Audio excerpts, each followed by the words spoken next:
What's up, boobies? Hello. Hello to the left one. Hello to the right one. Hello to the middle one. How you doing? Senny Sen is first in the chat. How you doing? Welcome back. And congratulations on the new stylish glasses. I genuinely believe that it is possible to actually make yourself look even better with glasses rather than, oh no, I'm old kind of glasses. Really depends what kind of frames you choose. That can change a lot. Bruno, good morning. Love you long time. Good morning to you too. Hello. Pleasure to see you. Tank. Hello. Thank you. Tank already boosting Lightweight. And so did Sen. Actually, Sen did first as well.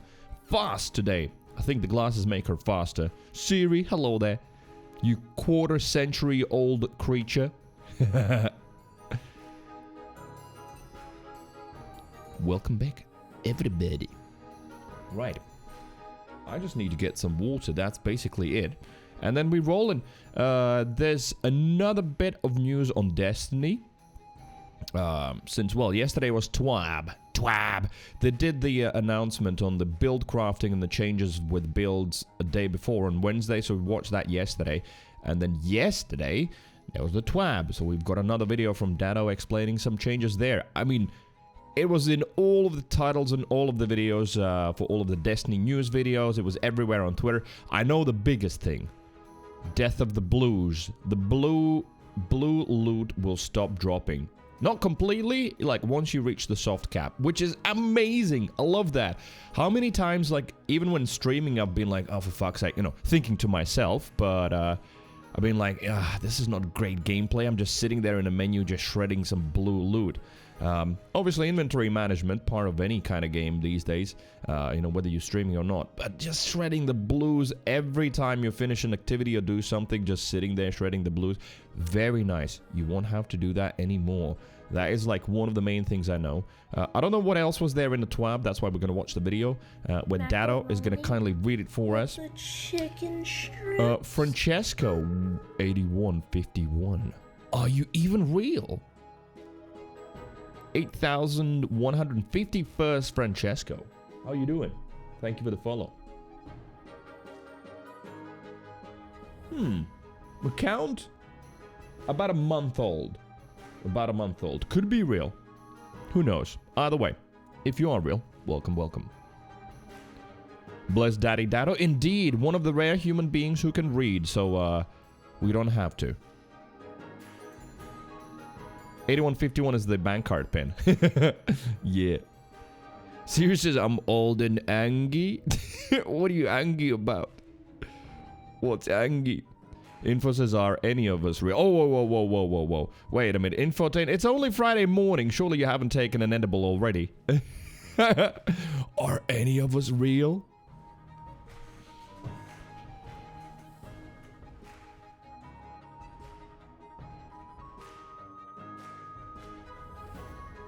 Live a long time. So, what was the spoof movie with the single breast character?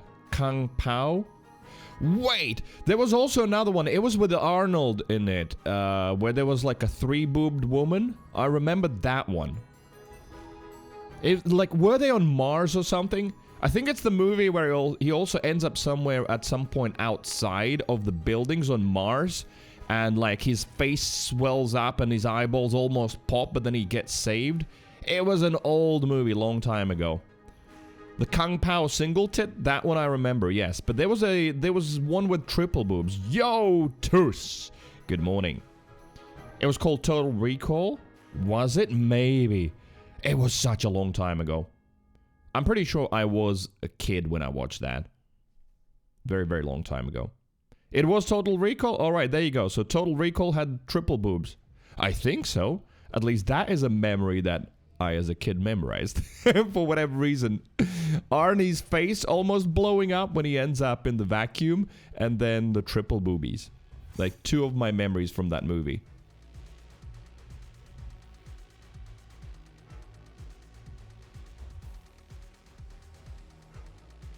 Sen says, I've got boring two boobs. Spice them up somehow. Put some nipple tassels on. Make them interesting. Draw some smiley faces. It's all possible. Although Yoda says Bobs are never... Bobs. Bobs is better. Don't even correct it. Don't even correct it. Bob's and Vegana. We know that's the juice.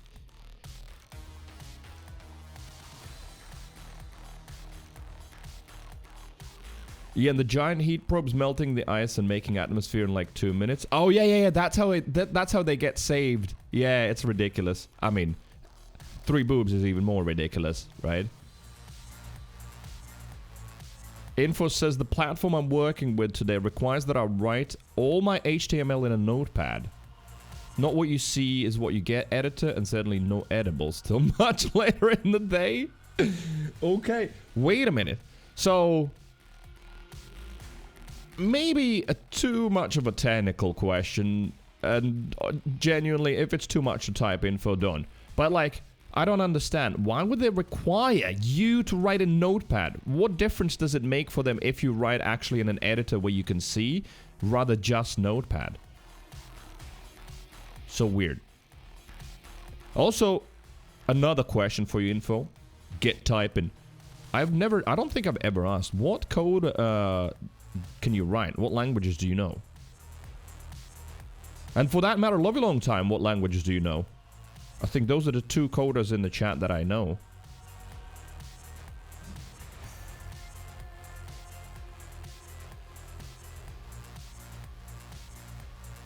It's a lot easier and faster to write a notepad if you know the code. No, Sen, like, what you see and what you get editor is basically a notepad with, oversimplifying, but basically a notepad with like a preview window on the right where you can immediately see the code happening, and that is so much more interesting and easier, where you don't have to visualize it or copy paste it or, you know, just run it to see how it looks. It just builds, say, on the right side in the preview. Siri knows English. I don't know about that. You just type Angie.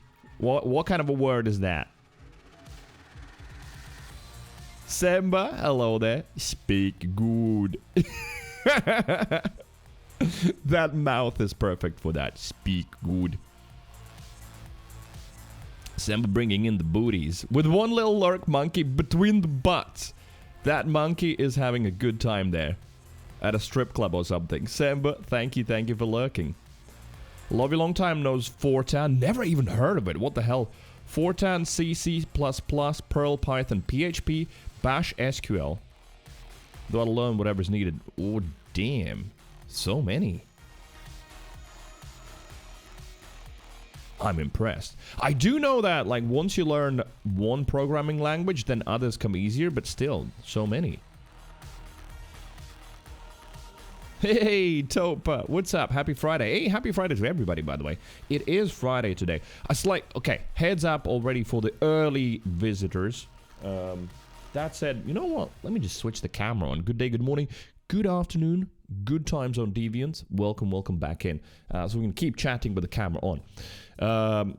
Today, a slightly shorter stream. I think I'll have to finish at like a 5-hour mark, something like that. GF's coming over. It's that kind of a Friday. We haven't seen each other. Well, we have met at a cafe and all, but thank you, whoever did that. Love you long time.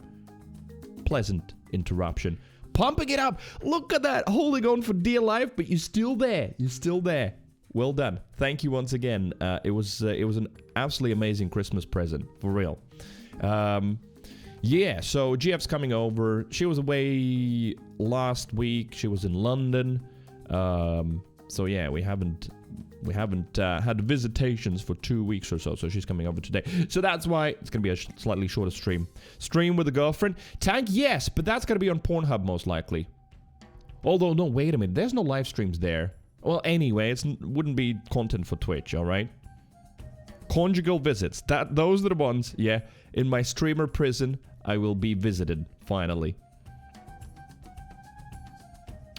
Sen knows HTML, HTML, CSS, PHP. Wait, what? How did I miss that? Sen also knows programming? When did that happen?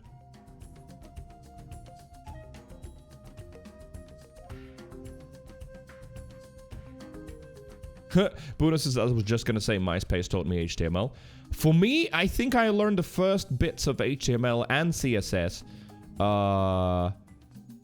when as many young people did I set up a WordPress blog. Yeah, I think then I learned some basics, but I wouldn't go as far as as saying that I know HTML, but I can sort of figure it out relatively quickly.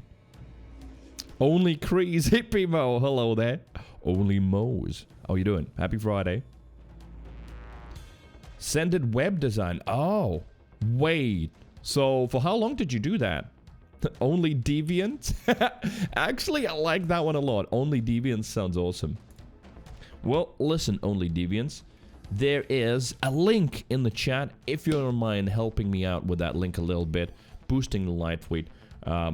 I'm sure it's not going to come as a surprise that we do the standard format that I still love, and that is just chatting at the start, looking at some gaming news, talking about this and that, silly and not, and then it's Borderlands 2. We're continuing with the 0, and as I promised yesterday, no more struggle busing today. I did end up, well, let me burp first, and then sort of trying to summarize.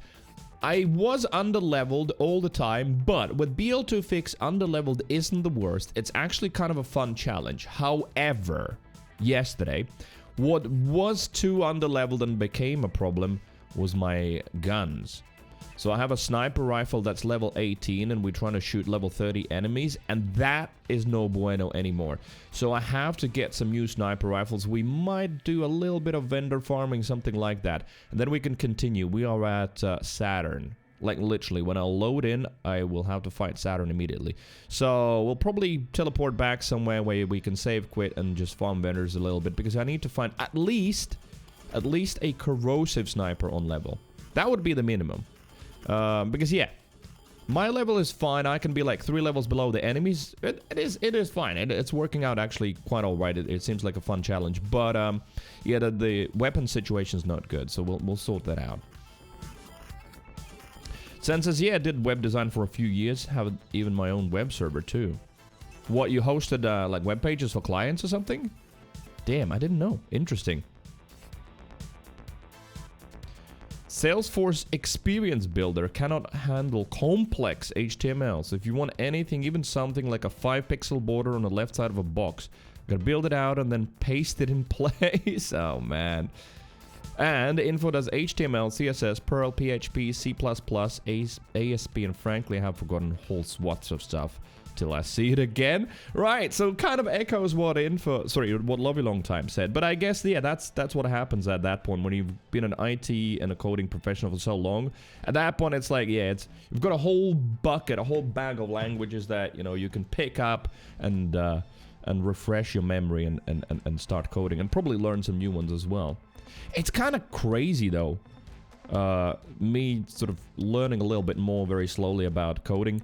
Like, how many different languages are there? And even for a single language, there's so many additional modules and different environments that you can deploy it in, that you have to learn. Like, even if you learn, I don't know, for example, Java or JavaScript, which are two quite distinct different things as it turns out, even then, like, in what environment you're going to use it, it just changes so many things. It is overwhelming and kind of crazy how much variety is there. I don't know if we're going to ever end up with one universal coding language. That's like the unattainable dream, probably, in programming, right?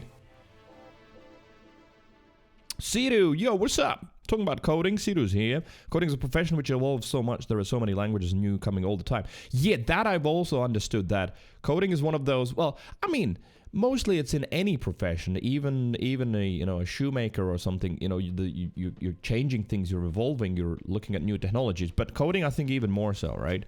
It's fuck! Why does it keep scaring me? Love you long time. Thank you. Louve a long time tipped €50 for your scheduled period in which an inmate in prison or jail is permitted to spend several hours or day in private doing bumping uglies, taking a roll in the hay, grope for trout in a peculiar river. Thanks, Shakespeare. No. A bit of How's Your Father. Wow, love you long time. Thank you for the 50. What the hell?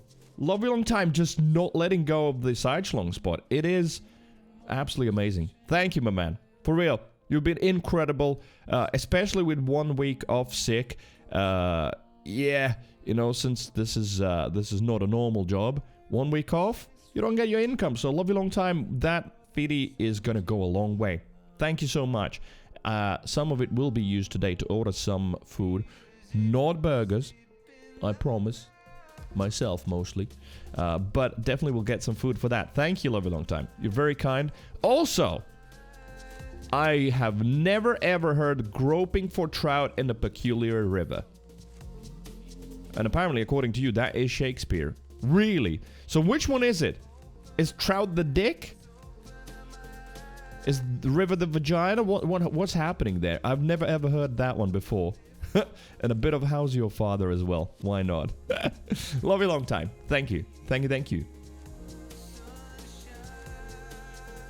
Yeah, week off, no income. Yeah, not surprising. I always knew that's the downside of this job. But yeah, in January, looking at like the total January results on Twitch, I'm like, ooh, yeah.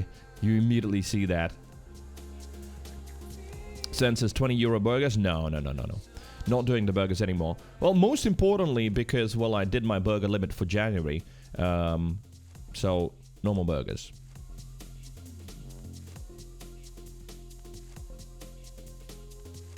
Bruno says, my job is medical coding. But it's not coding, but it still has coding languages. And I have not heard any of those. ICD, CPT, PCS, HCPCS as well. So that's like specifically for your job. Yeah, I guess there is never going to be one universal language just because, well, coding is just, well, it's a way of talking with different kinds of devices and software. So hardware and software. And because there's such an infinite amount of those, there's always going to be different coding languages, right? Info says, I guess Android too. I mean, that's kind of an umbrella, but I can make Android devices do things some might consider inappropriate. Give me an example. What, for example? Because, yeah, you say Android. I mean, Android is just the platform, right? So, I'm guessing you can make Android apps using all kinds of languages. Even I know that iOS apps can be made with different kinds of languages.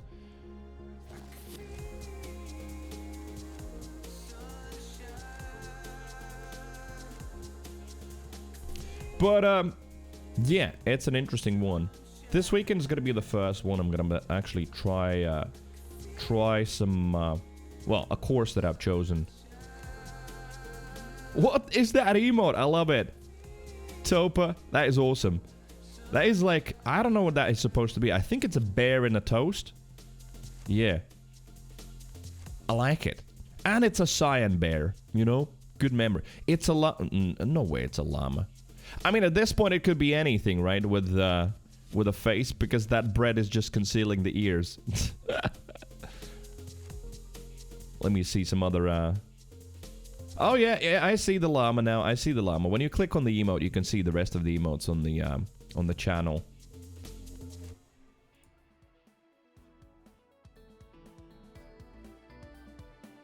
And, oh my god, people still make dabbing emotes? Alright, that is a thing. Well, anyway, chat. I am... Am I gonna get another coffee? Yeah, maybe one little coffee. And then, let's have a look at... Wow. For a second, I thought the emote says, do it, you cunt. But, it's not exactly what it says. Info can do penetration. Oh, yeah, so can I. But he can do some different one. Testing devices. I turn Android tablets and phones into discovery and attack tools. Wait, is that for, like, purposes of testing certain solutions that you deployed for customers? Sort of like white hat hacking where you're trying to penetrate the defenses. Lyndon, yeet motherfucker. Indeed. Good morning. Thank you very much for the never-ending raids. Thank you. And Yoda's being super duper kind, and so is average glaive melee enjoyer, aka Siru, as well, boosting the live tweet. Thank you guys. Thank you so much.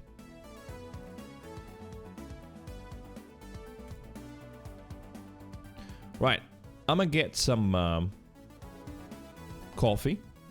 And then we're going to watch a little video on Destiny. Yes, there is some Destiny coming. Infotain, love you long time. We also are the Destiny haters in the chat. I'm joking, I know you're not haters. But, like, yeah, there are some absolutely amazing changes. Genuinely fun changes, good changes coming to Destiny. I'm really looking forward to Lightfall and jumping in and trying out. And Info says, yeah, it's testing my client networks. Instigation, civil unrest, whatever it's called for. What is instigation civil unrest? Siri says, I'm a Destiny hater. Yeah, but you're a different one. You're one that plays too much and therefore like, fuck this game, oh my god, I can't stand it, and then you play some more. Almost all of us have that game, right? Almost all of us. Although it really depends on the mindset. You know? With Overwatch, I was just recently thinking that if I don't overdose, if I limit how many games I play and how long the play session is, I'm fine with the game. Sure, it has its issues, and I'm like upset as many other Overwatch players are with certain issues, balancing stuff like that. That's a different bucket, but like the overall sort of, I loathe this game, fuck this game, why am I playing this? That happens if I go like on a 6 or 8 hour session. Then, yeah, that creeps up, because I think, yeah, you just get exhausted, and then at that point you'll start hitting anything, really, right? Currently farming for day 1 raid. So wait, what are you farming? Because yeah, the raid has been confirmed for what, March 10th? Something like that, right? The new Lightfall raid.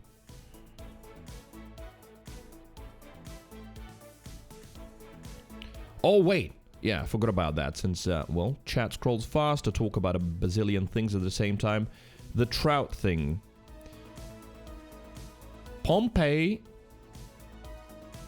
Yonder man is carried to prison, overdone. Well, what has he done? Pompeii, a woman, overdone, but what's his offense? Pompeii, groping for trouts in a peculiar river. Overdone says, what? Is there a maid with child? Is there a maid with child by him? No, but there's a woman with maid by him. Oh my god. Damn, it's difficult to understand some old English. I sort of get the idea, but yes, where was it? Alright, groping for trouts in a peculiar river. Alright, so I guess... Fish? Yeah, I sort of understand the reference. Maybe. Oh, what's up? Hello there. Is it Grimo or is it Grimo? Is it like from Grim or like Grime? Do tell me, and thank you very much for the follow. I think you followed yesterday. Welcome to the chat. How are you doing today? Happy Friday. We're just starting up, so a little bit of just chatting, and then Borderlands probably in about half an hour, something like that. Use Bunu's cup of, for coffee? No, the Bunu's gifted cup is for tea. There it is, by the way. Coffee? I mean, coffee cup is that size. I don't like big coffees. I like lungo, or maybe like a medium cappuccino is the biggest. That's it. But this cup, no, this is for tea. Like, I literally just last night was drinking tea from it because it's just the perfect size. It is not too small. All of the other cups I have for tea are just like, sort of, I drink it, I'm like, I want another tea. But this one is just perfect. There's like always a little bit left. Don't want to pour it out. No, you can't see it. No, I'm gonna end up pouring it out on my mouse mat. Don't do it. It's too big for coffee though. Yeah, I don't drink that type of coffee. I think it is considered mostly the American way, right? The filter coffee would just like, just pour in. Oh, Sen also drinks that kind of coffee? All right, yeah.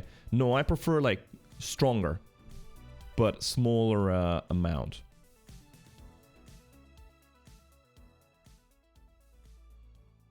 Info about the civil unrest says, for example, it would be terrible if all the traffic at a favorite meeting place of a certain politician went through a rogue device.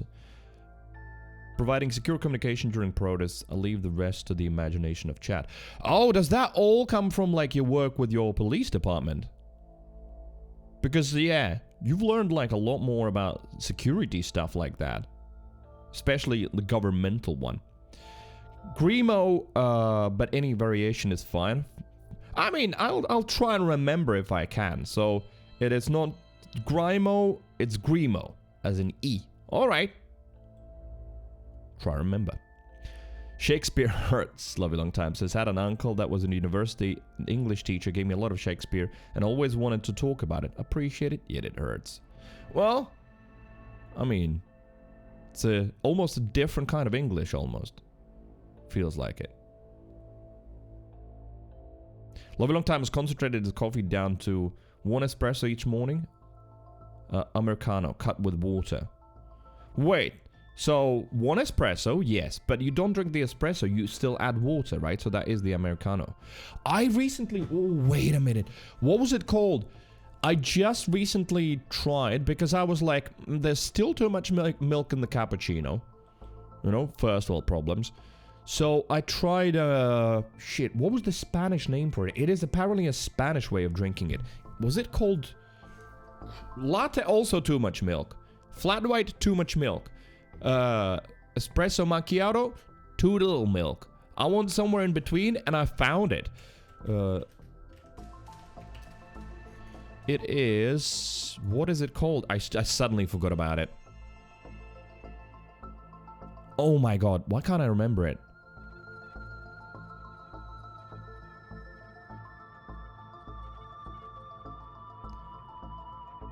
I now need to remember. Moose, welcome back. Good morning.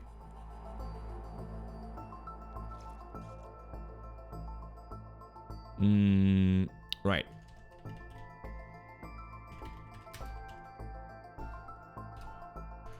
I will find it.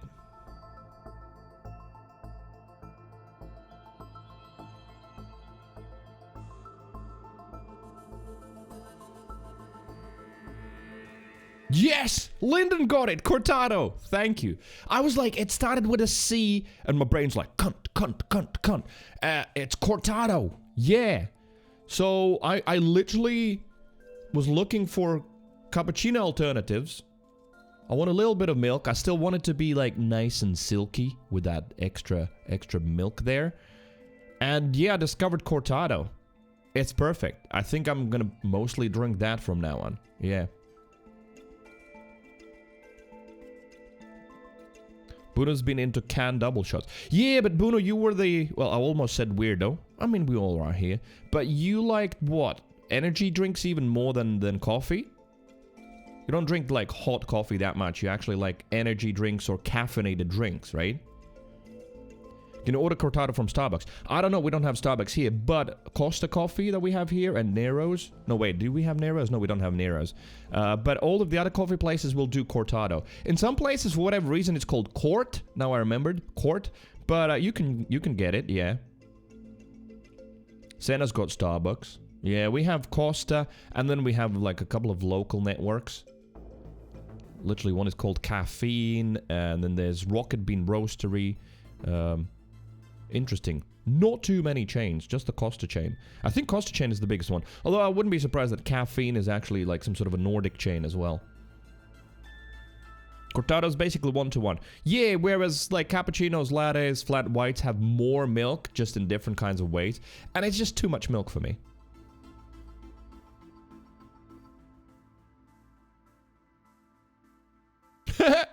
Random Bible quotes in the chat.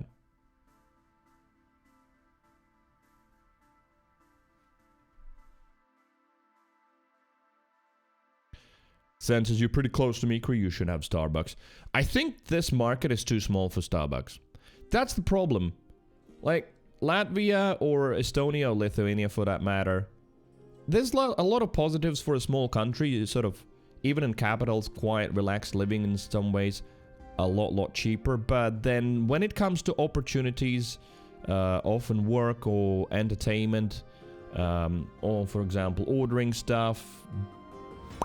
Yeah, not that great. So we don't have a lot of all kinds of chains. Some might say it's a blessing, like, oh, fuck Starbucks.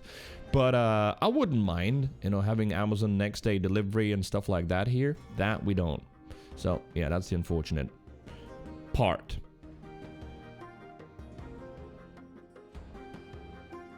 Fun fact, supposedly humans become more lactose intolerant as they age. Maybe. Like, one of the reasons why I decided to cut down on milk and cappuccinos is that, like, when I would have 2 cappuccinos, I don't know, my stomach doesn't feel particularly well. So I was like, is it the milk or is it the caffeine? If I drink espressos, I'm fine. So you might be absolutely right there that at this age, that much milk doesn't really like it anymore, yeah.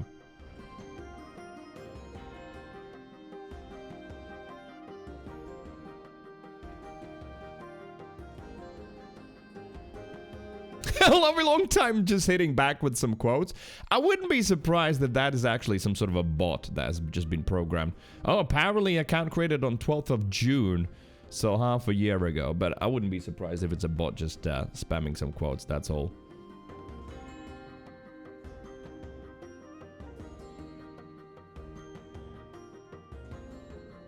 Bank those moats, Drifter69.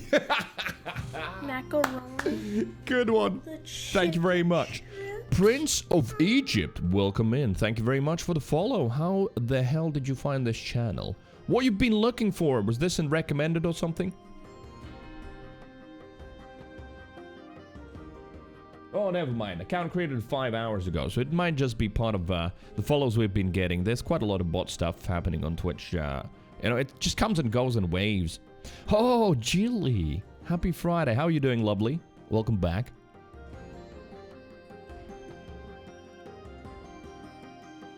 Prince of Egypt is here to give us money. Oh, nice. That I approve of. Yes.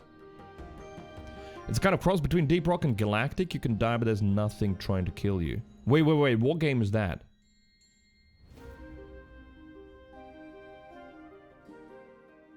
I must have missed it.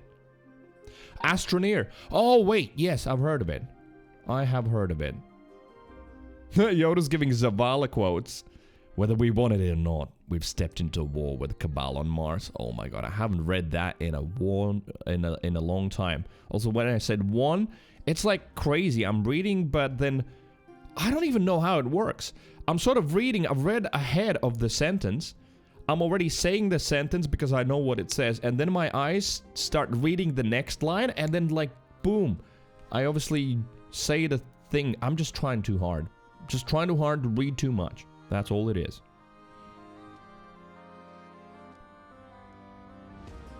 Well, Lyndon says, yeah, the Prince of Egypt, though, you have to send them a check for 5,000 first. I think they usually start with lower amounts. Yeah, some sort of a bank checkout fee is like $300, but you can get the millions. Oh, the oops, I overpaid scheme? Yeah, that one as well. I've seen so many YouTube videos about those scam centers and how poor, mostly old citizens get scammed with that oops, I overpaid or refunded too much scam. It's disgusting. He's adapting? No! I'm like, that's always how it has been. That's actually bad. I don't know what it does to my brain trying to read so many messages at the same time, right?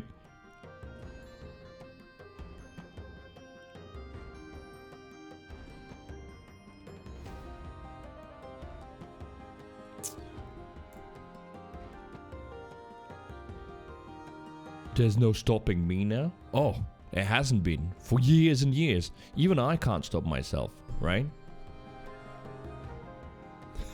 Stop him? Alright, I'll stop myself now.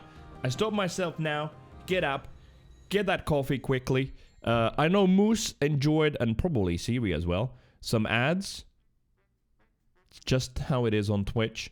I can choose to run ads and get some money for them, or if I don't choose to run ads, then Twitch will run them for me anyway, but I will not get the money. So, just will do that.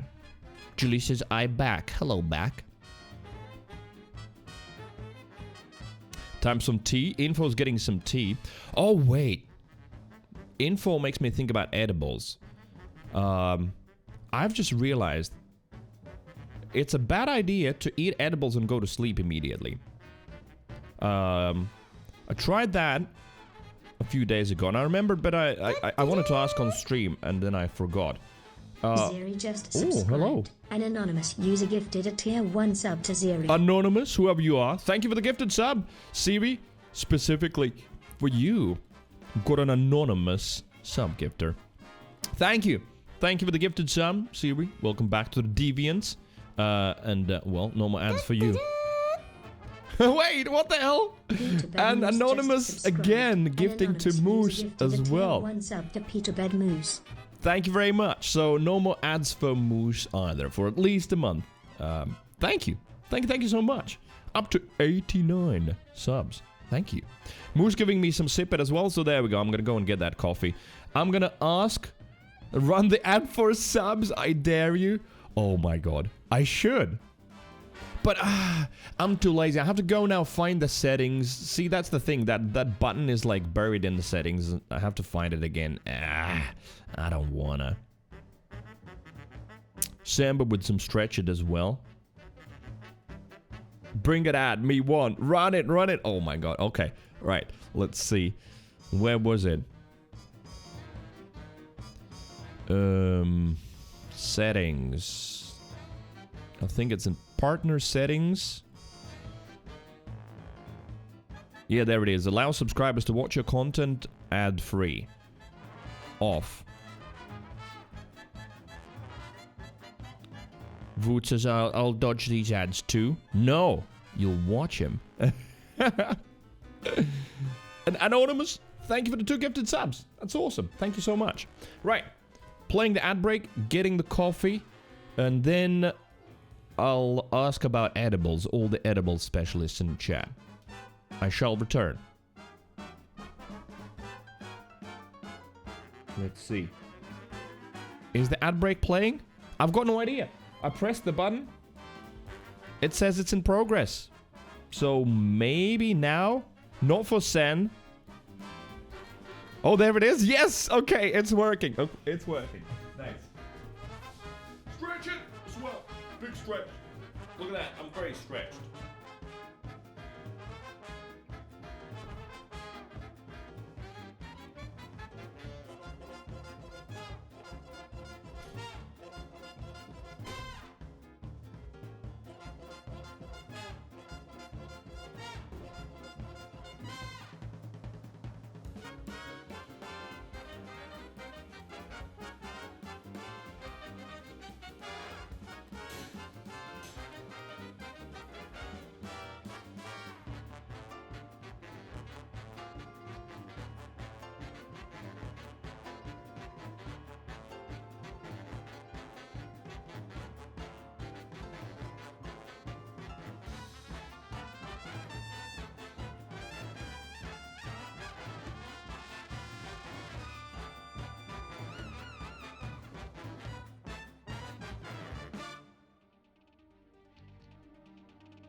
Oh, baby.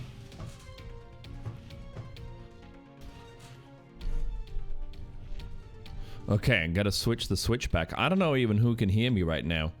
Like, how many of you still have ads? How many don't? Poor recently subbed had to still go for another ad break.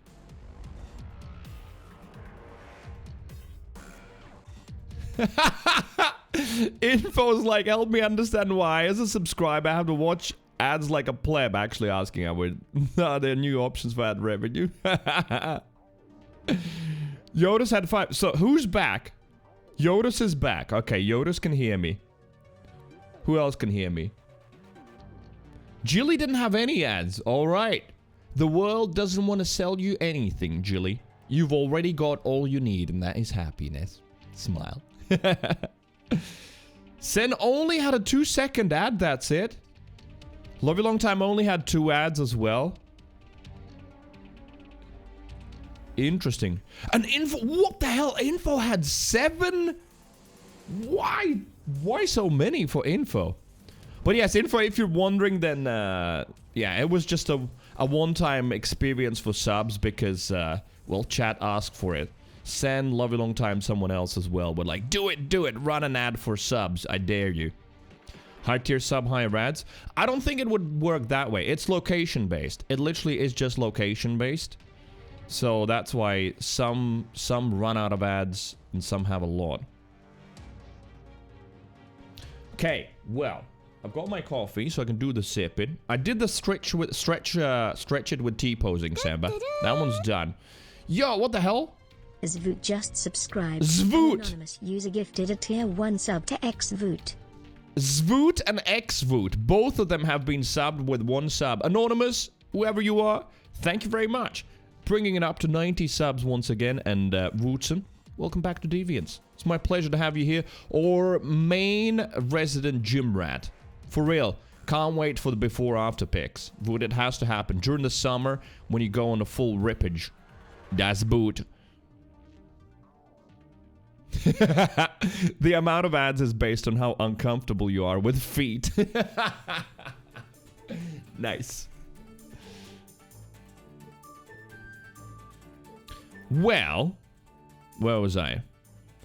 Which is I have no before pics. Wait, no. Really? You never did like full on before pic?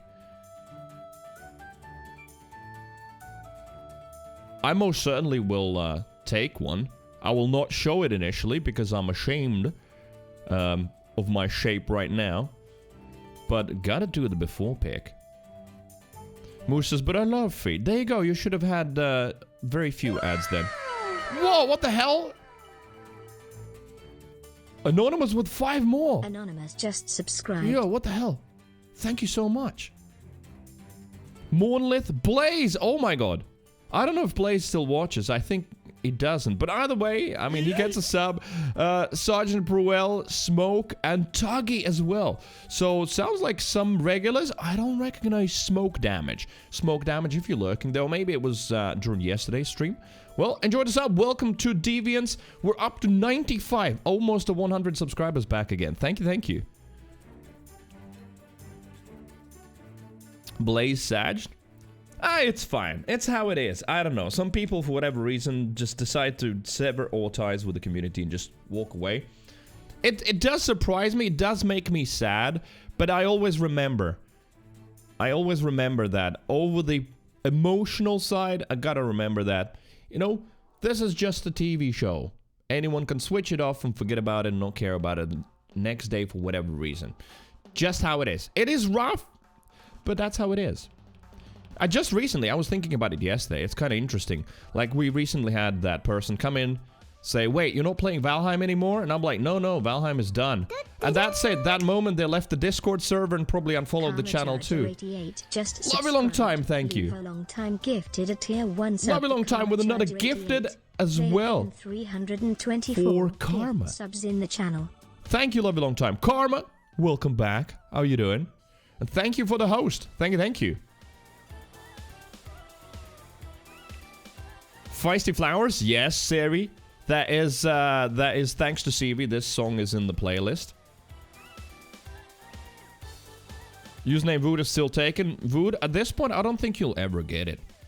Genuinely, I'm used to X-Vood. It looks cool. It's alright. O-Vood would be good as well. You know? Sort of like an egg. O-Vood. Let's go. Let's pass it. Oh man, it's loud. Yodis, thank you for passing the booth. That hasn't been passed in a long time. That reminds me, I gotta ask the question about edibles. I gotta ask it. That is linked to edibles. Yodis, thank you for the 420 bits. And what the hell? Oh yeah, of course, because Anonymous, whoever you are, for real, thank you very much for the gifted subs. Bringing it also to level 3 hype train. Well, level 2, I guess. 3 is in progress. Suck. And in progress It is being sucked up a little bit. Also, what the hell? It becomes so dark in the room with the bits lighting. Love you a long time. Thank you. Sucking it back up. Wait, are you a self-fluffer? I guess so. In that case, you are. With the side schlong, that is. Thank you, thank you. And cheers with some coffee. Thank you, everybody, for the bits and the subs.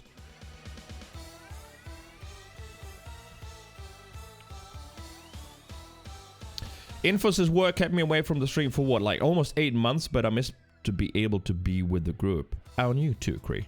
Well, I'm part of the group, aren't I? Thank you, Info. For real, like with you, I never had like a sad feeling of, oh no, you know, Info doesn't want to watch this channel anymore and has left.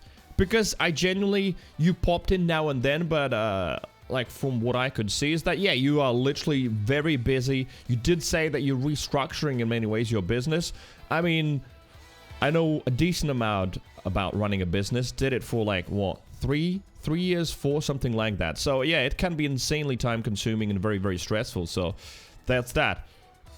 But, and I don't want to like harp on that subject for too long, but it is interesting how, yeah, you can have people who watch for a long time and then just like cut it off, like almost like with a knife. It does, like there's 2 levels of reactions to it. There is the emotional one, which feels like, I mean, what did I do wrong? Did I really say something wrong? Sometimes there is some shit, like, you know, remember the Trump stuff a long time ago, where I tweeted something about him and then we got some people leaving? That I can understand, but just out of the blue, it sort of feels weird. It is a nice cock. Love you long time. Absolutely. And it's almost half mast.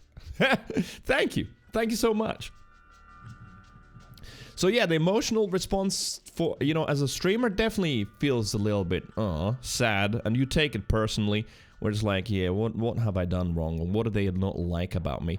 But then, like, the logical one has to prevail. It has to be on top. Just reminding you, at the end of the day, you are just but a picture on someone's screen, and there's a little X in the top right corner, or top left, depends what operating system you're on, and they can just close the window and you don't exist for them, and they have their own worries, and that is fine.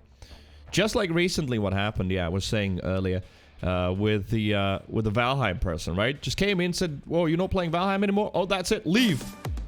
Yo, love you long time. Jonas was like, oh no, oh yeah. This is the better sound. Cheers. The lights? I do love the lights as well. I love lamp, as someone famously once said. That was the soundtrack for the level 3 being complete. Love you long time. You are incredible. Thank you so much. And yeah, Sidelong looking absolutely mighty. Thank you so much. Level 4 hype train, but there's a little different icon now. Is that now the highest we've gone since the hype trains are now not capped anymore? Complete level 4 with a combined contribution. No, I don't know. Oh, wait a minute. It's the channel all-time record. 53% level 4. Yeah, so since they uncapped the hype trains, so it used to be max level 5, now there is no max level. This is the highest we've gone. That's why it's got like a little icon next to it. Thank you so much. Droopy says tree. I did say tree at some point. Yeah. English is not my first language, so there you go. I might say 1, 2, 3 sometimes. Rarely. Droopy foreskin. Oh, I like that. 16 as well. I mean, 16-year-old already with a droopy foreskin? Although maybe it's more droopy at that point. Who knows? Either way. No. Good timing.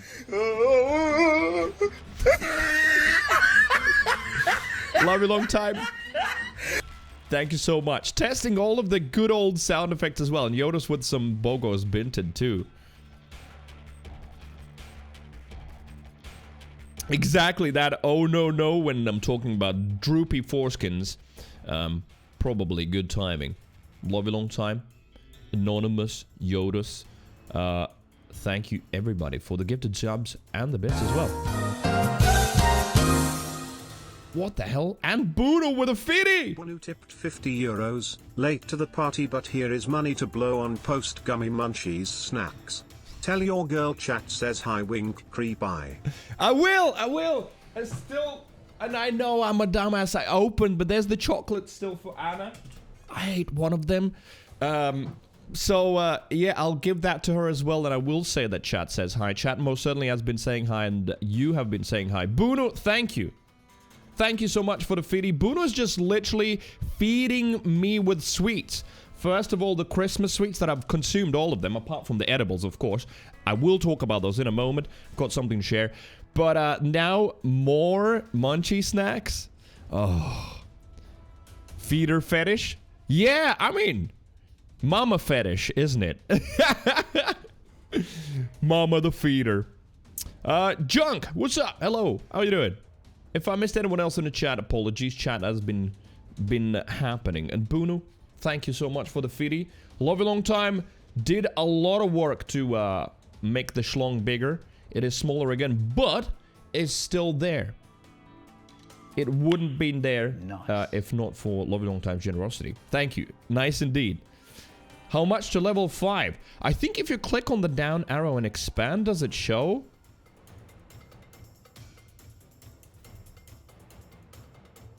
Oh, it's actually quite a lot. It's like complete level 4 with a combined contribution of 5 tier 1 subs or 2300 bits. Wait! No! I don't understand then what it says there. Bruno did the 116 bits and it did! I thought it needed 2300 bits, which seemed quite a lot. Alright, I don't understand it then. Anyway, level 4 complete. Level 5, all-time record. Thank you. Thank you. I genuinely don't understand what it's saying then. See, if you click on it, it says complete level 5 with a combined contribution of 6 tier 1 subs with 3000 bits. But I guess that's the total. But it doesn't show you how many you need to reach it. So it was one loud sound away. I get it. Moose says, I like the idea of edibles, but don't enjoy the high. Yeah, in that case, it's just not for you. Absolutely. I've got a couple of friends as well. I remember during our student years where we smoked some weed, and there was one friend who wanted to enjoy it as well. Info with 30, divisible by 3, Info has a 3 in there. €30. Thank you, Info. What the hell? What is going on? What is this Friday? What suddenly happened? I don't know. My PP. Well, I mean, it's still solid 2,600 HP. It is still good. It is still good. It's still usable. It's how you use it, not the size of it. Love you long time. It's all good. Info, thank you. Bunu, love you long time. And Yotis, you are all incredible. For real. Weed sin. Oh yes, from the weed sitting days, yeah. Moose was saying he didn't enjoy the high. I had a friend who just couldn't get high. Like, this body reacted with weed in a way where you would just get a headache and feel nauseous. And I think I've told this story. Well, I'm just sitting next to him high, laughing my ass off because I look at him and he's just sitting there just like that. I just feel shit. I don't feel anything. And like, I'm laughing my ass off saying, I'm sorry for laughing, but you just look so funny. It's weird, yeah. Some people just don't get the high or don't like the high at all. It is absolutely normal, nothing to be worried about. Chili says, I used to panic a lot. Oh, so your anxiety gets driven up? I had, unfortunately, yeah, one panic attack as well when I smoked way too much and I thought that my breathing is stopping. So I had to think about breathing. Love you long time with 200 more. Not letting it go. Thank you, love you long time.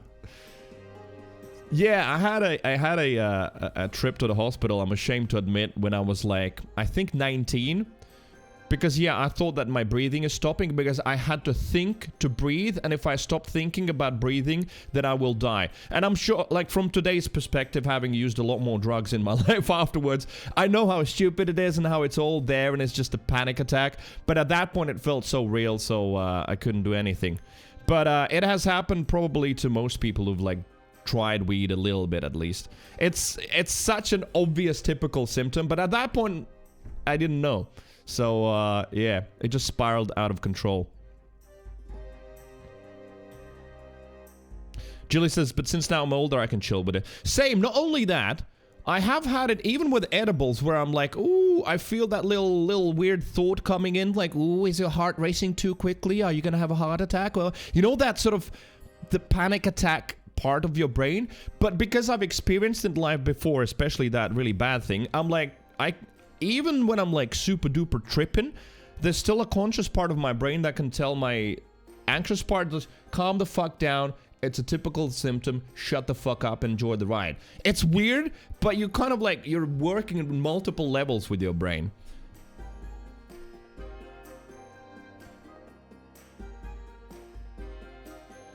That's the beauty of edibles. It's more easily tailorable experience. I don't know. It's a weird one, isn't it? Though, because with edibles, if you eat too much, you're sort of fucked. When you smoke, you can smoke 1 or 2 puffs and that's it. I don't know. I feel like with edibles, you can also, like, trip up and actually have a bad time.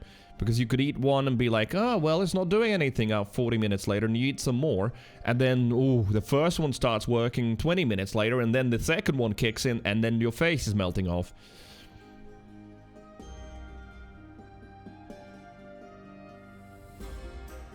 Julie says, when I was young, I used to smoke a lot, but it would make me very panicky all the time. As far as I know, it is known that, yeah, for some people, it can actually just make you paranoid even if you keep smoking a lot, which is not a good thing. It can leave a long-lasting effect. Siri played some Destiny while high. That was an adventure. What happened?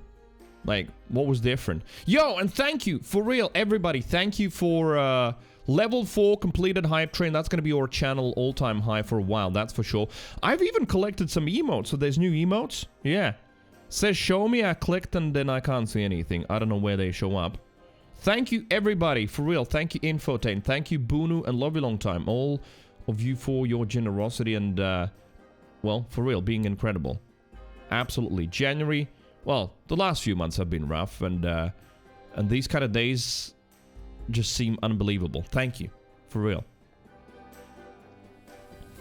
Siri was high, sat at the vendor for 30 minutes giggling, then saying, oh wait, I forgot even to pick up what I needed. I accomplished nothing. So half an hour, you just basically were chilling there. Yeah. It's one of my favorite things about being high, the time dilution effect, where sometimes it feels like you've been watching a video for half an hour and you check and it's been 3 minutes, and sometimes it's the other way around. It's like time becomes uber relative. That part I really enjoy. Janus, yo, what's up? Says, anybody else smoking on a daily basis for 19 years? I can't handle not being high. Pretty sure I'm just an addict. Yeah, at that point it could be. It's like, I mean, same addiction as coffee. At some point it becomes your routine and it's your normal. It's your baseline. That's when you feel normal. And with weed, you can be very functional. That's for sure. Right? No, crack cocaine, probably a lot harder to be functional. But weed, yeah, a lot of people learn... Well, your body, first of all, learns to tolerate higher and higher doses. And you can be very much functional. The problem is that, yeah, without it, you know, life doesn't feel that good anymore. And even there's physical consequences and withdrawals. So, you know, not great. Coke makes us work faster. For some time, for sure, yeah. Yodis, we'll see you later. Senis, I'm psychosensitive. Weed can bring me into psychosis and even healthy people. Yeah, of course. Like any kind of drug, there will be a certain group of people where it's a definite no-no because, well, as I said, yeah, the panic things, as Jilly described, and some people can literally go full-on paranoid. Love a Long Time says, trying a Thai stick back in the day, it was laced with something beyond weed. Freaked me out pretty hard. Oh yeah, laced stuff. Man, it's tough. That's why, I mean, that's why I think legalization is important, because the quality control can be a lot harder. When you're buying from some sort of a shady dealer on the corner of the street, you know, because it's fully illegal, you never really know what you're buying. Legalization, it's gotta happen. I'm glad to see it is happening in a lot of countries and states around the world.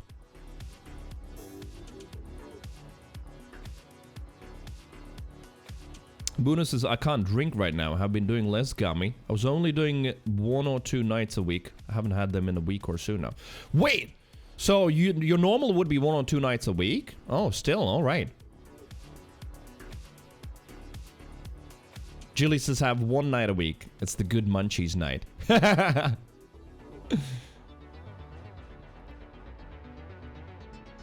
But yeah, how did we start talking about this? Oh yeah, so I realized that, well, I've had digestive problems all of my life, and unfortunately they've been only getting worse. And I just realized, so, you know the cough I was having? That's still there. You can still hear I need to clear my throat now and then. That it was a cold that was made worse by edibles. Check it out. It was really that. It was a cold, but the edibles made it worse. Because that day on stream, when was that? I think it was Wednesday, when like it was a flare-up, and I was like, why is the cough so much worse?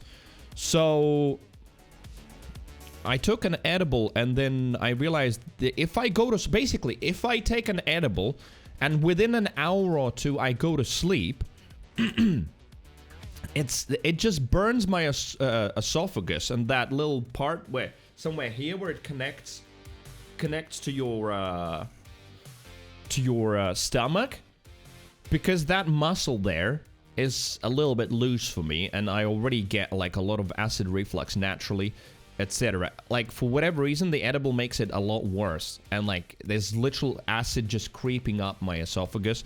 It just really irritates it. So yeah, I have got the beginnings of the GERD syndrome. Unfortunately, I have to be careful. I'm currently drinking those proton pump inhibitors, but even those you have to be very careful with, because it's one of those drugs that you can get addicted to in a different way, that if you stop using them, the problem gets much, much worse. So I'm on a course for 2 weeks and I have to stop it. But basically, but it's anti-inflammatory. It isn't, Bruno. I started reading about it a lot. It's one of those things where a lot of dispensaries will basically tout it as a miracle cure. Like, weed does help you with this and that. It's not. If you actually read, not where they're sold, but at least I read on Mayo Clinic and NHS websites in UK, you know, all of the stuff that I would trust more than the companies that sell them. It actually irritates the stomach lining, especially if you haven't had a lot of food, which I often in the evenings don't have. So yeah, essentially the TLDR is, I realized for me, one, I have to have a decent amount of food, not just a little bit. An empty stomach was the worst, and that's why I got the cough for 2 weeks. But two, yeah, preferably not in the evenings, so I stay vertical. If I eat it in the evening and within an hour go to sleep and trip on my bed, then I wake up with a really nasty cough and just a really burning sensation here. So yeah. Cannabis is known to help relieve acid reflux. I read that as well, and then I read some websites, as I said, that I trust more, which is literally NHS in UK and what was that called? Mayo Clinic? Yeah. And I discovered that it's actually quite the opposite. So it doesn't relieve the symptoms. You were researching edibles versus vaping or smoking. And well, vaping and smoking is even worse.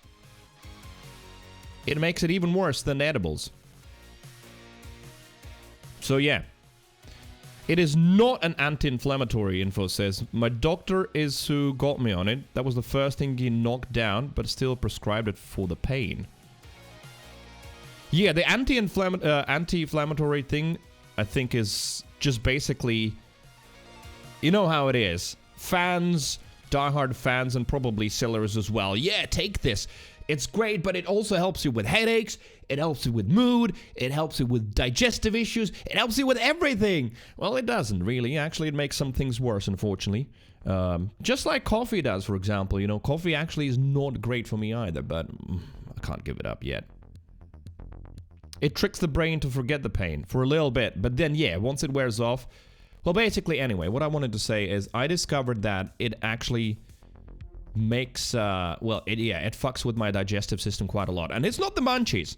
I don't know why I have strong enough will that even on the craziest of highs, I can resist the munchies sometimes. Because it's like, wait, it's too late for me to, you know, just chug a bottle of Fanta and eat a whole pizza. I'm not gonna do it. But, yeah, I realized that I have to do it basically when I've had a decent amount of food, and preferably so that I'm up at least 3 or 4 hours and enjoy the trip rather than going to sleep. Basically that.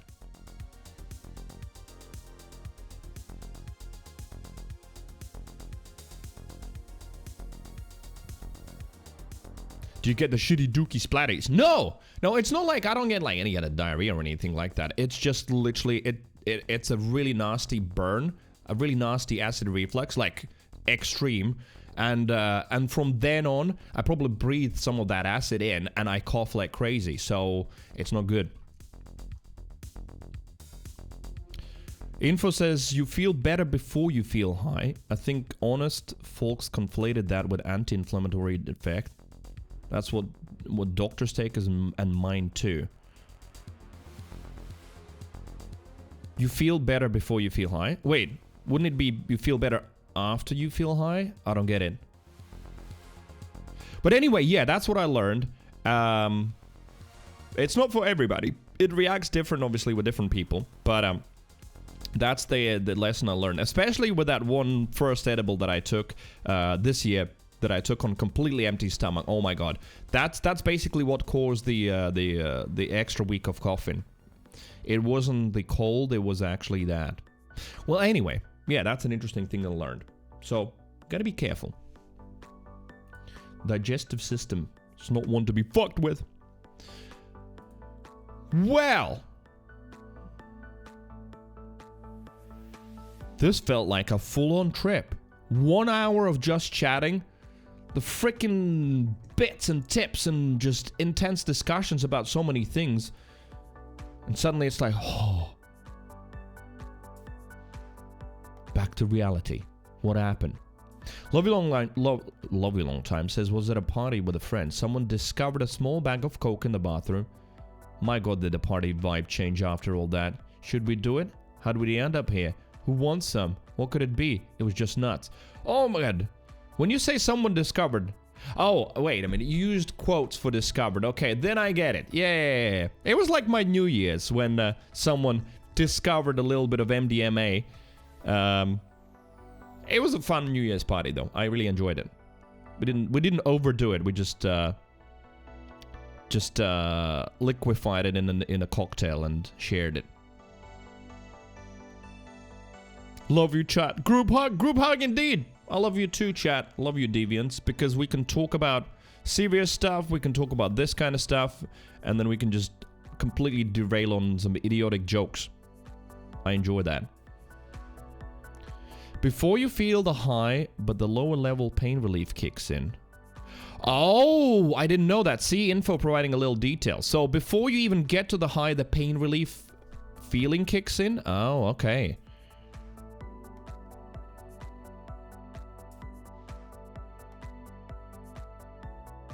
Anyway, play the fucking video game. No. I've got a couple of videos that I want to watch. One with the big Destiny news again yesterday, since, well, Lightfall is very close, end of February. So they're making a lot of big changes and now announcing them. So I want to watch that one. And then, yeah, then we're going to be, we're going to be vendor farming for some snipers for Zero. I don't see any other option. I could do side quests, but I don't need side quests. I don't need levels for my character. I need a gun that's on level. So we'll need to vendor farm. I don't see any other option. Husband went to the bathroom. Couple brought it. Did some left the bag for the wife. Someone else got into the bathroom before she did. Okay, I see.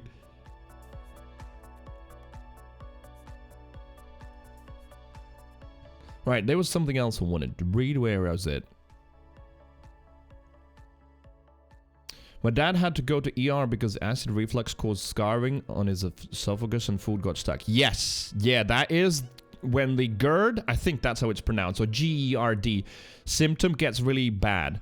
My girlfriend's grandmother had that as well. It can be really, really bad if it's left untreated. Thankfully, I'm aware of that. You basically can get to a point where the scar tissue keeps growing because the esophagus keeps continuously being burned by acid.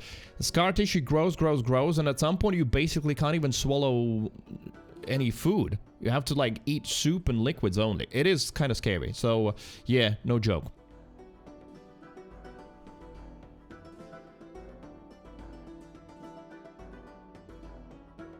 Yodes, welcome back. Bruno, grinding some work. Gotta do it, even though it is Friday. Bruno, thank you once again for the tip. For real. Very, very much appreciated. So is Infotates and Love You Long Times and everybody's bits as well. Thank you. Thank you so much for that.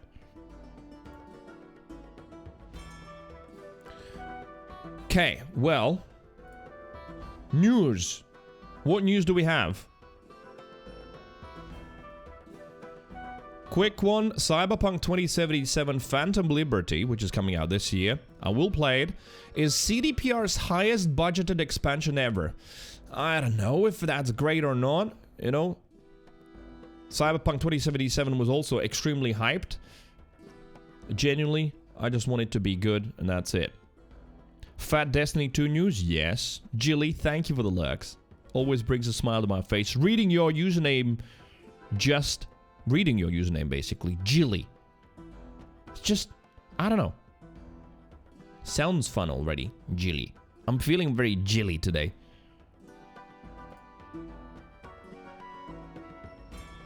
I didn't read it yesterday. I'm leaving that kind of stuff for stream, Yoda. So, yeah. And because I can't read as well, I'm literally just sort of imagining what your chat's saying. I'm not even actually reading. That's why I'm going to watch a Dado video. Because he can read it for us. How good is that?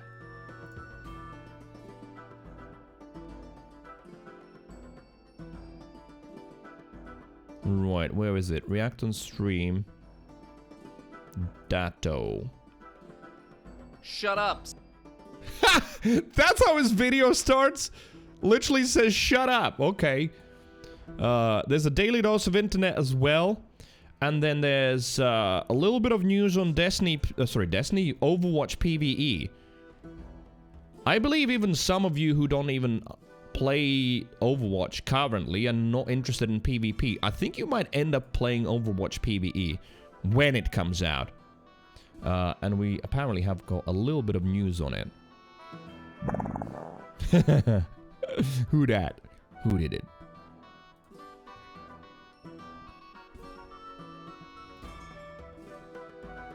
Jilly says, you too nice to me? Alright, I can be meaner. Fuck you, Jilly!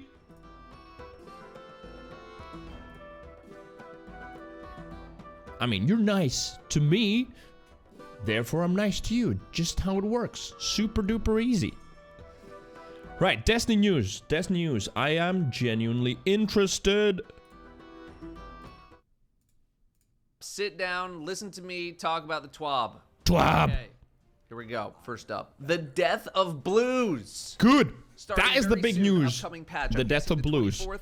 Once you're at the soft cap of gear, blues will no longer drop in the world, and you will get glimmer instead. Gunsmith rep is getting boosted to compensate for the lack of dismantling constant garbage. You might still see a blue or two pop up every now and then from some really random sources, but Bungie will be constantly working to fix that. Our postmasters, thank you. My spare time, thanks you. Thank you for doing something more significant. Yeah, even on stream, I always was annoyed having to stop after like every strike or everything that I ended up doing on stream and then stopping for like good 2 minutes. All right, shredding this, shredding this, shredding this. It never felt good. Wanted action. Jilly sounds like jiggle. It is. Willy-nilly, Jilly. Something about happy there as well. On the whole bluing up leveling strategy that some people tend to utilize when leveling in a new expansion, as blues were a rather big part of that strategy, but you'll still be able to do it just without as much effectiveness. Personally, I'm a-okay with that change, and I'm guessing you will be too. Next, Year 3 seasonal exotics are getting their catalysts added to the seasonal catalyst boost. Ariana's Vow, Symmetry, Tommy's Matchbook, and Witherhoard are all joining the other seasonal exotics so that they won't take a million years to do. Oh, I see. Yeah. Okay, I understand. Yeah, some of the older exotics had like some catalysts that took such a long time to do. The later ones were much better. So now Year 3 will get the same treatment, right? Uh-huh. Now count for activity completions for anything that needs those. Again, love it. No one's going to be sad about this change unless you're someone who just finished doing 900 activities for Ariana's Vow or whatever. You might be a little sad, but everybody else should be very happy about this. Exotic glaives are getting easier to craft. Once you unlock the recipe for the first exotic, are glaives good? The other two will be available. Sidu, as evidence can you board. hear me? Are glaives Love it. good? Especially since no one really uses the exotic glaives. Great Oh, for yeah, there you go. competitionists out there. Dado says The no one quest uses will them. only require one portion of each weapon pattern from the wellspring weapons, as Yoda well says yes, as they are. making sure that the first drop of each daily wellspring. What do you weapon use? Do that you use get both will melee have and the range insight. damage on them? Love it. Love it. Love it. Love it. The Lightfall Raid will be launching 10th as of March, predicted, yeah? on March 10th, Yeah. 2023 at 9 a.m. PST. Next are some comments. No, melee about builds. matchmaking. Now, I'm not gonna lie. Some of this stuff is too dense for me. But I'm gonna summarize, much like I'm gonna be summarizing a lot of the PvP balance changes that are coming up in this video, since PvP is not exactly my forte. Bungie is trying to eliminate the need for freelance modes by improving their matchmaking. The hope is that the game's matchmaking will get so good that it will automatically put solos versus solos and teams versus teams on a highly consistent basis. That would be perfect, yeah. Iron Banner is going to be the first to have It's never fun to freelance be mode stomped by a removed stack. whenever Bungie feels comfortable with how things are going, with this extending to more intimate modes down the road. Bungie is aware of the current status of matchmaking and are trying to work towards improving the features as much as possible and believe that they are on the right track. Again, as Apex someone just who is not recently did a engaging with PvP massive that post often about outside of a matchmaking. very Really rare interesting for trial start, nerds playing who want to with read Jez about and that. Danielle, How or matchmaking needing to works do in video seasonal games and what you challenges can or do and what you triumphs. can't do. I do not feel as qualified to discuss the state of matchmaking in Destiny. I have noticed that in the times that I have played PvP, that my matches are noticeably more difficult for me than they have historically been. My quality of opponent is higher on average in stuff like Control and Iron Banner. And I know that matchmaking is never going to be something that is considered solved or ideal to everyone who plays the game. Never, I ever. would Yeah. encourage watching someone else's opinion on Everyone this matter wants for different a thing. more nuanced take, because I just do not have the experience to speak at an expert level. I personally would like to have modes with connection-based matchmaking and also skill-based matchmaking, depending on the mood that I'm in and what I want to play. Something like competitive should be a little more skill-based. Something that's not competitive should Yeah, be exactly. I agree with not that as here. skill-based. Absolutely. But there are always going to be fights about this, no matter what. Next up, we have airborne effectiveness changes that... No, they're still trying to do something with airborne effectiveness because he said changes. He didn't say removed. Skill-based is fucking garbage? No, it's not. Skill-based is neat. I mean, unless Bungie's implementation of it. But skill-based matchmaking is required. It needs to be. People want to stomp. I will never understand that. I feel like there are certain modes where there needs to be a skill-based matchmaking that's very relaxed, so you get a broader spectrum, but in competitive modes, it has to be there. Because at the end of the day, it just makes more sense. I've never understood the argument that SBMM is a garbage. I don't get it. Summarize. I'll start with what I believe is the headline. Bungie introduced AE to prepare for a world of Strand, where people are going to be flying all over the place, and they didn't want Destiny combat to start rotating to the air. In a world pre-SBMM, people who were good with airborne shooting were just destroying lower skill players. Despite Bungie achieving their goals with airborne effectiveness, the cost in player fun was too high. In an upcoming update, Bungie is buffing primary weapons to feel a lot better with no investment into airborne effectiveness, to the point where things should almost feel like how they were in a world pre-airborne effectiveness with an Icarus mod in your gun. Again, primary weapons. They're going to be prioritizing precision to land crits when airborne. So if you can really pinpoint someone's noggin, then you should be getting those Noggin, crits. I love that word. Special weapons are also Also, look at who's playing with Dado. Lisa Vanderpump. Travel Daniel and Jeb, those are Dado's friends, but Lisa Vanderpump, I like it. I don't want it because I get people that play as good as me, whatever I see people going against it. Yeah, I do understand one part of it where there's like the argument where people say, well, I want to just play a fun game. I don't want to sweat, you know? And matchmaking, just SBMM makes it so sweaty. All the matches are sweaty. But that's why I feel like in casual mode, it should be more relaxed. It can still be there, but it can be tuned to bring in from a broader variety of skill levels. But yeah, just not having it at all is nonsense. It just doesn't make any sense. Buff to their airborne play, with snipers and slug shotguns getting their base accuracy penalty reduced by 50% when airborne, and pellet shotguns getting the But yeah, if you want to chill and enjoy accuracy yourself, while then airborne that shouldn't be in a competitive mode. Then that should be some sort of a casual mode where it's a relaxed SBMM. Scalar accuracy penalty talk, because it's all word vomit to me and probably to you. The need to know is that Bungie is easing up on airborne effectiveness, but it is still a thing. SMGs Apparently at really is. high range values are out of scope compared to other SMGs, so Bungie is going to be reining them in a bit, but also seemingly buffing lower range SMGs to make sure that they're effective in that small range window. What is the mode that he's playing in the background? Is that banana? Adaptives are also getting a slight buff to bring them more in line with their lightweight counterparts. Pulses are very strong right now, especially considering the maps in rotation, so Bungie is also hitting their range stat and also increasing their recoil on mouse and keyboard by 20%. The BXR is also getting a slight zoom reduction from 20 to 18, as it is, quote, by far the most effective legendary pulse, end quote. Yeah, that's the new Iron Banana. Dialing back of their range as they're a bit too effective from too far away.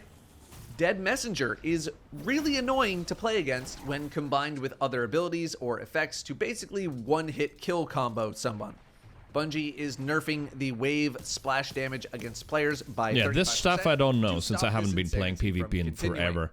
Like my last stint with Destiny, I didn't play any PvP at all. Also getting nerfed.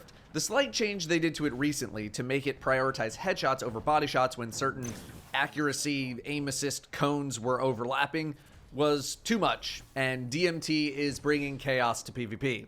A lot of hipfire-based nerfs are coming to make it less effective at long range while hipfiring, but they also removed the damage penalty for 5 stacks of Cranial Spike. Again, as someone who is not as in tune with PvP as a regular PvPer, all of these changes seem mostly fine. I like that they're dialing back some airborne effectiveness stuff, as I've found it not fun to not hit air shots anymore. DMT was everywhere, so a nerf was pretty much bound to happen there. Dead Messenger was incredibly annoying. I'll take that. And then the small changes for SMGs and pulses also seem pretty fine. Like, I don't think this is really out of scope. Next up, we have class abilities. They just have too much uptime in Crucible. I'm mainly looking at Titans on this one, but Hunters are going to get hit as well. Base cooldown of Barricades, Thruster, and Dodges are getting increased by 20%. Ooh. Sight and Titans, you're not getting off easy. If you use Sight... That is for what? Barricade, Thruster, and Dodge. So that's all for Hunters and Titans, right?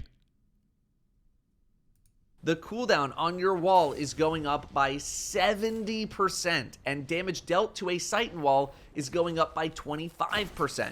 So you need to use your wall a bit better instead of just constantly spamming it everywhere you go. This does seem pretty extreme at the moment, but Sightons gets very little PvE use, so I don't suspect too many complaints outside of Sighton-specific users here. Touch of Thunder's Storm Grenade got a slight nerf a while Us back. Titans always get hit? Yeah, fuck you, you crayon munchers. A more significant nerf, mainly in the movement department, is going to travel slower overall. We along with a warlocks read slight nerf books. in damage. We're intelligent. Shotgun users rejoice, as Bungie is removing the stability, incoming flinch, and shotgun pellet spread penalties when sliding. This change Fuck was you, made book in the reader. pre-SBMM era and was made to reduce the number of engagements where the outcome was basically decided by sliding. Shotguns have been tuned a lot since then, and Bungie wants to see if removing this penalty changes anything. Finally, Bungie has some large-scale ability balance tuning in the works for Lightfall and beyond, and they will share more over Wait, large-scale ability tuning? and Bungie wants to see if removing this penalty changes anything. Finally, Bungie has some large-scale ability balance tuning in the works for Lightfall and beyond, and they will share more over time. Again, none of this is really too surprising to me. I know I've seen a lot of... Well, the blues thing Burma was Shield very Titans surprising in to me. PvP. Titans, not as much in general PvP. That feels more like a Trials thing. I've seen complaining about all of the class ability spam in Crucible, so... yeah, this all seems in line with what I've been seeing and experiencing. But that is the extent I feel qualified to discuss these adjustments as a more casual player of PvP. they all seem pretty fine. Also, Bungie has made a new Twitter account for Destiny. Yeah, I followed it. Which is Destiny 2 essentially team. going to be where Bungie can more freely talk about changes and feedback with the community instead of relying on the personal accounts of community managers. Makes a lot more You sense. can make a pretty educated guess as to why this is happening, but it's also just a very smart idea to centralize all information across one account instead of a bunch of accounts. That's your TWAB. It all looks pretty good to me. It looks pretty fine. I love the no blues anymore. I love the catalyst changes for the old season exotics. We got the raid date 100% confirmed. Yeah, I don't think I have that much to offer on this one in terms of thoughts. This is just more of a news update than anything else. A lot of good news in the past couple of days, past week. That's been awesome. Most of the other changes are PvP related, and again, I think they mostly seem within scope. Nothing seems too out of the ordinary, so I'll just leave it at that. Thanks for listening. I'll see you next time. Thank you for reading, Dado. Good. Right, that is on Destiny. There is a little bit on, let me see. New game mode, 2 new support heroes. There is a little bit more on Overwatch as well. It is still a game I play. Fridays and Saturdays were for Overwatch, but because I was off for a week, I'm a little bit worried that I might not be able to finish my Borderlands marathon by the time Destiny's Lightfall comes out, which is why for now I'm just going to continue with Borderlands. That said, I still very much follow and play Overwatch, so a little bit more Overwatch news. I know some of you in the chat do too. I'm gonna skip over some balancing stuff here, but Aaron Keller did an interview on the website Enemy, and it featured discussion about the PvE content rollout, as well as 2 support heroes that are coming to Overwatch. We also dug up some of the older quotes that gives us a lot more perspective on what to expect from the new support heroes. First up, let's talk about PvE. Aaron Keller talks about the really difficult decision to split the game up, but stands by it as the right call to make. While they say they're still finalizing how the PvE... I think it is the right call to make, absolutely. There is no way that Overwatch 1 would have survived for longer while waiting for the PvE to be developed so you could launch the Overwatch 2 properly with PvE and PvP in it. Overwatch 1 was, having a rough time, and I think if we had to wait another extra year, it would have just, it would have died. It was sort of half dead already. So they had to launch the updated PvP. As half-baked as it was, there's still so many bugs and so many unfinished things there, but at least we get to play it. Content will roll out. Aaron Keller says a chance to tell Overwatch's big overarching narrative is something that they're particularly excited about. Aaron goes on to say, we can go into a lot more depth with not just the characters in the universe, but all of the big events that are happening inside it. That's something the team is incredibly passionate about. Overwatch's bright, hopeful, inspirational future is a setting that they're excited to explore. He talks about the game on the whole, and this feels like a big bomb considering he says they have a lot of work to do in regards to the game's reward and progression systems. Oh, I'm glad to hear that. Yes, a recent video, because it feels shit currently. Coming in season 3, feels like there is no reward, no progression. A lot of work to do. Maybe we should expect a bit more of a crawl, walk, run approach, which Blizzard always does to everything when it comes to revamping the progression systems. Personally, I'd suspect that we should see season 3 as the walk, and the early, really poor challenges and limited progression as the actual crawl of that, which is just as pathetic as it sounds. After that, they talked about how they realized, as if it just dawned on them, that 1 major balance patch per season wasn't going to be enough for this game. Oh. It's kind of amazing that Blizzard is somehow able to know all this information but still plead ignorance like it was going to be surprising. Sometimes I really feel like my intelligence is getting insulted with how they pretend to not know certain things. Specifically talking about Roadhog, he is going to have his damage nerfed, explaining that he's overperforming because other heroes were changed, enabling him to perform well. Was it heroes that were changed, Aaron, or was it more so Kiriko being added to the game? Now, of course, they've known this for Exactly. months, but He gets they cleansed. had planned changes to Roadhog that Anna weren't gets going to be able neutered. to work in the patch, so they had to wait to get it in progress, and that's what we're going to be seeing in this next week or two. It was supposed to be in January, and it's rapidly closing on that month, so the deadline has got to be coming up. But I had suspected that that means they might be retuning or reworking his kit in a way that a pure hotfix wouldn't be able to do. So I don't think they are just going to nerf his damage, but maybe change something else about him, maybe take a breather, be more of a teamwork ability somehow, which is something. Perhaps, yeah, because, like, yeah, he fucking lives forever. Right, but okay, so no, there are quotes from the interview on Roadhog Balance as well, so I'm gonna watch that segment too. So that's 132 that's recent news. Giving a status effect to teammates. Essentially, it's pretty clear that if his damage is going down, his ability to one-shot squishies is not going to be part of his identity anymore. That's pretty clear indication of what direction they're going. Because he also says it would be very easy for us to change him so much that he becomes unplayable, or nerfed so hard that people would think he was a throw pick. He says they want to avoid that, but also make a change that's meaningful enough to actually have a real impact on him and the game, which keep in mind with all of the reworks, retunings to Sojourn, simply rapidly making a decision doesn't always work. Because in some cases, they buffed Sojourn. The effect of the game now might While trying be to nerf her. worse than it was originally. In the article, Aaron Keller talks about balance problems being whack-a-mole, which is definitely true since the game is holistic. Unlike lots of other games, being able to freely pick at will and swap during the game is just a mechanic other games don't have, and I'm going to go as far to say that it is kind of unbalanceable to some degree. Discussion. Well, yeah, it never will be perfectly balanced. There will be always heroes that are, well, not throw picks, but, you know, situational. Like, even now, look at Sim or even Torb. It depends on the map, etc. And even snipers as well. There are certain maps where it's not going to work that well. So perfect balance and every hero being perfectly playable to an equal percentage of all matches is never going to happen.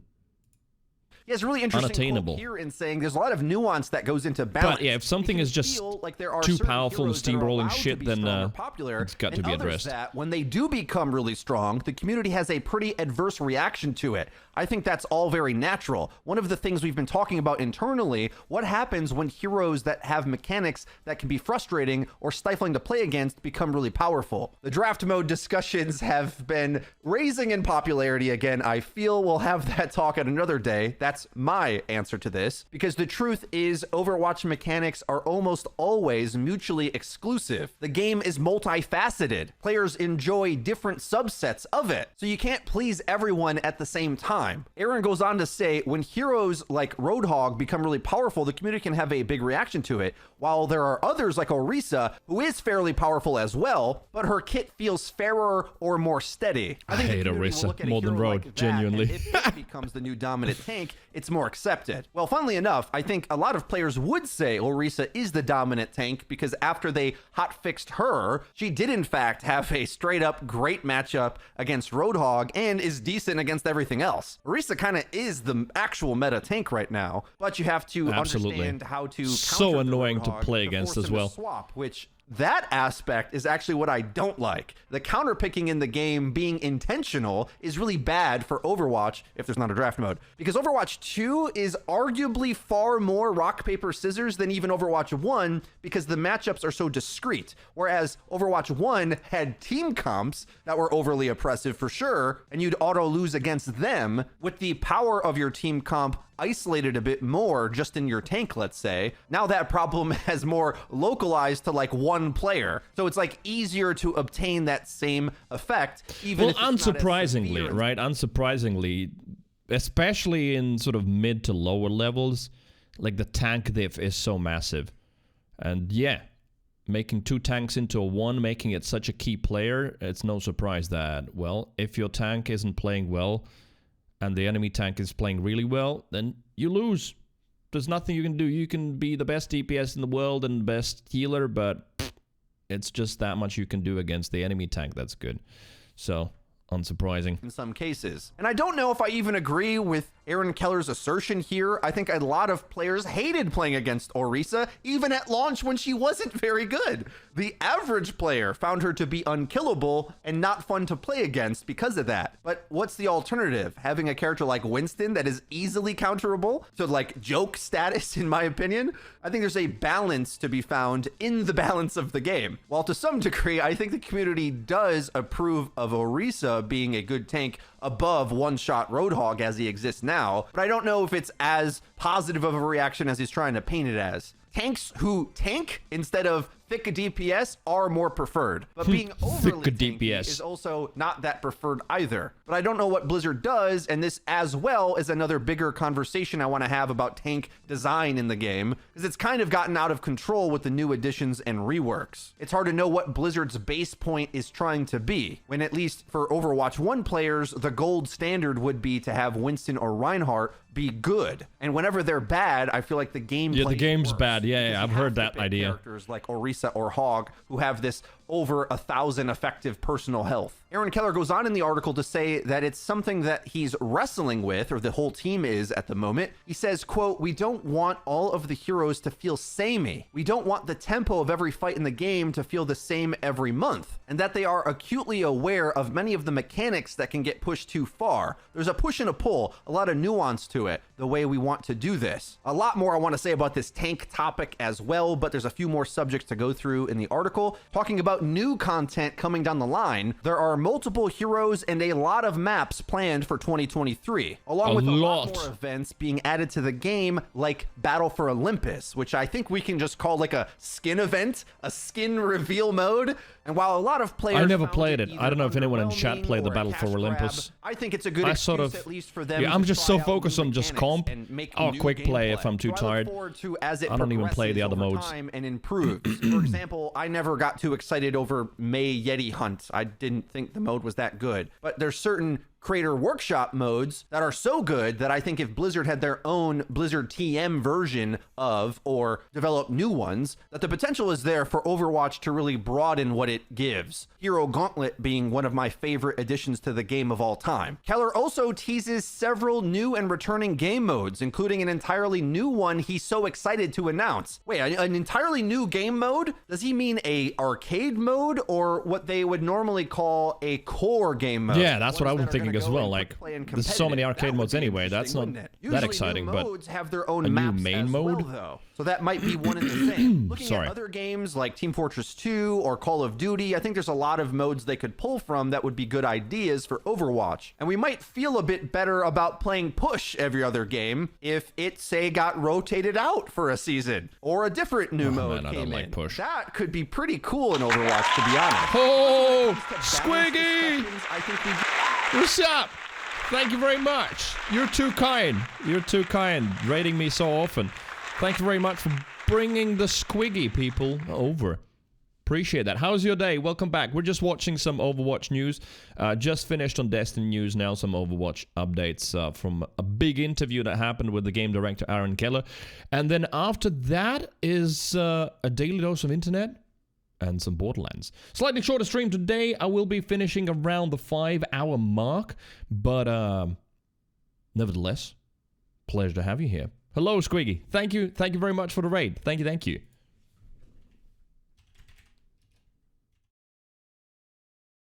Oh, wait. That's how you do it. There we go. What you doing? Let me see. Risk of raining still. Risk of raining. How's that been going?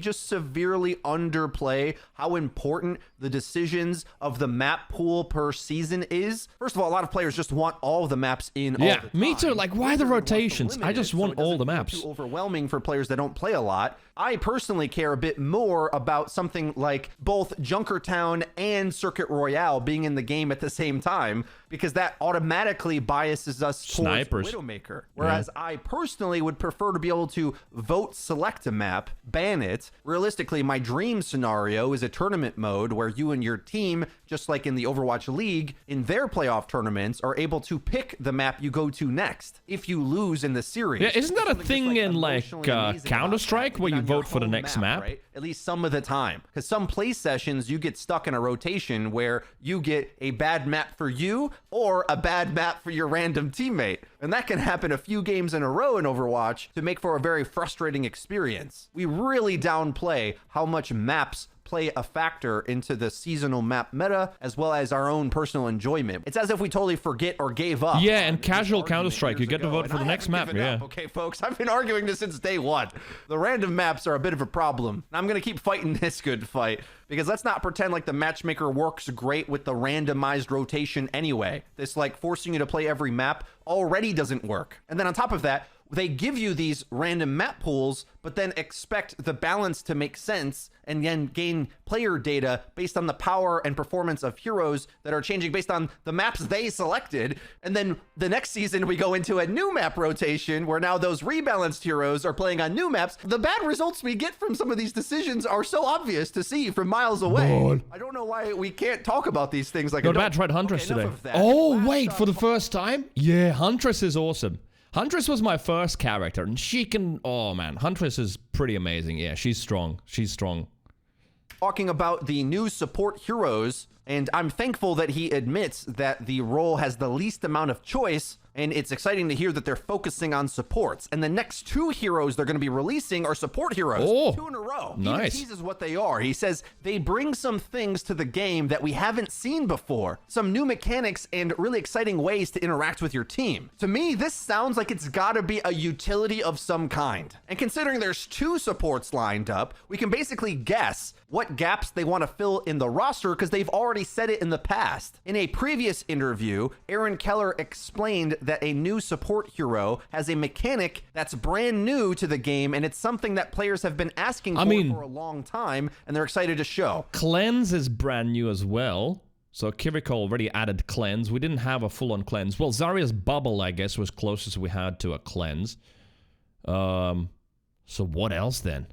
Which I think that is the same support hero he's discussing in the NME article. Nearer the launch of Overwatch 2, when Kiriko was coming out as more of the like Zenyatta or Ana archetype of a skill shot support, Jeff Goodman said that they're also looking to develop more Mercy style supports, where the skill of the character is more about timing, decisions, movement, and giving things to your team as rather than opposed to shooting, you hitting shots yourself. That's my paraphrase, of course, but that's how I would describe it. And since we're getting 2 support heroes, maybe they're both like that, or at least one of them. I'm super excited about this because a thing that I always disliked about Overwatch 1's design is that the damage heroes got so many cool supportive type kit in them. Now, the reason for that is in Overwatch 1, it wasn't originally designed with tank, support, and damage as the roles. It used to be offensive, defensive, support, and tank, and there was no role queue anyway. And at the time, they did consider a hero like Symmetra as a support. Yeah, I remember. Symmetra came out as a support, shield health to her team, yet even though Torbjorn was kind of similar, he wasn't in that category, and it's all been very strange. When you compare to a MOBA game, abilities like a Maywall or a Sombra hack would be support. Now, while in previous interviews, Josh No, who is still at the company, Jeff Goodman is no longer, but I don't know if the person in charge matters too much with this anyway, as once they say something public, it's probably the long arc that they're going anyway. Nevertheless, Jeff No explained that there will always be some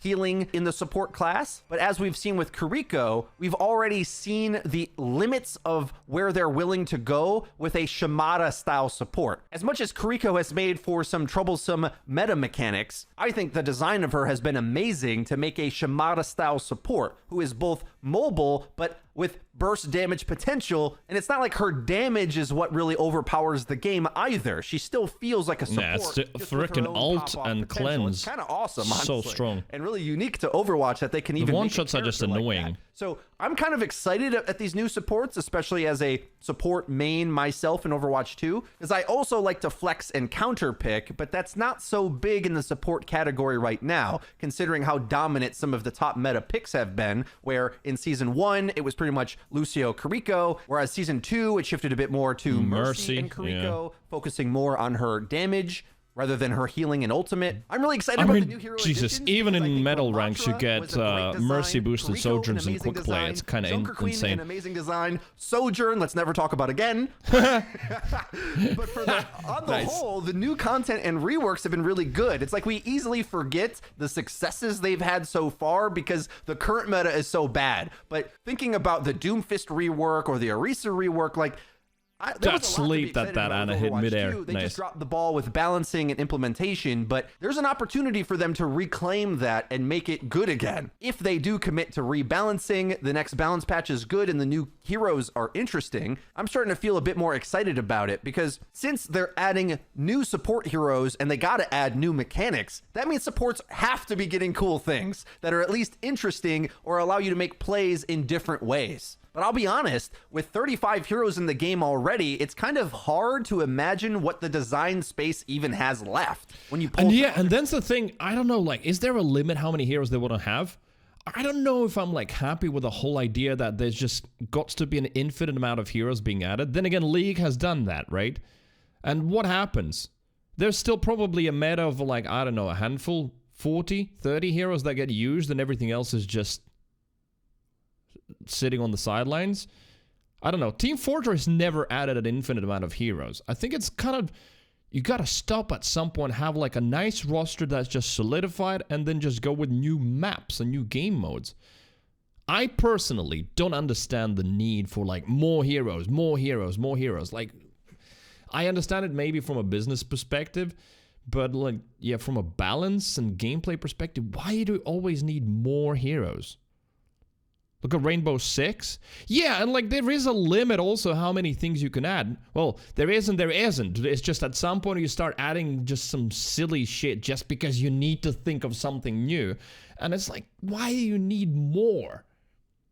Then again, that's a general question about the human nature, isn't it? Why? Why do we always want more? We don't need more. Yeah, Love You Long Time, it most certainly is part of the marketing/business model where they know that it drives engagement, and some people are like that. Yeah, they just play, but they want like more new heroes. Oh, I want to try something new. I can't blame them. It's just like, I personally don't subscribe to that. I feel like it is making the game worse. Every time a new hero is released, almost every time. Ramatra has been probably, the recent release from Ramatra has been the most balanced one. But every time a new hero is released, it's broken, it causes issues, it causes balance ripples that just go on for seasons afterwards. Yeah, why? Why do you always need new? At some point, you gotta stop. I don't know, stop at 50 or some shit like that. And then just concentrate on just making a shit ton of new maps. You know? Team Fortress lived for such a long time, was such a great game. They didn't have a bazillion heroes.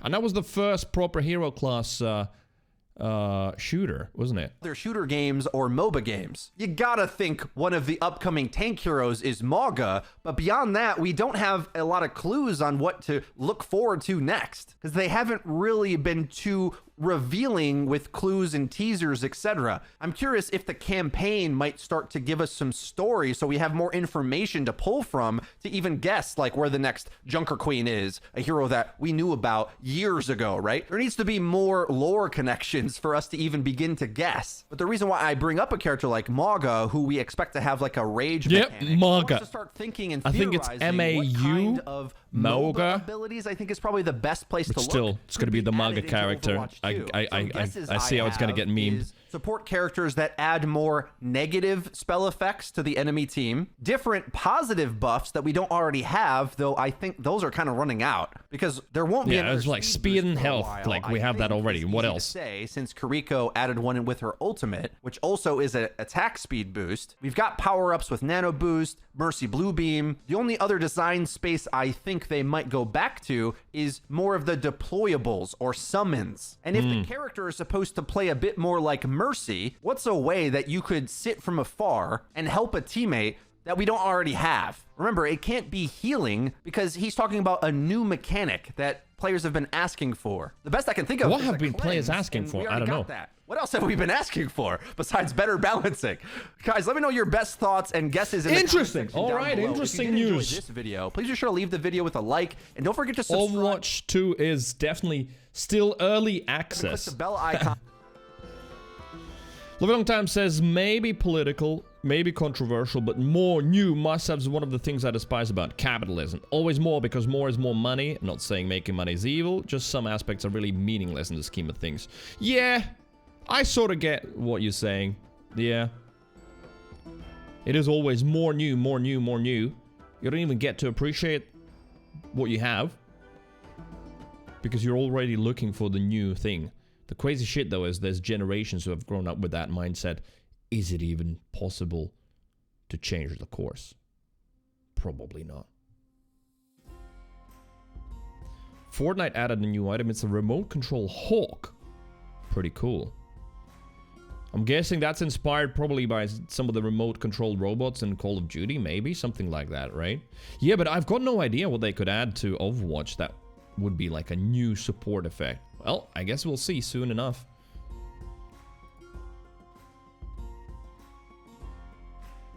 Right.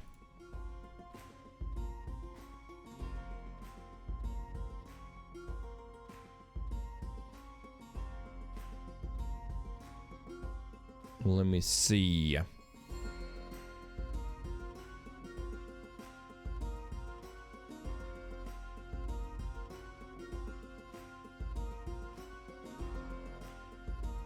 There's a big Rockstar sale, Rockstar Games sale, by the way, going on Steam.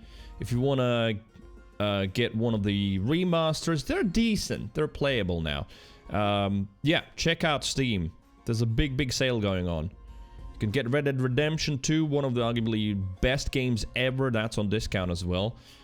Check Steam front page, should have it on your local region. I think what I'm gonna do right now is gonna place that order for that food quickly, because I only had breakfast today and that's it. I haven't had any lunch whatsoever, and it's sort of evening already. Learning How Not to Give a Fuck, good blog and book. Doesn't he have 2 books now? If that's the same same author I'm thinking of. Have you read both of the books? Are they really good enough? I was recently looking at it, thinking whether I should buy it or not. But like, there was something that told me that like, it's probably one of those sort of little bit self-help, cool books, and actually doesn't have that much meaning in it. Is it really good? Not good for you, Cree. Younger folks. Oh, that one hurt. No, it didn't. It's all good. But I don't know what you mean with it. What do you mean? Right. Quick food order. Gotta get it. You know, it's a bad old habit of mine. Just drinking too many coffees, not eating enough food.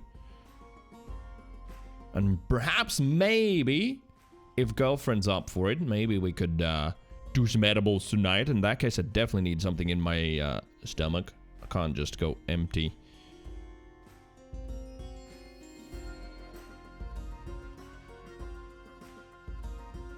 Love Long Time says, I read one of the 2 books. There was a lot of no shit. I'm not the intended audience. I see.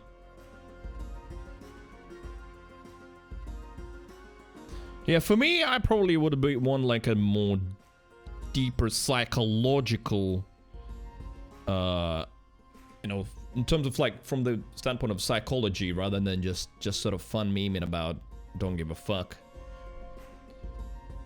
But, you know, Dr. K's videos already cover that for me. Incredible amount of content and very interesting things still released to this day. Right, okay, sorry. Gotta do this. And then let's go into Borderlands 2 straight away.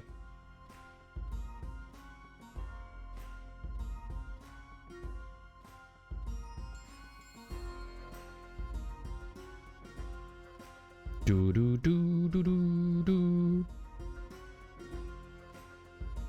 There is an option for pizza.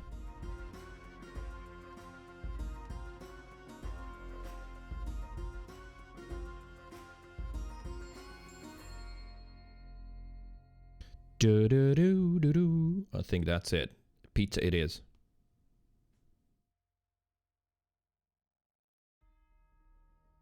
That was a very simple choice.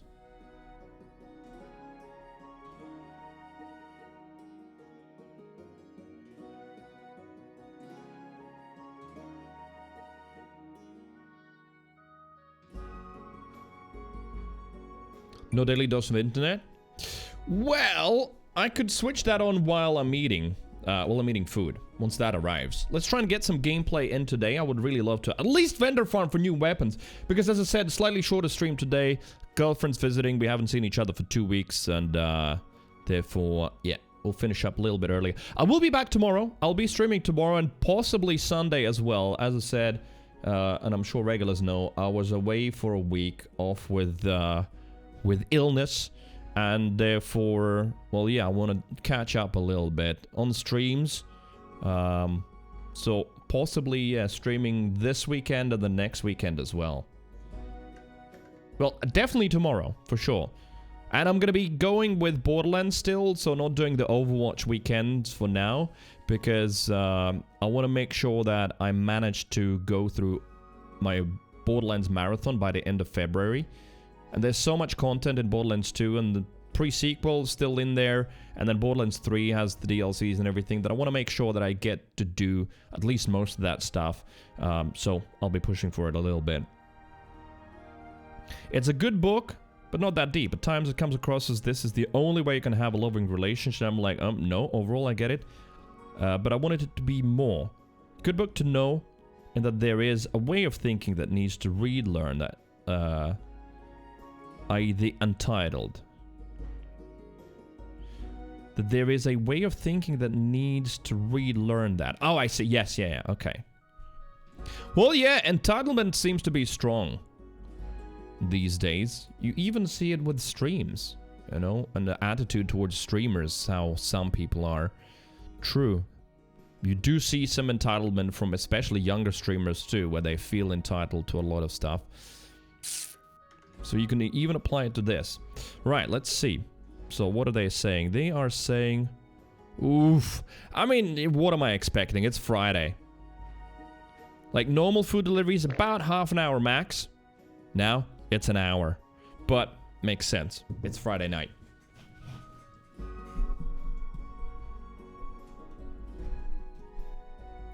Woo! Tank! Thank you.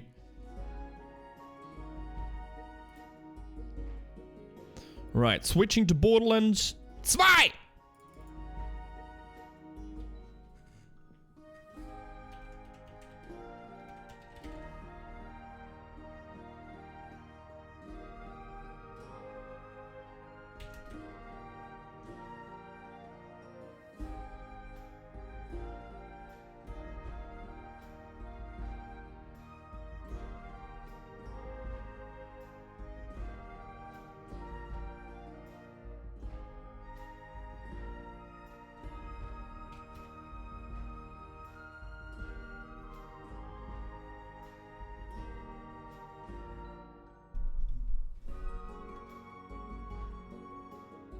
Ads, you bastard. Wait, what? I switched it back on. No way, Info also got it? Wait a minute, I'm so sorry. What the fuck? Wait, I've switched it back on. Ad-free viewing allows subscribers to watch your content on your channel ads-free.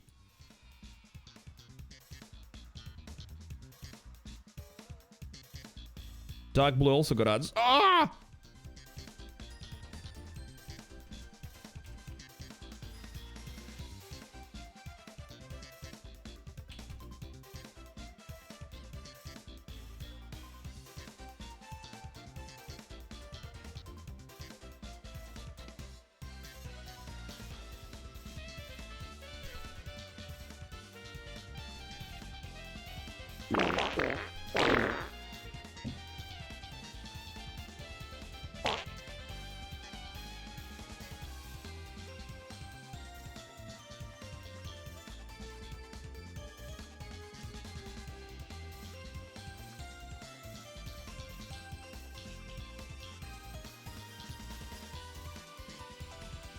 Wait a minute. Oh no, wait. I think it might be Twitch.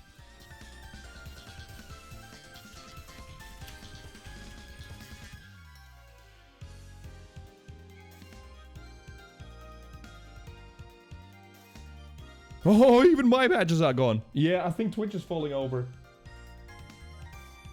Chat, you're looking kind of naked. Welcome back, Yodus. Cree's no longer the streamer. I'm just a pleb. All right, there you go. They're coming back. They're coming back. Badges are back. Yeah, that was some weird timing then.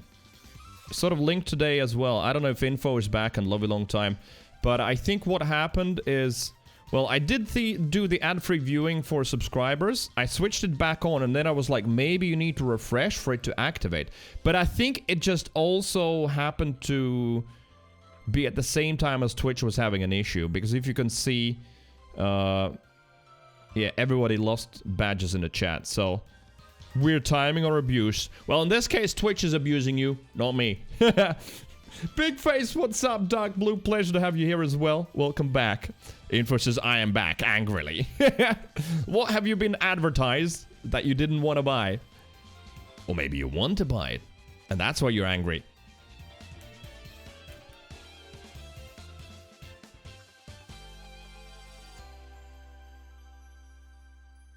Hello everyone, this is your dude. What? Didn't mean to do that. Your daily dose with right. That's so weird in that quietness of pre-game. Love you long time. Thank you very much for the pre-game fart. Consistent profile. Borderlands 2. Do I want to apply it? Yes, I do.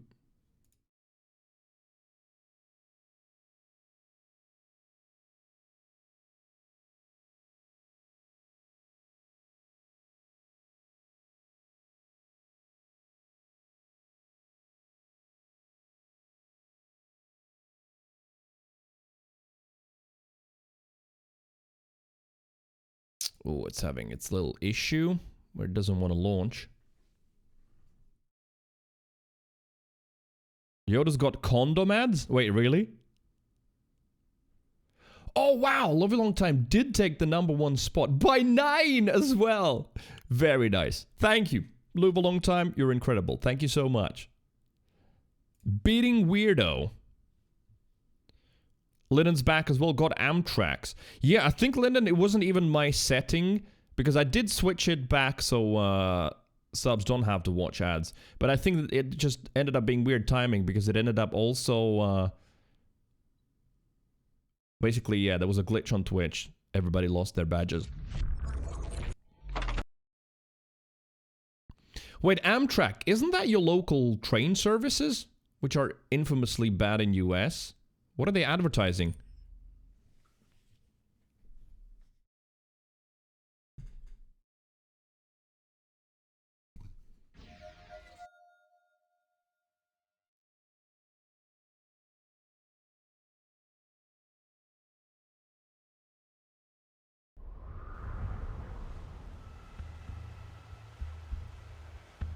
Long train rides that are never on time. I mean, it sounds a little bit like UK, but the train networks in Europe are a lot better.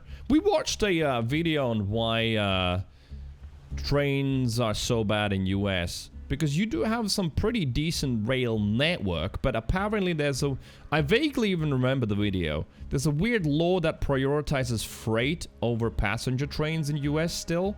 And it's the other way around in Europe, and therefore, yeah... It ends up being constantly delayed, and the schedules are ass and all that shit. Info says, I do not remember the ads, just the indignation of it all. Very moody today.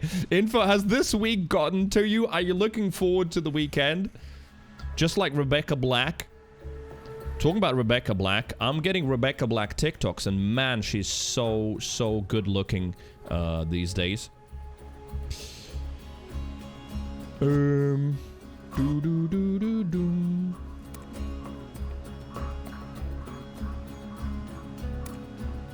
Creeviant 1. Why can't I get rid of the 1? I don't know, it just says it's taken by I don't know who and what.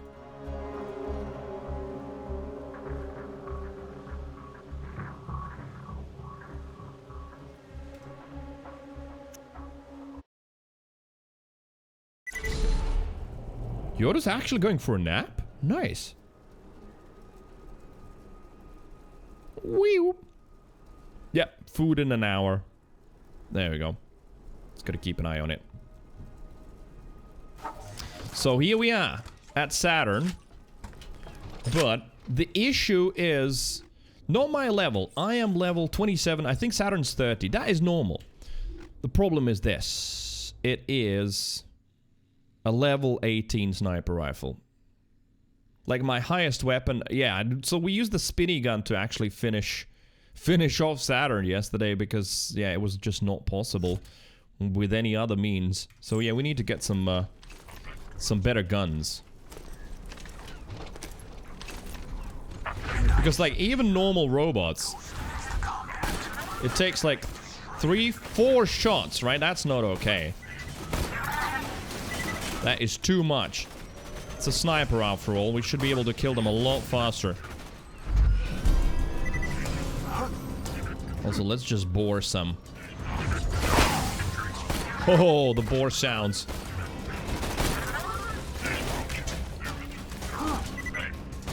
So yeah, where is a good vendor farm where you can get like 2 gear vendors, 2 gun vendors nearby? Does anyone know? I usually don't do vendor farming at all, but this might be like a first that I want in this playthrough. So, is there a place with the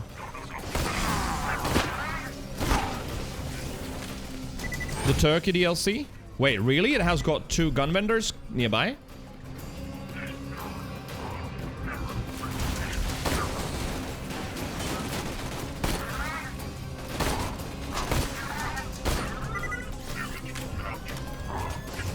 Oh, you're just talking about general loot. Although, wait, we could do the snowman. 1 vendor of each. 2, I don't think that even exists. Well, I thought, well, not obviously side by side, but nearby. Like 2 gun vendors might be nice. Weakness is now known to me. Time to go to work. DLCs will be entrance for Lilith. Wait a minute. DLCs are going to be, I think, around level 30, which actually might be perfect, right?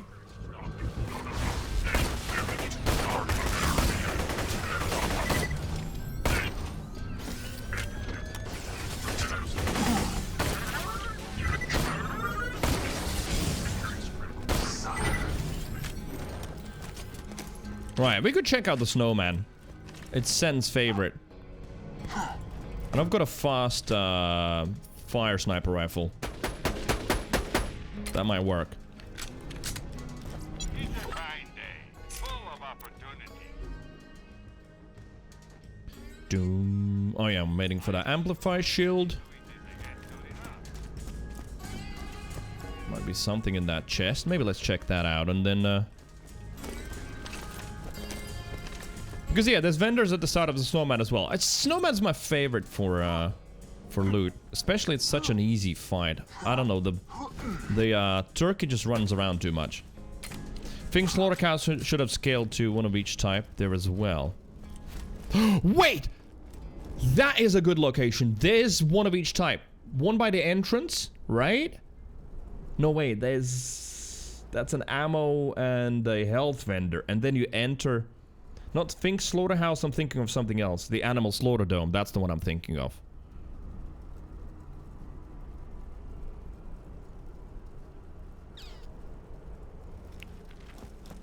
But fridge? Think Slaughterhouse and then the fridge vendors? That actually is not a bad idea.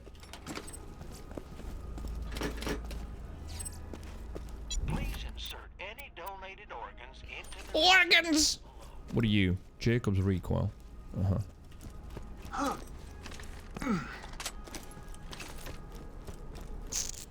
Righto. Fridge. Did we even get the fridge spawn? No! That's the problem. The fridge often doesn't want to show up unless you specifically die and respawn at the fridge. Which, as it turns out, I didn't. Then you just don't get the fridge fast travel at all.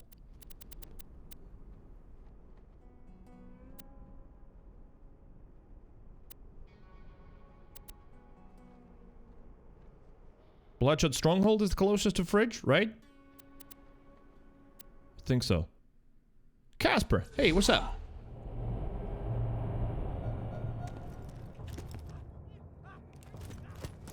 You won't find better merchandise anywhere else. I made sure of that.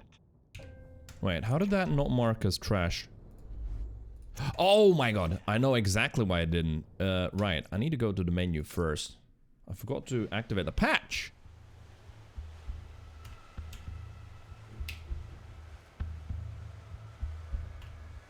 There.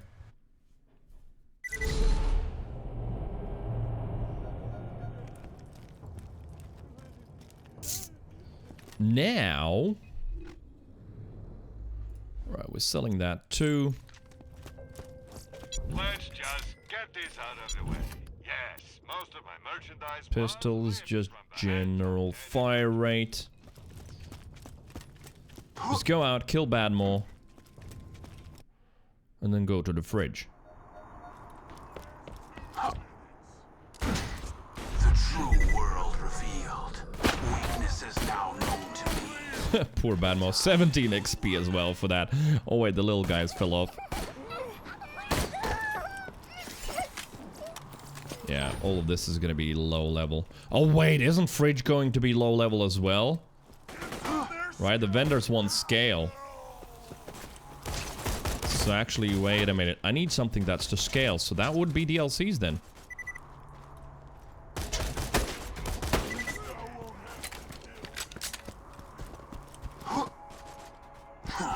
You can also travel back and forth to trigger the... Yes, you're right. I think there was a way to activate the fridge thingy. Not only dying, but also, yeah, just traveling back and forth.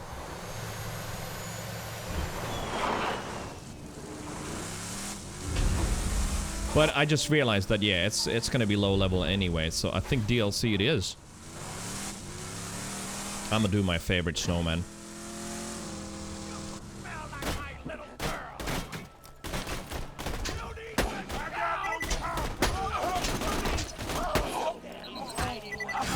Oh, even though they're low level, the grenades still hit hard. Set off my trap card. Your death approaches.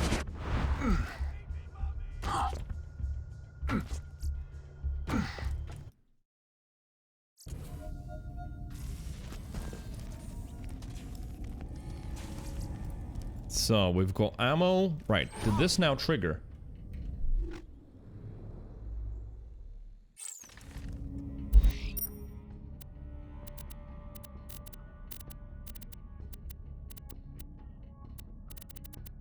The fridge. No, it's not there, but I think it was...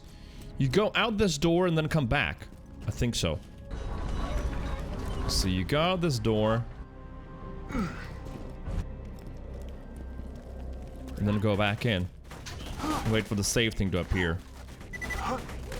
There you go. Boom, boom. It appeared, so... There it is, the fridge. Yep. So it's all good. Well, Fink Slaughterhouse. Let's see what level it's gonna be.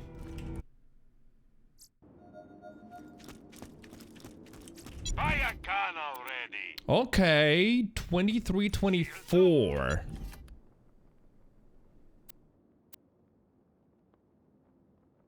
Not the worst, but... Right. Hey, Fink.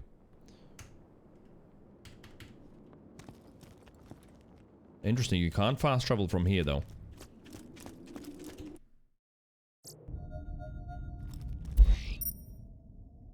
What about...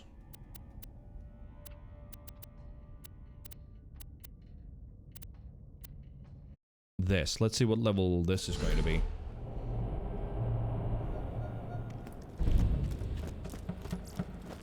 The Hail mission also 24, no idea. Happy Mercenary Day. I got a job for you. Yeah, this is better. You ever been to Ginger? Yeah, let's do this. This is gonna be on level at least. Laughing and singing. Laughing and singing. And they haven't responded about the shipment of guns I sent them by Good. train. Let's go. It's snowman time. I haven't farmed snowman in forever. Not for me?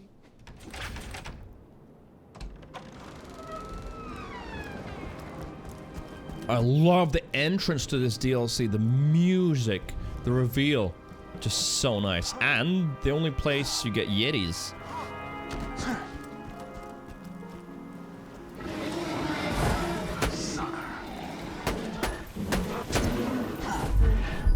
Assassins never die.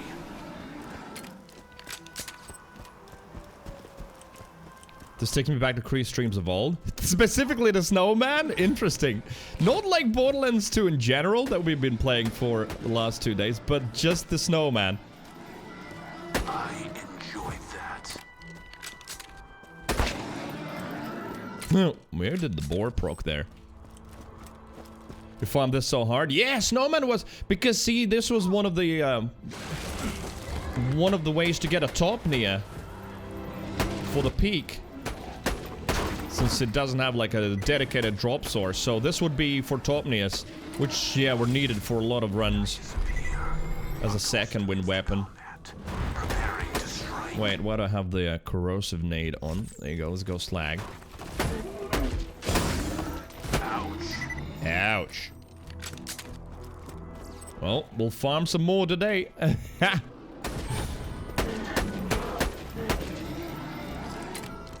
See, the fire sniper's kind of aight because it's 24, right? So it's 6 levels higher than my corrosive. And yeah, also relics you could get from this. Plasma casters also. Yeah, it makes sense why this was farmed because it has got so much different kinds of loot in here. Oh, wait. I'm already going to the snowman. We first need to actually open the DLC up. Every year, all mercenary operations were free. Then the idiots of Pandora adopted it as a day of charity and giving and... Ugh. Charity and giving. In my mouth a little.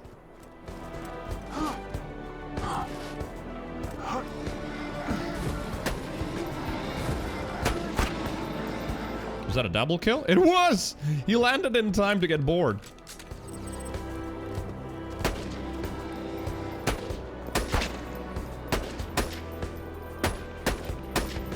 At least I've got the right gun for this. How's my iridium? 8. Okay.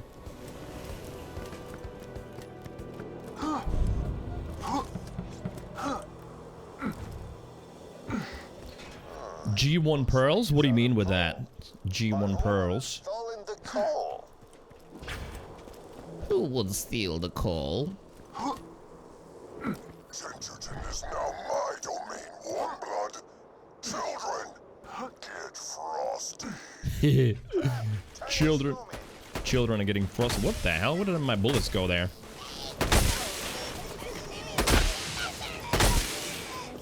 thought the living snowmen were just a myth like happy people. They must have frozen the town in ambush. Gen 1 pearls can drop from the train. Check out the train, would you? Wait! Yeah, but that's obviously after level 60 what? 2?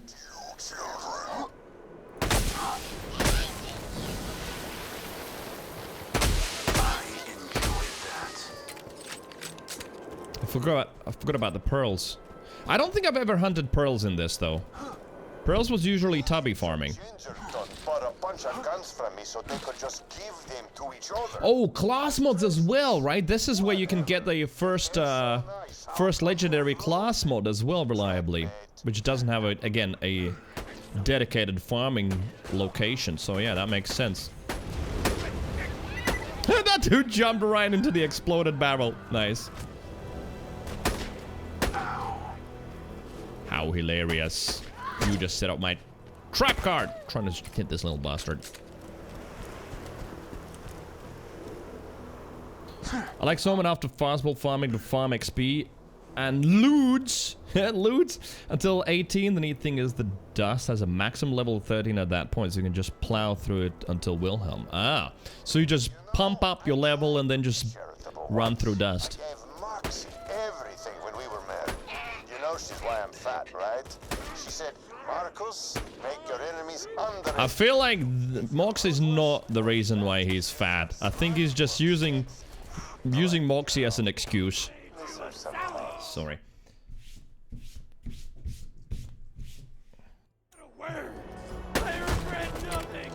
He regrets nothing. Me neither, me neither. It's all good. I regret nothing. How's that? There we go. Now we got the helmet.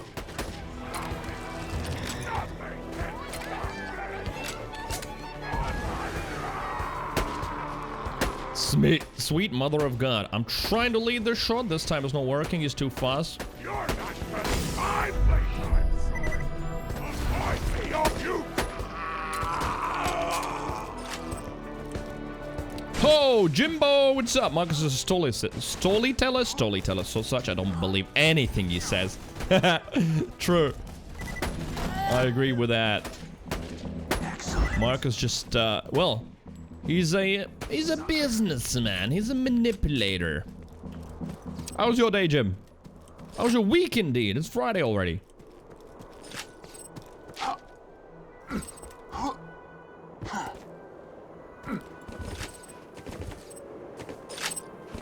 Get some ammo? Yes.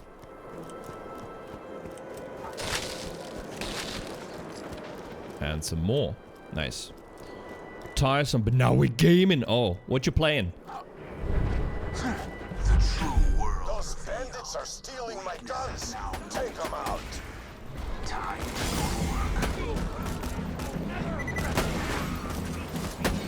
Come on, Bully Monk. Turn around. There we go. Good. Oh! It does come here. Shit!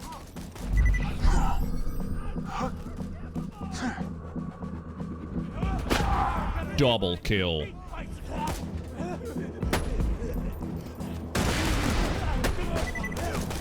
I like how he spawned. Oh, sexy pyromaniac. What's up? Pyromaniac. Thank you. Thank you. 90 just subscribed. No, I never die. See? It just sounds so calm and normal when she says it. No, I never die. Why did Mordecai need to scream it that badly? I don't know. Thank you for the 57, and thank you for the tier 3 pyro. It's my pleasure. Also, question for all of the programmers. We did ask already some at the start. Pyro, what languages do you know? Programming languages. I'm genuinely interested. There you go. Now the helmet's off. Sweet mother of... Does he say sweet mother of God or sweet mother of pearl or something? I think he says. Oh, there's two of them now. Who wins? 28 versus 29. We've slagged the 29. Oh, come on, 28. You can do it. They're both roughly the same health. He missed the slam. No, he didn't. He didn't. Oh, no. He got the first punch. I think the 28 is going down.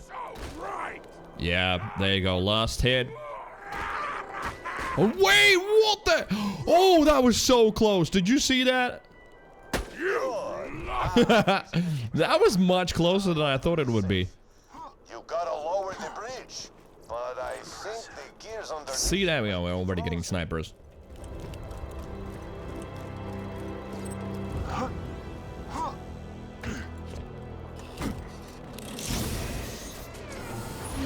Sweet mother of God. So Pyro knows Java, Objective-C, a bit of Python, and few JavaScript libraries. Jim knows HTML, CSS, C Sharp, Java, Python, and smidge of Perl. Wait, Jim, I didn't know that. You know that many. I genuinely didn't.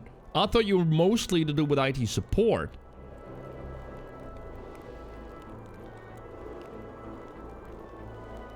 Have you ever listened to full combat music? Yeah, I have it in the stream playlist, so we're probably listening to it every day. It's in the stream playlist, all of the Borderlands games, and all of the full tracks. Used to love programming, not so much anymore. What happened?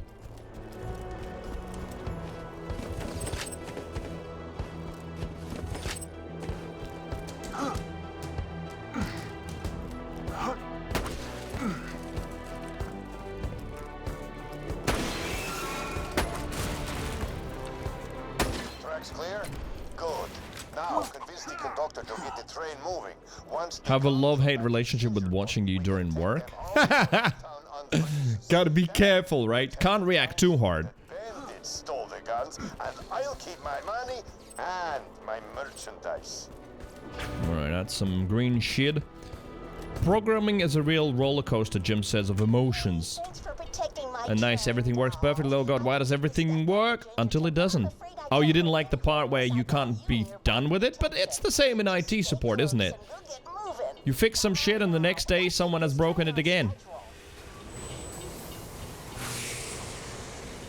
Children, destroy that train and the Vault Hunter who protects I'm the train. turn them into a frozen badassicle. It's a shame you can't hit those midair. It'd be so cool. Fiddlesticks. Tiddle sticks. Let's get some fresh blood on the tracks. Well, snowmen don't bleed. Everything foolish. Also, what happened to that train for a second there? The snow, the elements themselves. Your person doing it is a futile death.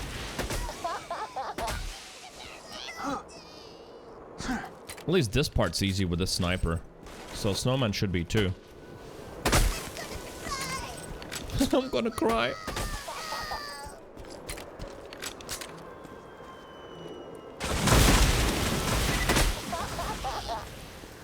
The laugh. That is a fast shield, but also tiny. 329. It literally almost does nothing. Right, is it time for those guys to spawn? It is, I think, yep.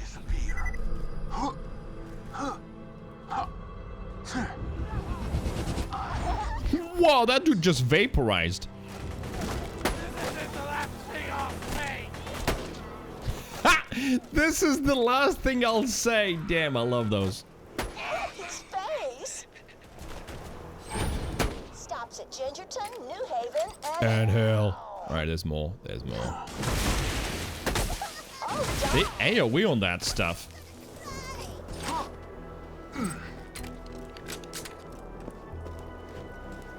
Food update, still the same, half an hour. Oh wait, there's more.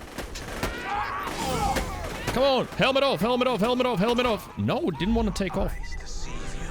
He was shy today.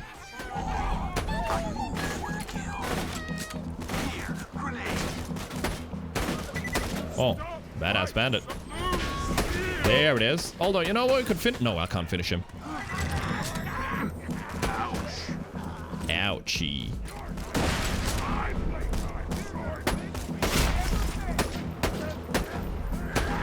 Come on, finish him. Nice. I still got the XP as well. So I guess I did most of the damage. Oh, nice. Alright, just get on it! Choo-choo,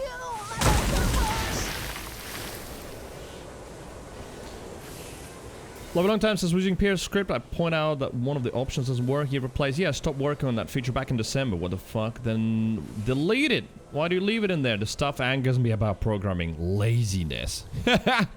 End of the line. See you around, sailor. But Jim says, real talk, I got heavily discouraged by meeting extremely talented people who could make godlike stuff in programming with near zero practice. Wait, really? But that's gonna be in every single sphere. Venture competition. It's a nice sniper, but yeah, we need elemental ones, I feel like. You know, unless fighting dragons, I don't think there's any downside to using elemental ones pretty much exclusively.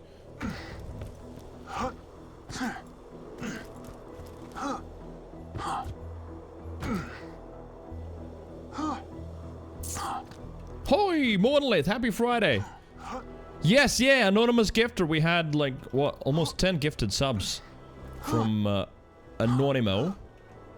And you were one of them. Enjoy.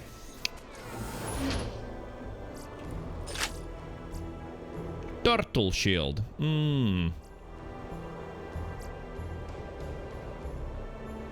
Corrosive transfusion, corrosive cloud, Nova shield. I'm gonna take the turtle. Let's try that.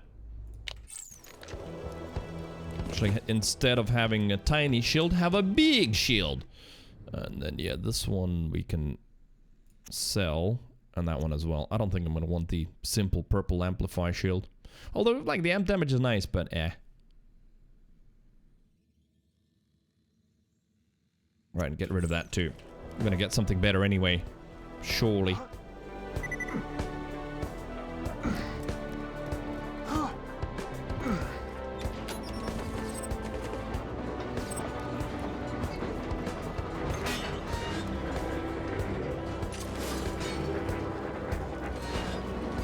The placebo is strong. Oh no, never mind. It is 0 Celsius. But I was like, wait, we're playing a snowy DLC and I'm starting to feel cold. I need to switch on the heater. But I do. It is 0 Celsius and... well, there's almost no heating. Very little.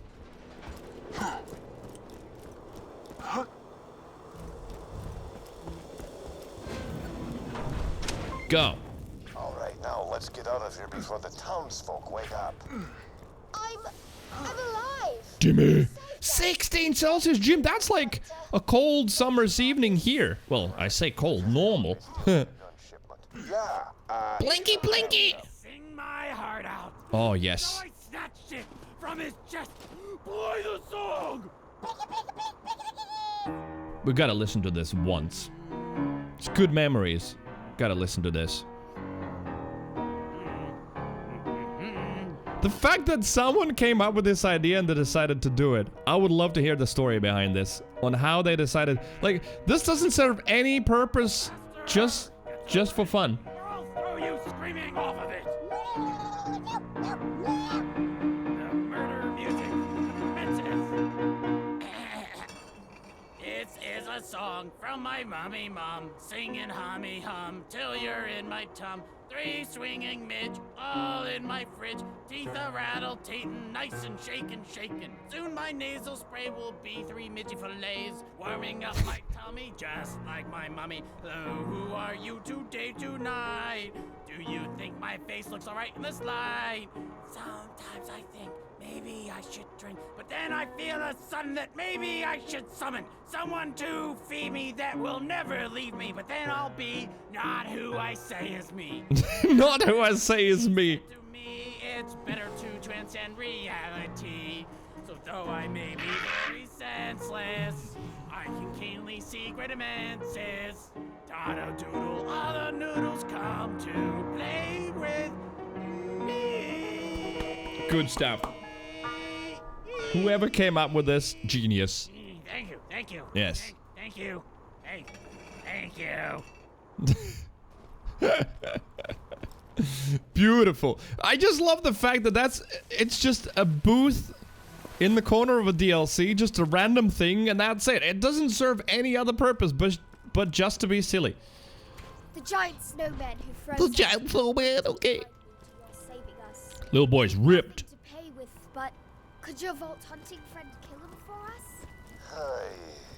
Carol of the Bells. Vault Hunter, track down the giant snowman and kill him. Kill him.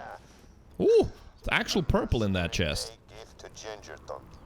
Fleet Acid Nova Shield, no.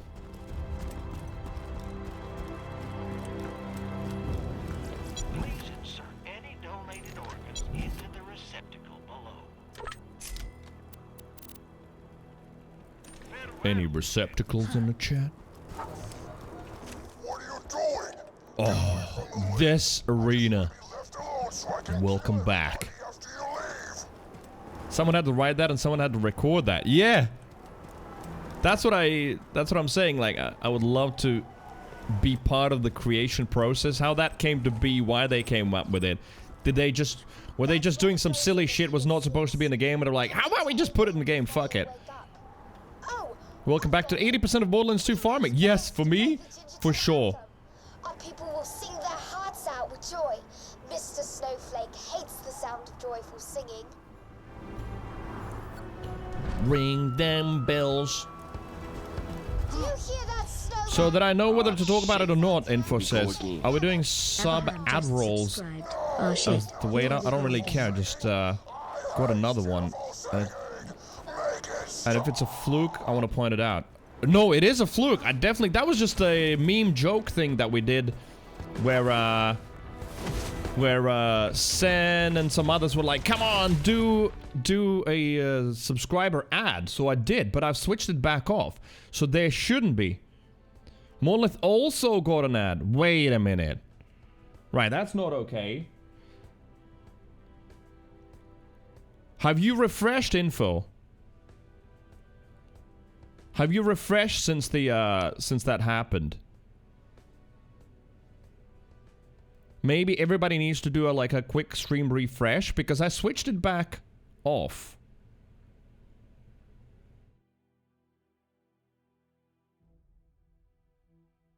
Lovely long time refreshed it, still got it. Abraham, hello, what's up? Ah, shit, here we go again. Wait, it didn't play. Maybe there's issues with Twitch today, and it just coincides with, you know, me doing one single joke ad run. Because no, it definitely is not supposed to be the thing. That's the whole point of, like, sub and don't have ads, plus emotes as a bonus. So most certainly not supposed to be a thing. No, the notification plays, so you just didn't notice. Really? Oh my god. Okay, sorry about that. Abraham, good to have you. Happy Friday, and thank you for 64 months. Thank you, thank you.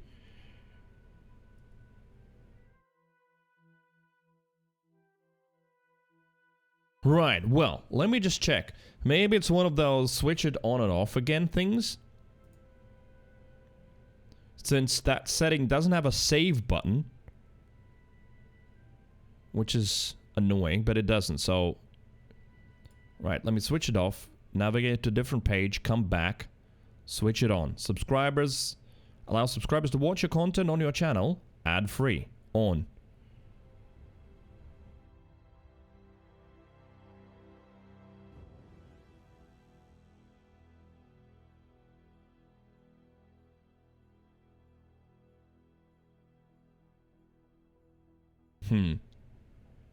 Right, let's hope it fixes that. Sorry about that. But no, that's definitely not the new normal. I don't know if all of you are back from the ad break, but no. It's not going to be the normal of subs just having to watch ads. Definitely not.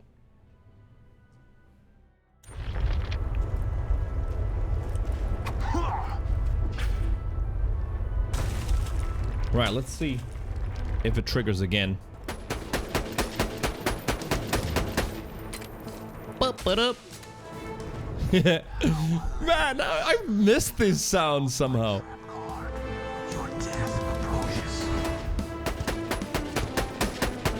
That was actually a pretty chunky first shot. Let's let him come closer so I can kill him. So I don't have to walk that far for loot. Dead. He's weakened. Quickly, take his magic hat. It's the source of his power. Gotta do the hat. Wait! The sniper rifle's not powerful enough to yeet the hat. Oh, interesting. Didn't realize. And a level up. Well, I think we wait, and we got a legendary. Yeah, I love pandemic. And I'll give you something out of the gun shipment and the house. Yay! Right, what is that? Second win health. And a shotty.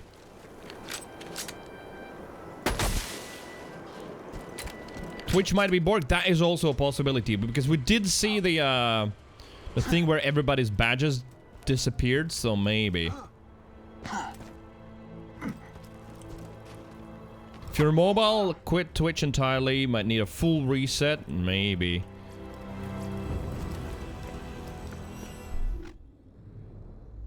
Right, the pandemic.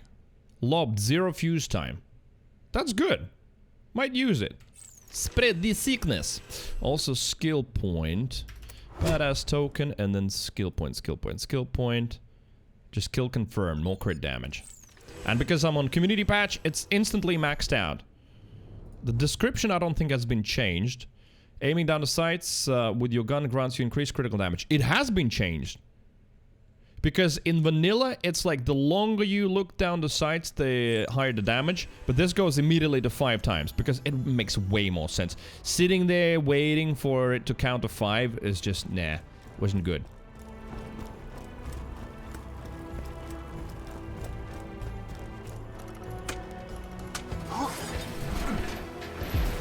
Timothy! Marcus, bless us. And Oi, then- governor. Oi, governor! And then we get to do the snowman again, right? Look at that! What the hell? Could you drop a bomb Nice. for me? Quad. Rustlers as well. Not a matching grip. That's what? A Hyperion grip, right? And bandage stock.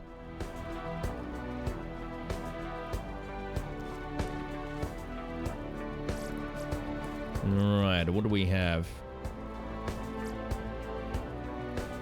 Amplify shields. What about class mods? Just sniper class mod.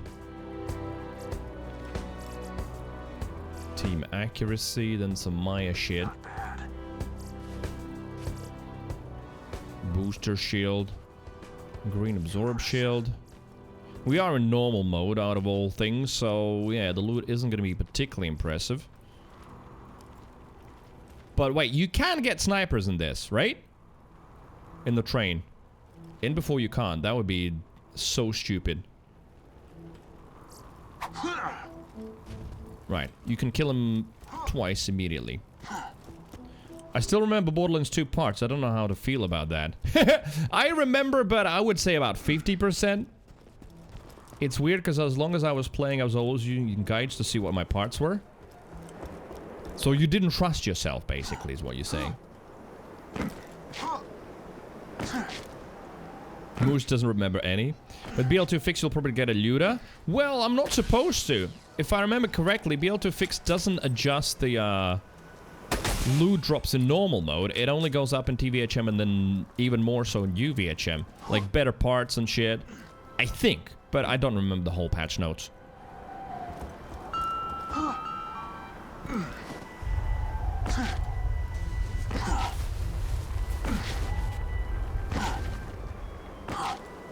The pandemic just now? True. I don't know if that's part of BL2 Fix. Maybe.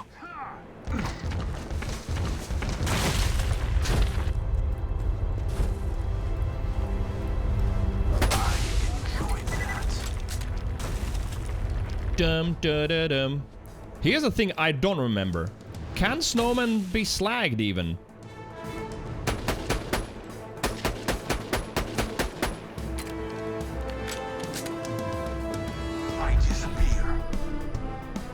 Also, yeah, it's weird. When you deploy into the wall, he just walks away. It's like, alright, no more fighting. Bump it up.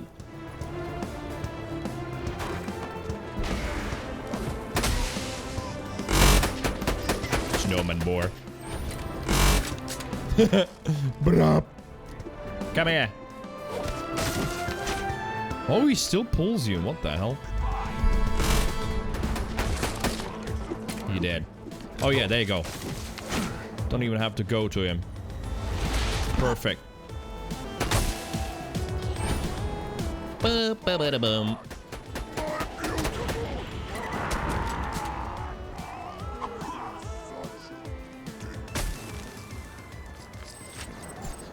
It's a shame Sen isn't here. It was her favorite fight, favorite farm.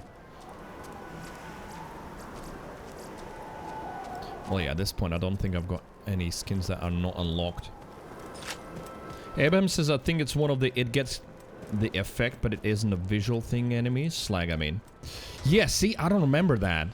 Does this slag only for like a second and then drops it? I really don't...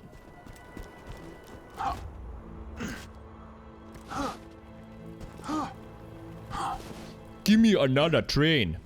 And then we have to start reloading. So... For those of you who've joined now later, welcome in. If you haven't followed, drop a follow. Why I'm farming this is because I'm doing snipers, well, mostly. I mean, I say that and it's only snipers in my inventory. I don't mind using another weapon if I really need to, but I'm trying to use snipers as much as I can. And, yeah, underleveled is not a problem, but...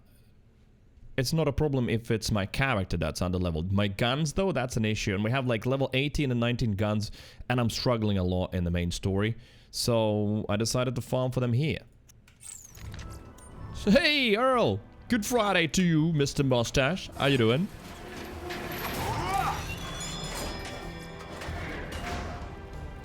But yeah, who remembers? Can you actually even get... Oh yes, that's my answer. You can get snipers here.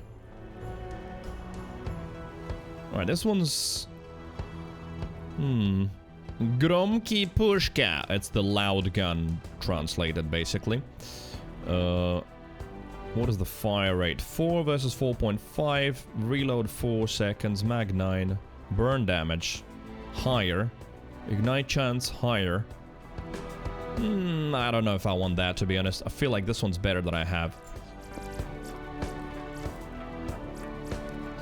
Sniper rifle max ammo. That might be nice. Oh, there's an improvement. That's for sure. Straight away. That is on.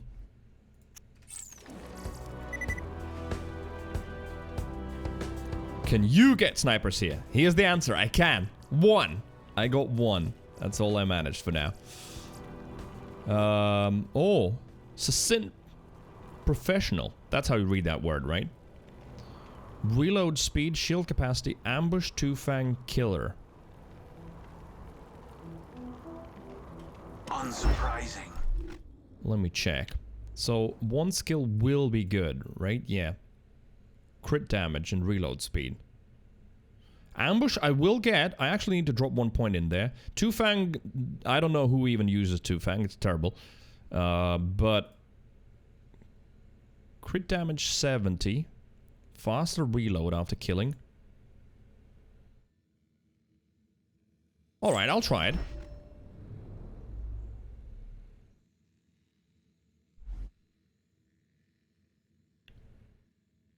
Here we had precision and headshot. Crit and just general damage. Two-fang can be useful on slow guns. But it uses ammo, right? It's not free ammo. If it was free ammo, I'd be alright with that. But I don't think it's free ammo.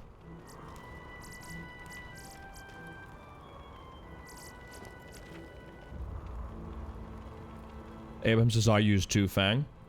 It's a fire rate burst? Well, yeah, I guess so. So why do you like two-fang, Abraham? What's so nice about it? I don't know, it just throws me off when it sometimes shoots the 2 bullets.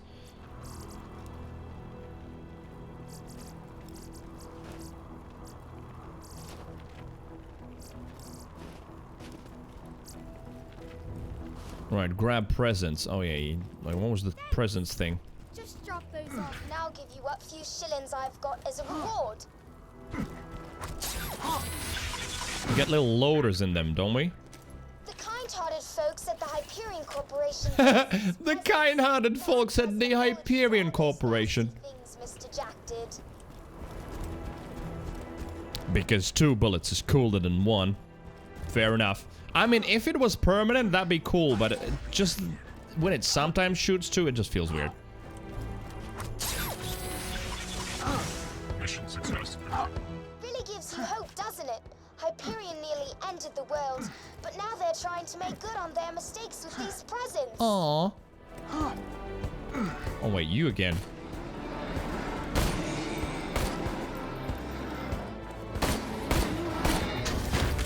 Well, I'm using the wrong gun anyway. Hilarious. You just set off my trap card. Badass Yetis.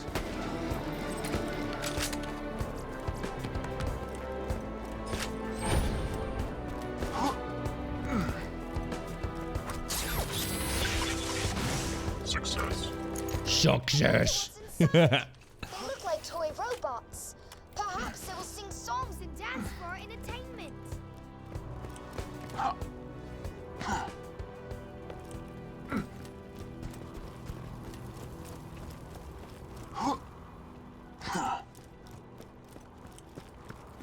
Pizza delivery. Right, sorry. Gotta check it. It's still being made. So, not even being delivered yet. It's pizza time. Mission success. Right. Oh dear, it appears Hyperion has not changed their tune after all. Did you destroy those presents, Vault Hunter? They have little bows. Aw. Why do we need to kill them? They're so cute.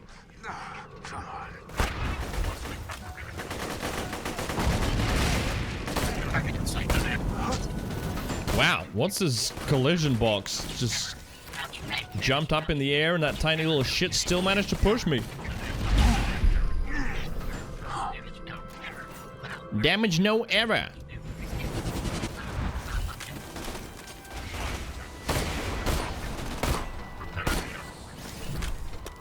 I suppose I understand why they wanted us dead. Gingerton is full of X-Labs, and Hyperion was never fond of anyone who followed Brick. Anyone who followed what? Brick?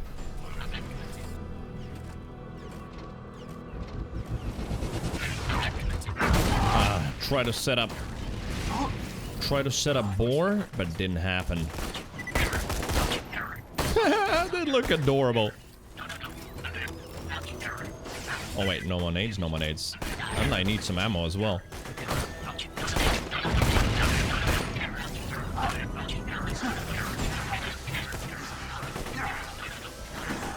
Alright, that's dead. That was a long, actual corrosive dot. Let's see, how long does it continue? Oh shit, I forgot to change the number so they don't actually go downwards.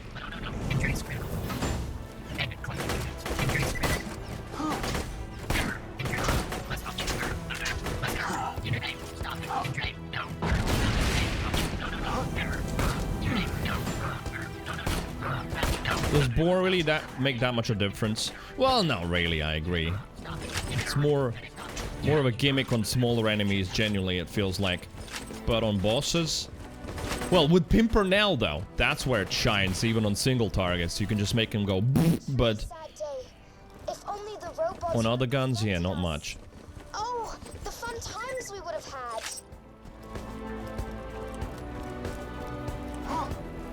I just get double damage on the other enemy behind, that's basically it. Stop, drop, and roll.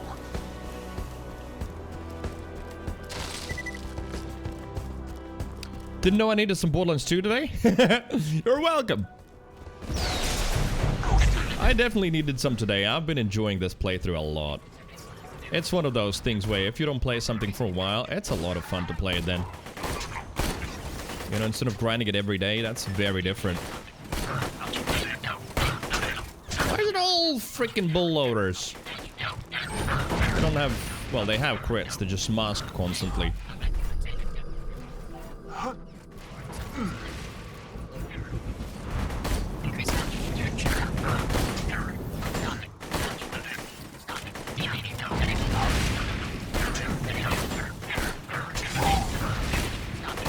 And see, because they're tiny bots, their actual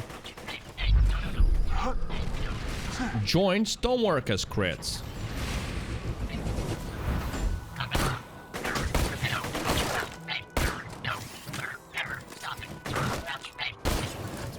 Makes you want to play a shotgun playthrough? Do it!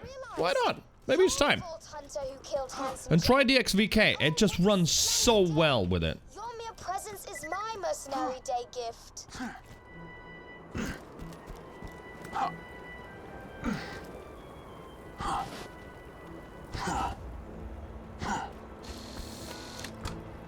Yeah. Right, need some more ammo.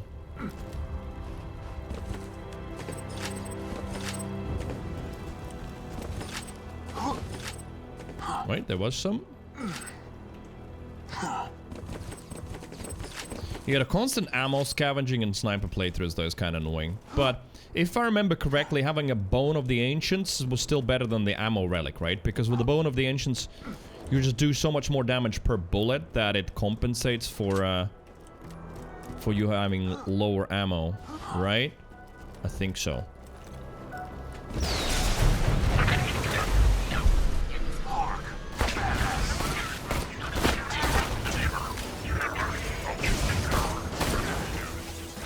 Well, there you go. This is where Boar helped a little bit. Landed a few shots on the one behind, and it was enough. Wonderful, Vault Hunter. Wonderful, yeah. Day is saved. Return to me at your leisure.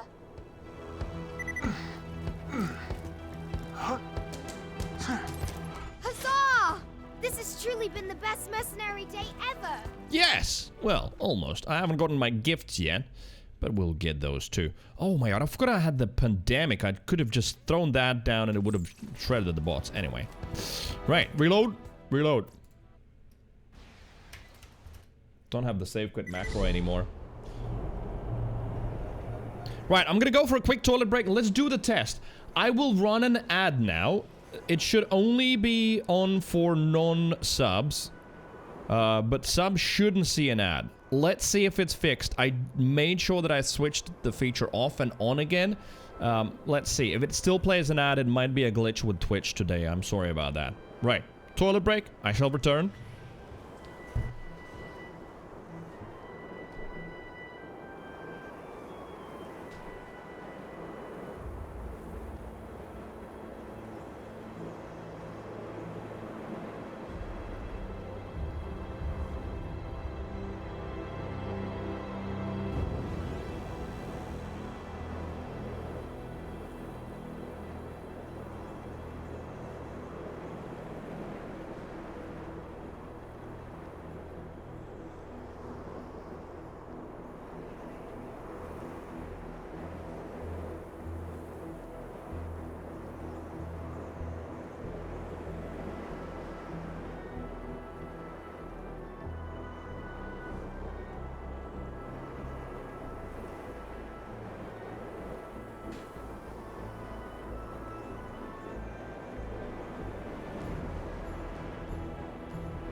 No ad for tank, but you didn't get one before either way, right? It was Info who got one, Love You Long Time, and someone else. Any other subs? Can you give me feedback? Did you see an ad now or not? Hopefully not. Hopefully it's sorted. Right, ammo, we can get some here, actually. Let's just get this out of the way. Yes, most of my merchandise was ripped from the hands of dead adventurers. No ad for Butlink either. Alright, so maybe it's fixed now. Maybe it was one of those classic have you switched it off and on again scenarios. Chris Camham, hello, welcome back. Heard an ad when I was about to wake up from a nap. But yeah, that might have been before. Linda didn't get one, but last round didn't get one either.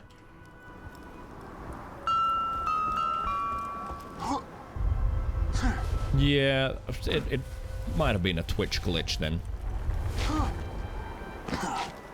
Don't touch the setting, basically. Don't touch it.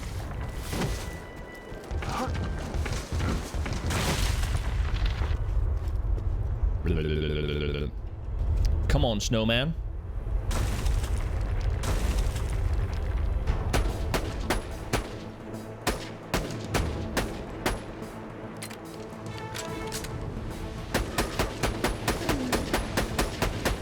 Oh, he's angrier this time. Your eyes deceive you. An illusion fools you all. I move for the kill.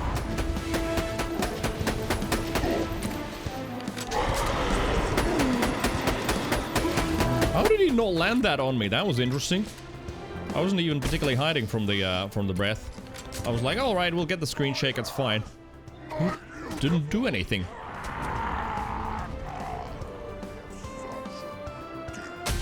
Boom. Oh, almost level 29 as well. There we go. We'll catch up on levels as well. So overall, the progress should be better. Hyperion.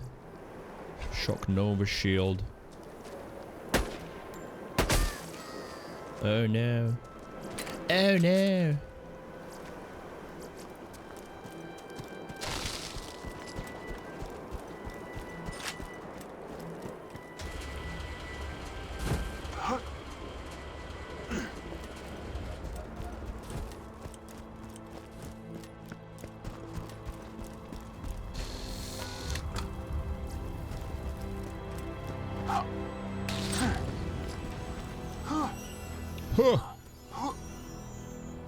My beloved train.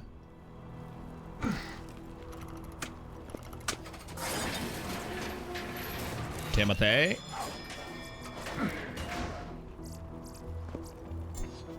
Oh yeah, we also will get all the iridium for expanding my sniper ammo capacity. That's also good. No snipers though.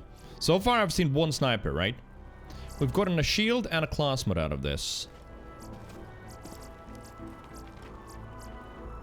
Spiker.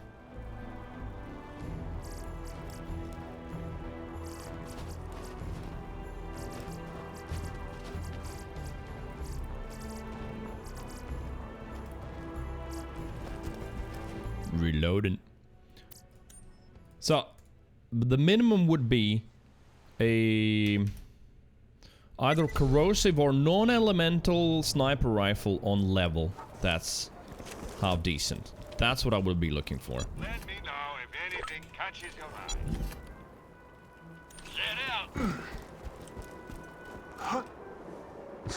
Chris Cameron, did you get your response from Gearbox about your lost characters and, well, all of the progress? It seems like all of your saves and everything was lost.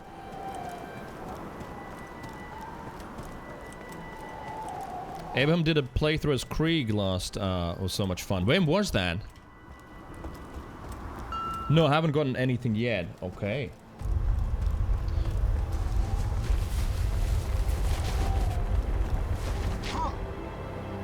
And you didn't change or reinstall anything, didn't do any software updates, anything like that, right? It was just, well, disappeared one day and that's it.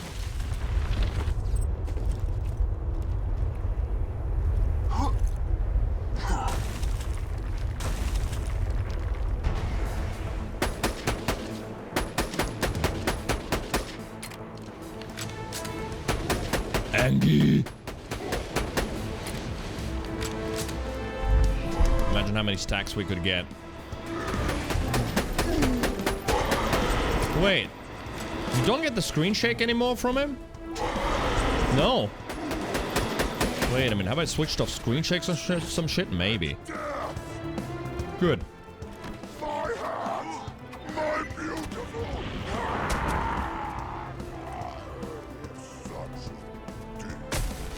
Hey, level 29. That is what? I think story level is 30. So almost there anyway. Right. Chikamin Chinook. Wait.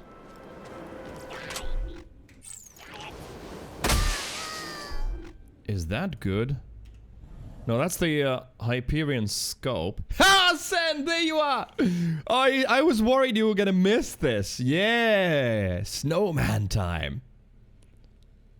Right, it's stability, 1,000 damage, 7 scope. Alright, you know what? I might keep this. This might be good.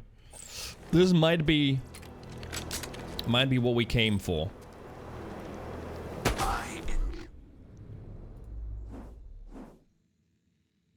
Right, and then 1 in ambush. So we get 16% more damage when they're looking at my decoy.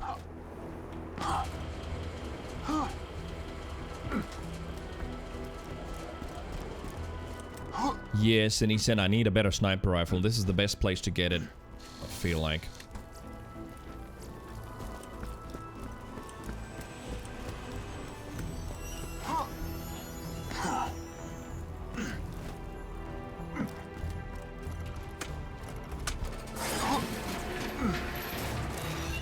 From Marcus. So many siren mods, what the hell? Right, no snipers first of all, that's a bummer.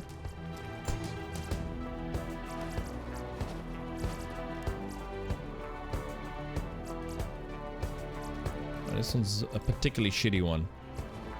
Could maybe grab a good nade as well, but I don't see anything here.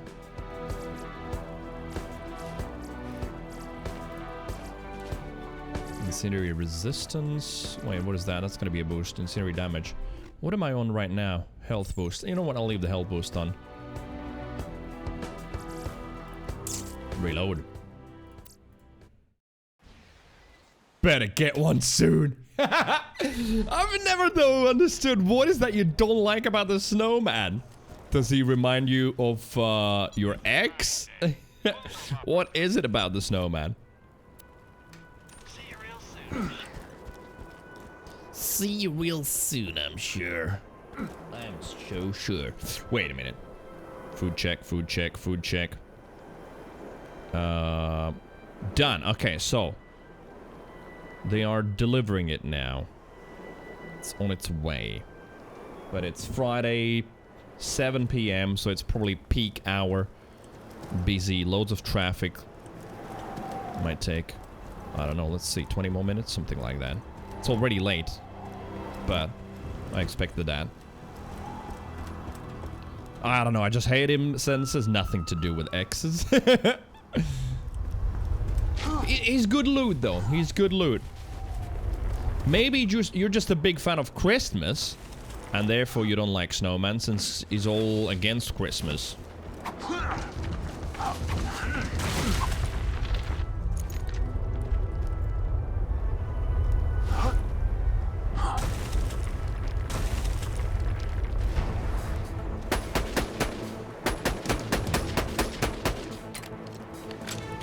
Bup, bup, bup.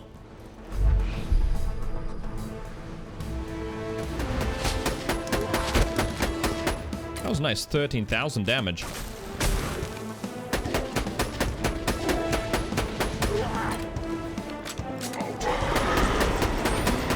Dead.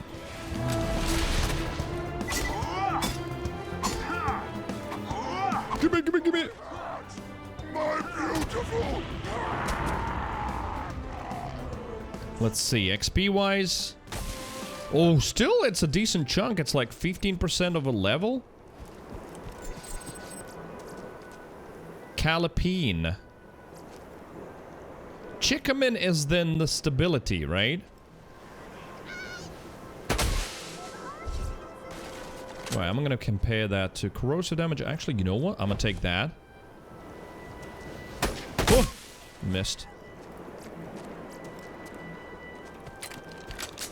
So, these two.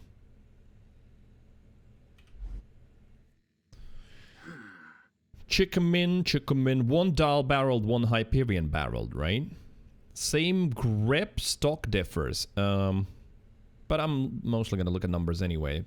Same zoom, accuracy, close fire at the same, reload speed is the same. So essentially we have more mag size and damage with the Calipine, right? So Chinook's worse, Calipine's better.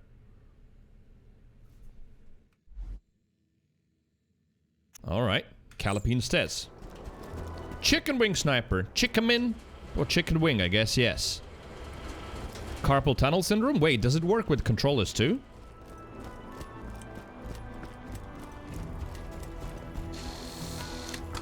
I thought controllers was a thing where, yeah, if you have carpal tunnel, then you know, you get normally it from the mouse, this movement here for that joint, but controller, at least that doesn't move.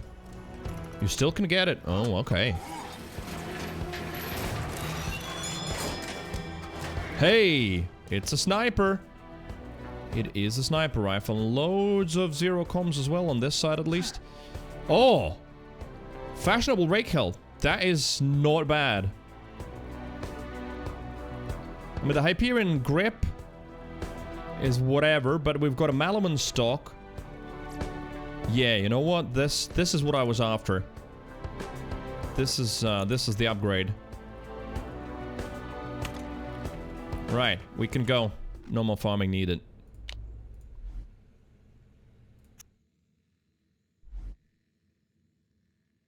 So that's 27, let me see, and that one, yeah, I'll keep the fire one for now. Can have the corrosive damage relic actually as well in there. Let's see if we need more health later on.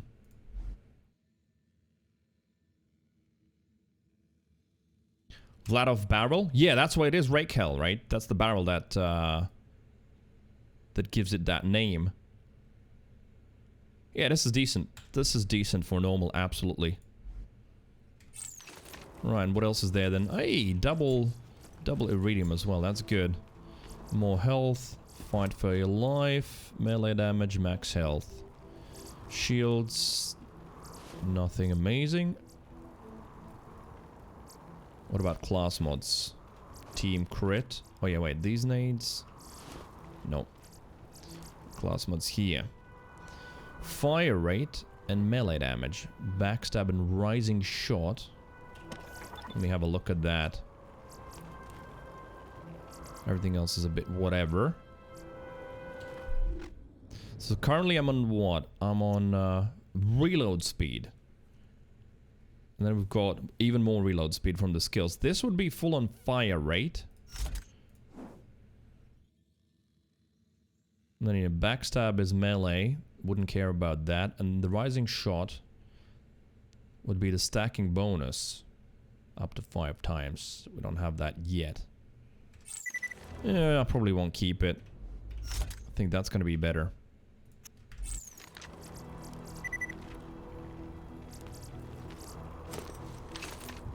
But I think since my food is arriving, yeah, very soon, let's still farm the snowman until the food arrives, which is like 2 more kills or so. Then food break. If there's anyone new, if you haven't followed, drop a follow. I'll find a video we can watch while I'm eating, and then back to Borderlands for a little bit. Shorter stream today, but there will be streams tomorrow and on Sunday as well. Let's try this new sniper rifle. How hilarious. You just set off my trap card. Your death approaches.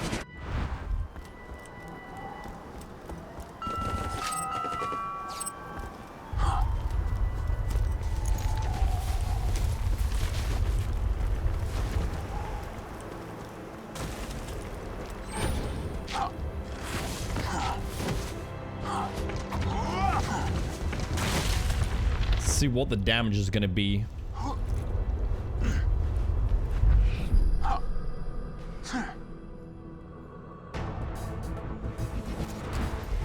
I missed.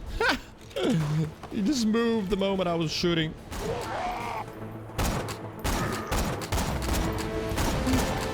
Fire rate's pretty decent.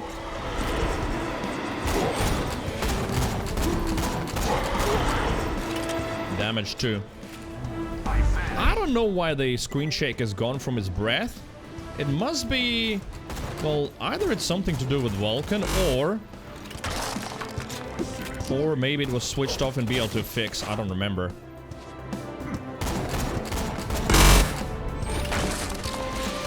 No Overwatch? No Overwatch because, yeah, I had to take that 1 week off, and I'm a little bit worried that I'm not going to be able to finish all of the Borderlands games by the end of Feb. With all of the DLCs and all of the playthroughs. So for now, putting that on pause a little bit. Because of that 1 week. Hyperion reload speed.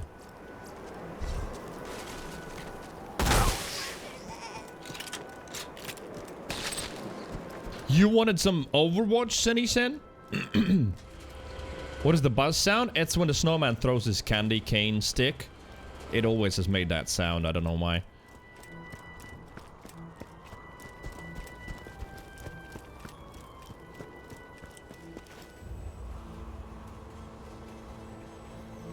Right, he's real close. So I'm gonna listen out this way now.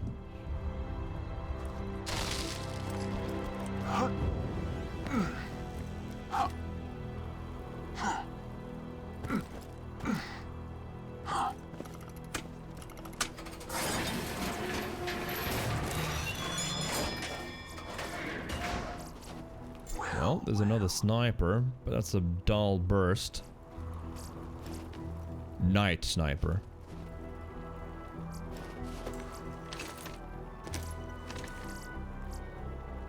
Worker's Glory. It's not a bad rocket launcher, right?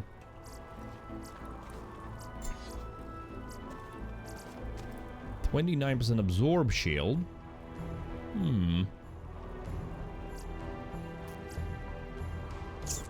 Nah. Other shields, nothing special. Dull relics. And what about class mods? Oh, loads of 0 class mods this time.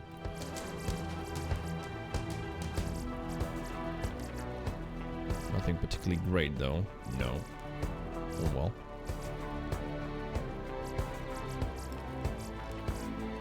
And grenades. Nothing there either.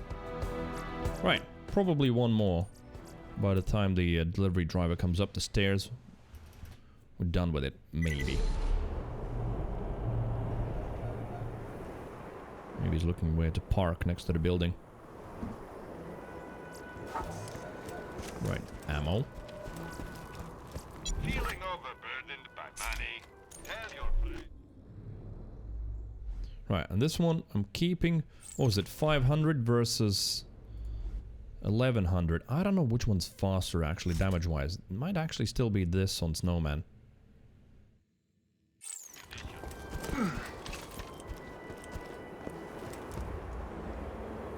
Since there's no, I don't want to overwatch. Well, in that case, yeah, there you go. You'll be able to watch over the weekend. Yeah, most likely, depending on what happens, if I don't get some sort of an invite next weekend or something to go somewhere, I will probably be streaming all of the remaining weekends as well in January. Just because of that week, I had to take off.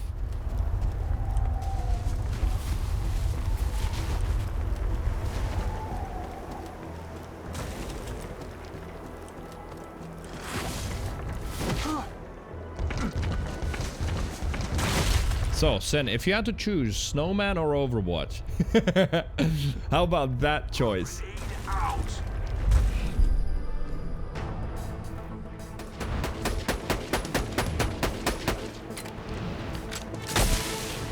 It's not a little one.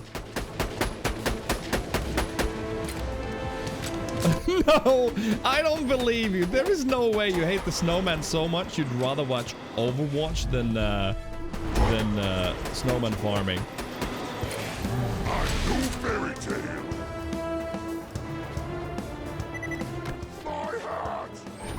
What how bullets would be on my new Xbox X? Try it. I don't know. I heard yesterday that you still get capped at 60 frames per second. I think so. Sniper rifle max ammo.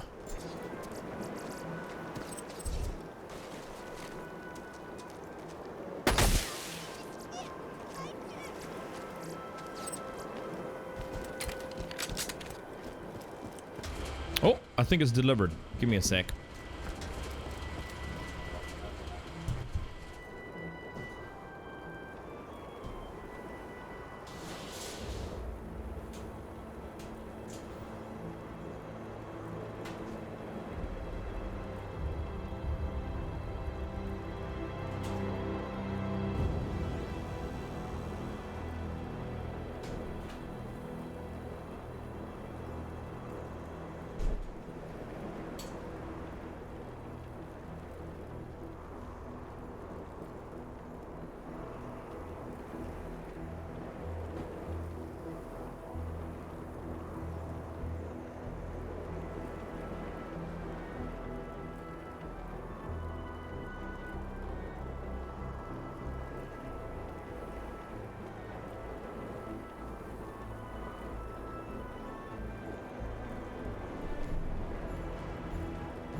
The pizza, it's here. Especially because I get to eat some more a little bit later, because I'm probably not going to consume all of it right now. Right, let's look at the loot first, and then food break time.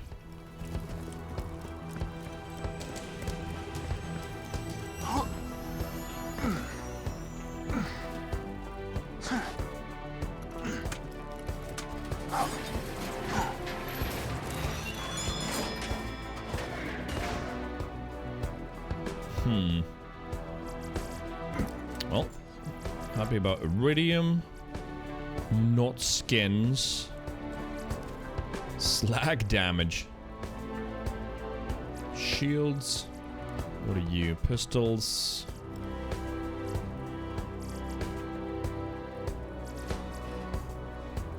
Well, it is normal mode, so nothing super exciting. That's fine. That's fine. We still get to go back to the story. Got the weapons I needed. So I think we're gonna roll with that one. Let's see how it feels on Skags. For example, you. Hello.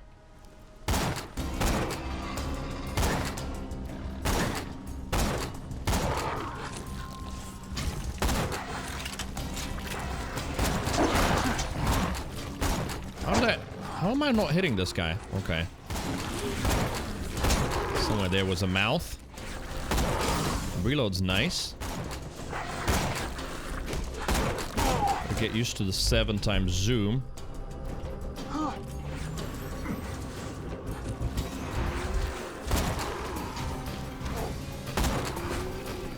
It's all right. I don't know, maybe like the incendiary one might be better. Maybe. Did you kill Saturn? A couple of times yesterday, yeah, but we gotta kill him again today, of course, because I've just loaded in. That said, food break. If there's anyone new, if you haven't followed, drop a follow. I'll still be playing tonight for about an hour and a half, I must say. As I said, slightly shorter stream today. GF's coming over, but I'll be, for those of you who can't watch, I'll be online over the weekend as well, continuing this playthrough. For now, though, gotta eat. Unfortunately, and I say that genuinely because, man, I'd just love to stream non-stop for, say, 20 hours, no need to sleep or eat, but, well, the body says otherwise.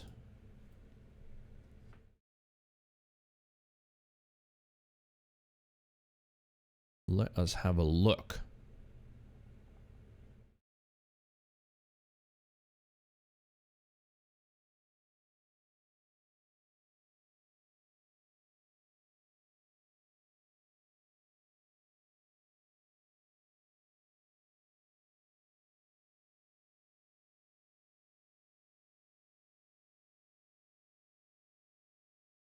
Huh. Ghost Gum has got some videos. Let me see.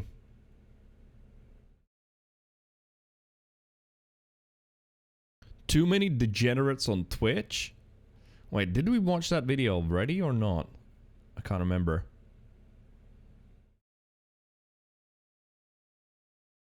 Maybe. Liver King went viral, lied to millions, released the worst apology video in YouTube. Oh yeah, Liver King about. Yeah, okay, I remember. And got sued for $100 million, all within a year. Even if you don't know him, you've definitely seen him on social media, and he's a hard person to forget due to his iconic look. He may look like the embodiment of anabolic steroids, but fear not. You can look like him if you just follow his 9 ancestral tenets, while also doing steroids. Liver King personifies everything wrong with the fitness industry. He is the Lovecraftian mutant child of the out-of-control online space, full of scammers, liars, and people pumping themselves with enough human growth hormone to make themselves look like a JoJo character. Liver King is just a piece to a much bigger problem of people taking the health out of health and fitness. There's a lot of subprimals that are convinced that Liver King is taking steroids. Do you think if I was on steroids, I would have these appendages down here? Yes! Liver King is the persona of businessman Brian Johnson. After having successful businesses and amassing a good amount of wealth for himself, I do like Red Bull, yeah. I like the taste of it. As rich and anonymous. But all of this wasn't enough for Brian, who, according to himself, saw suffering in the modern man. His solution to this modern suffering was ancient methods, which he just so happened to have a company promoting and selling said methods. And what is the point of knowledge if A, you can't share it, and B, you can't monetize it? So Brian started making waves on social media, spreading his message of primal living through 9 ancestral tenets. Now on their own, these tenets aren't really special, but apricot and strawberry, yeah, we have them as well. You can understand why the Liver King blew up so much. He went to the Andrew Tate School of viral success, which is do or say something completely bombastic, which gets people to share you around. Holy shit, look what this guy's saying. But in this case, it was eating raw organs and looking like this. People see this and go, oh god, look at this weirdo. The video gets shared around and reaches more eyeballs, which, good or bad, is the end goal. But a percentage of these people that's that, you know, any PR is good PR thing almost. Watch that video and, out of curiosity, they'll check out his other stuff and find the message, which is usually very basic and not even wrong per se, to hook people in. But it subverts the expectations somebody had. Oh, I thought this guy would be insane, but he's actually making a bit of sense here. He's telling you to get better sleep and exercise. I thought he was a complete clown, but turns out he's actually kind of smart. Well, not necessarily, he's just not a complete dumbass like you originally thought. Low expectations and all that. Liver King seemingly went from 0 to 100 overnight. One day he's a meme. Gonna touch the stuff, never touch the stuff. That was a lie. The next, he's everywhere and being taken kind of seriously. People made tons of videos about him. He attended UFC events, front row. He was at concerts, on stage with Steve Aoki. He was on some of the most famous podcasts in the world, and The Fighter and the Kid. Except for Joe Rogan, one podcast that always eluded Brian. It was his dream to get on Joe Rogan. And Joe had this to say about him. He was like, I'm a producer for the Liver King. I'm like, what the fuck do you produce? He was trying really hard to get on the podcast. And he's been trying really hard to get on now. What? Say that more? Like, come on, this is dumb, man. But other than that, he seemed to be... No, that's his brand, no shirt. Until he wasn't. One of the biggest and boldest claims Liver King made was that he had never taken steroids. His body was due to his lifestyle of eating raw meat and sunning his balls and all that. Now, anybody with even a little bit of gym knowledge would know that this is not true. I mean, the guy looks like a misshapen turd. But without actual hard evidence, you can't really prove someone's on steroids. However, if anything is clear in the modern internet age, information and truth wants to be free. The suppression of that will only lead to bigger exposure in the future. It's not a matter of if you'll get caught, it's when you'll get caught. Yeah. Especially when you tell such an egregious lie and double down against your critics. So on November 28th, Derek, from More Plates, More Dates, one of the most respected voices in the fitness industry, dropped a bombshell of a video called The Liver King Lie, which not only exposed the Liver King for using steroids, which I mean, everybody kind of knew, this was just confirming their beliefs, but on average, he used upwards of $11,000 per month on steroids. What? Which is anything but primal. Coming from the same guy who preaches about ancestral and primal living. Did you know the Liver King doesn't shower? So he probably stinks. But you, the viewer, don't have to stink thanks to the sponsor of this video, Scentbird. Scentbird's been a sponsor of mine before. Never seen a sponsor like this before. Scentbird lets you choose a new designer fragrance to try every month for just $17. Subscription. You get a 30-day supply so you can try out what you want before having to commit. Some full bottles of fragrances can go from $300 to $500 easy. So it's great if you want to try one before committing all that money. Every month you get to pick what you want to receive so there are no surprises. They have fragrances for men, women, and unisex. Scentbird carries brands like Prada, Gucci, and Versace, as well as indie labels like Skylar, Heretic, and Confessions of a Rebel. They also say it's a month's worth, but honestly, look at this. This would definitely last me more than a month. Yeah. For this video, most of the days I don't put any on. Fragrances Wood by VDVer. This one was a bit of a feminine one, so I ended up giving it away, but honestly, it made a great gift. Initio Musk Therapy, which is very velvety and milky. I don't really know how to describe it, but it's awesome. And the Harmonist with magnetic So on wood. average is buying 500 colognes. On average, probably no one.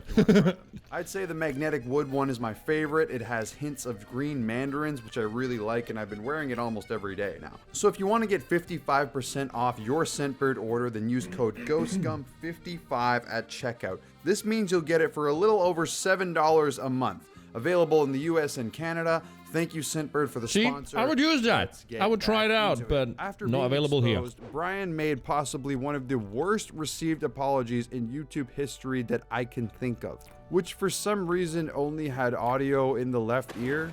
Before social media, I was rich and anonymous. And after social media, I'm still rich, but no longer anonymous. While some people were happy to see him fail because he was annoying, others saw it as a relief.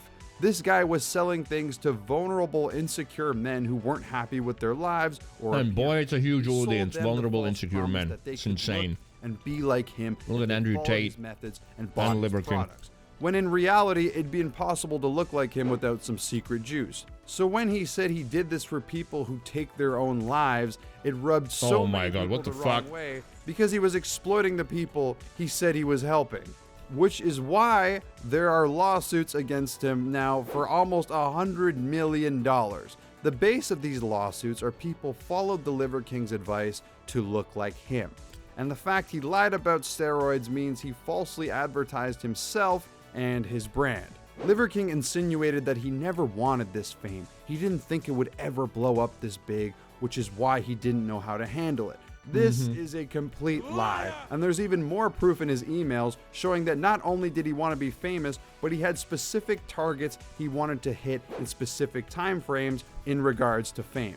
Now, despite all of this, the lies, He looks the badass. deception, I mean, yeah. the annoying videos, of Steroids him make you look getting badass for people some all over, time. I am going to do the first thing done in YouTube history. I am going to defend the Liver King. Boo, you suck. Kind of. Sort of. You see, the Liver King claims the reason he stuck to his diet was because of his kids. If this is the case, there's a good chance that he believes in what he preaches. And he also started his ancestral supplements before the Liver King. So I would say that kind of shows that he believed his message and practiced it to some extent. I seriously doubt he would lie about something as serious as his kids getting a lifetime illness to sell his product. I don't know. He He is would. a proven liar. Maybe he created the Liver King persona and tried to go viral to spread a message he actually believed in, and steroids just got caught up in that. He's also a social media persona, so unlike someone like The Rock or Chris Hemsworth, who are also almost certainly on steroids as well, Liver King can't avoid the question of steroids when he's trying to go as viral as he wanted to be. Now, he could have told the truth, and I genuinely believe he would have come out okay on the other end had he been honest. Now, what I can't defend is the fact he brought up suicide in his apology as a sympathy plea to the audience. He tricked young, vulnerable, and insecure men into buying his stuff with the expectation that if they lived like him, they'd look like him, which obviously isn't true because of his rampant steroid use. He also only really apologized after getting caught. He wasn't sorry he did it, he was sorry he got caught. So Maybe he wears a hat everywhere because roids made him bald. What are the negative effects of roid overuse?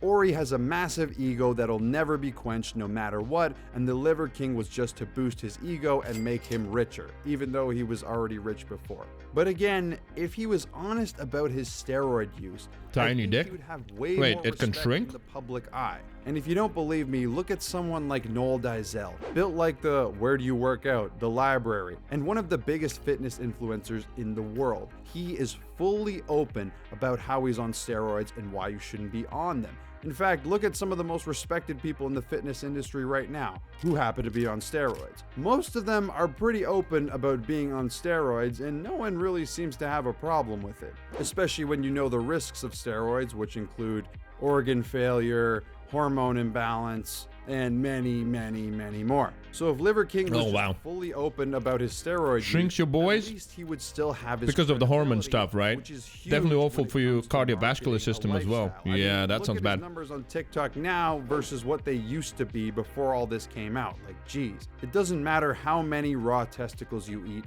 you'll never repair that reputation. Which is why the Liver King deserves his downfall. Will he ever come back from this? Honestly, I don't think so. Have I ever eaten bull testicle? No, but it doesn't look bad.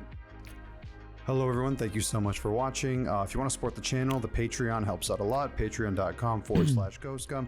Also want to thank Sandbird for sponsoring this video. Channel's been getting hit with a lot of demonetizations lately, so sponsors like them help make videos like these possible. Did we watch this? Twitch is the pioneer of online live streaming, but in recent years, it's tanked its own reputation by seemingly making the wrong decision at every turn. It seems that every aspect of Twitch, whether it's the user base, streamers, mod team, or admins, has some sort of degeneracy seeped into it. I think we watched this, but I can't remember. Which is the result of any of these parties can Have be friends who started roiding up at like 15. Oh my god, that sounds so bad. and sad. Young guys in USA have seriously unhealthy obsession with muscles. Well, not only US. Young guys, very impressionable. Everywhere. Reduced sperm count, infertility, shrunken testicles, erectile dysfunction, hair loss, breast development, increased risk of prostate cancer, severe acne, stomach pain. Yeah, that sounds terrible. Banning people seemingly based on personal opinion, streamers getting drunk and making out with fans' wives, and Twitch viewers like someone who sued Twitch for $25 million because he... Oh yeah, we watched this. I remember. Liver King went viral. I remember this one. Let's watch another one. I've got 2 slices left. I will eat the whole pizza, yeah.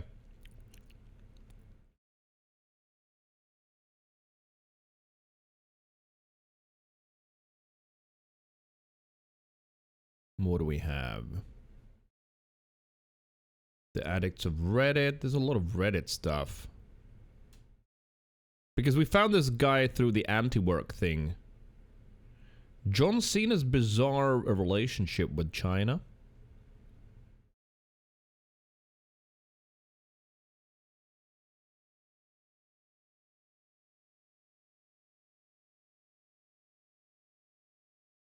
Yeah, body increases estrogen production to try and offset the extra testosterone. End up with some booba.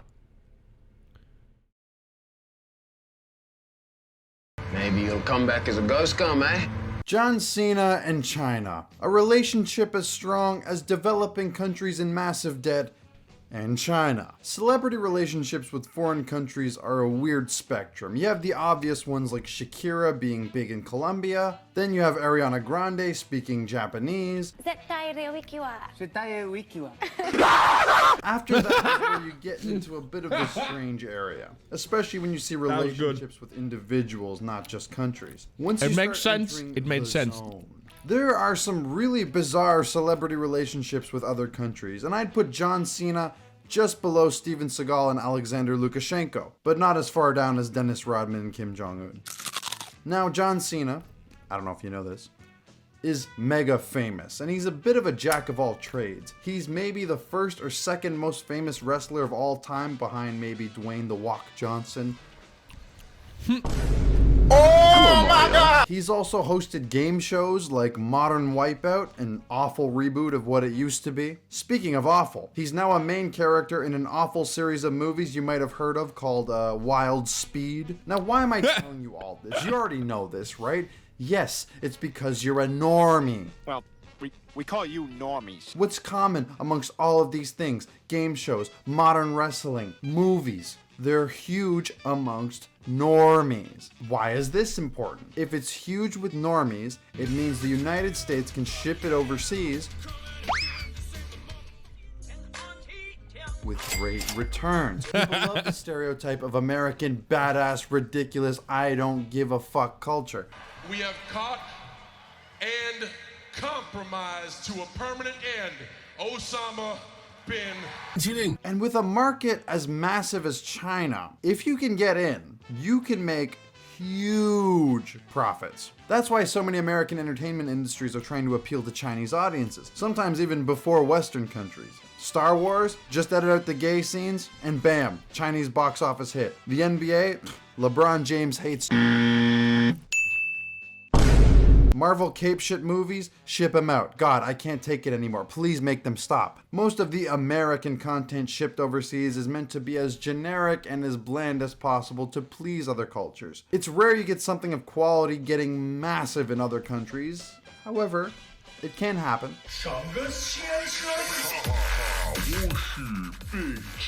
Being able to ship something like John Cena overseas should sell very well in theory. And, well, it did.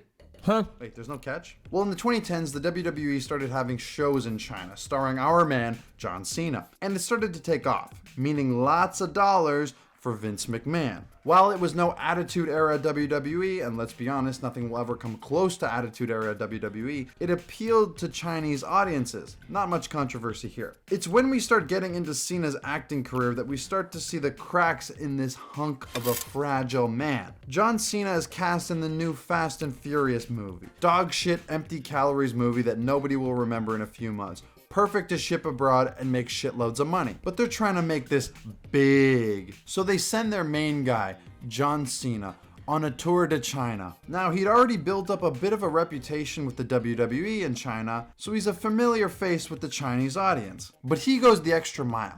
He starts living and immersing himself in China. Now, when you think of Chinese cities to live, where do you think? Shanghai, Beijing, Shenzhen.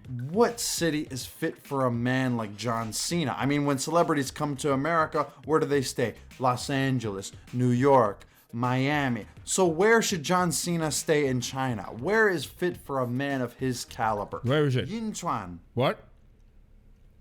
Imagine Jackie Chan coming to America and living in Minneapolis. So anyway, John Cena, who has been living in China, learning Mandarin, and enjoying Chinese culture, goes on a tour promoting his new movie. And in one of those interviews, he calls the Republic of China, aka Taiwan, a country. Taiwan 是第一次国家. Now, for those of you who don't know, if a country did this, China would not trade with them. So this is some serious stuff. So he got on his Weibo account and made a very sincere this apology video, not the Chinese people, although it was directed at them, but directly to the Chinese government. I mean, in a weird way, the John Cena apology does kind of make sense logically. He's built up a big following in China, he's representing some massive Hollywood studio who's counting on him to bring in the big Juans. If he doesn't do this, he might blacklist both himself and the studio in China. So maybe his hand was forced a little. Go all in, Mr. Gina. Hey everyone, Future Ghost Gum here. I think I noticed something while editing this. I have a game theory that John Cena filmed his Wipeout thing in the exact same room, in the exact same clothes as he did his Taiwan apology.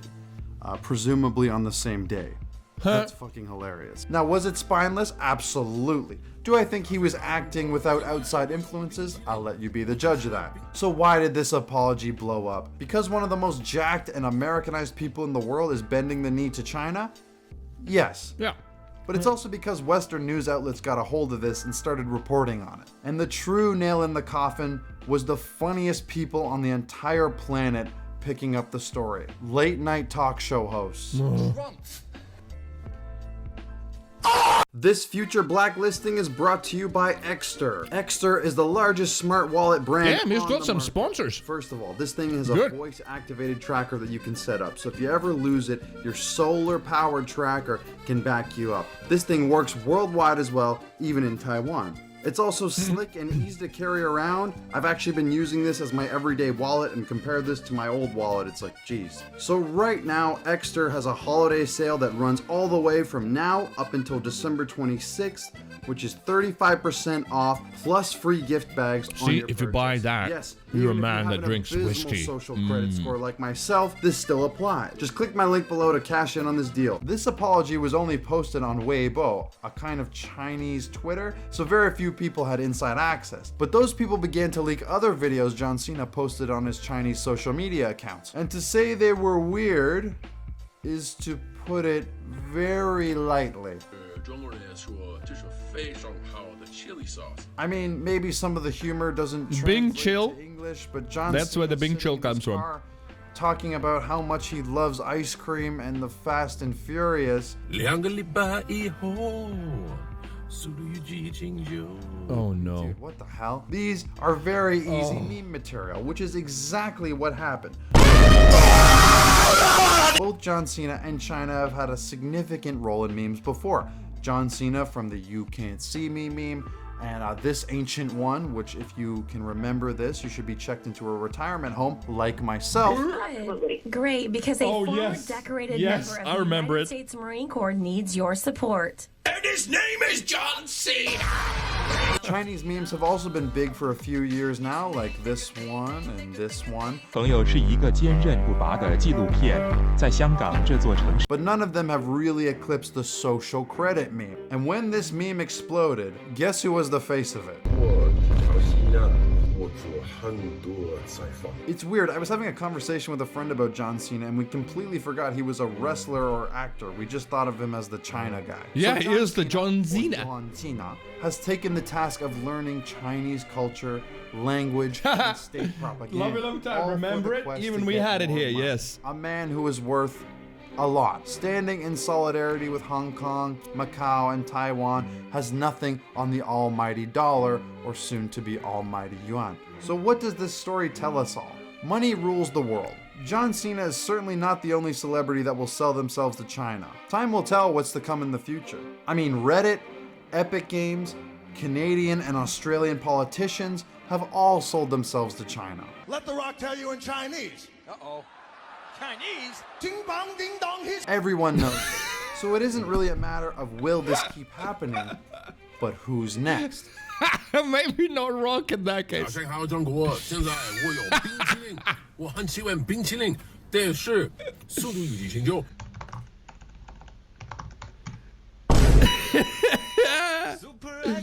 Good video. Good video. Right. I'm gonna wash these greasy fingers and then I don't know. Could I get to the warrior tonight? That would be at least a good point. That Chinese, that was quite racist. That's why it made me laugh.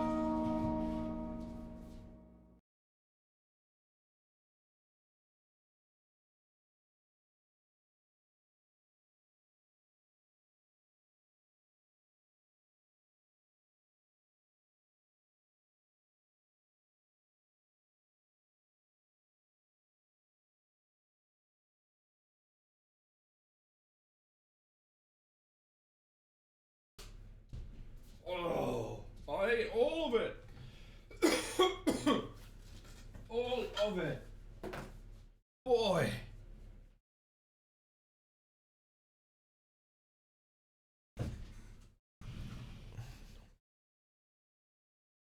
The wallet thing sounds like a bad idea.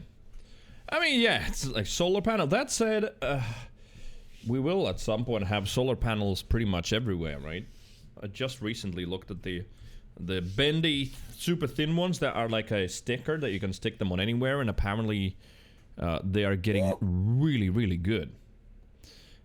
Osi, good evening. Hello there. Just on time for me finishing the food break. Back into BL2.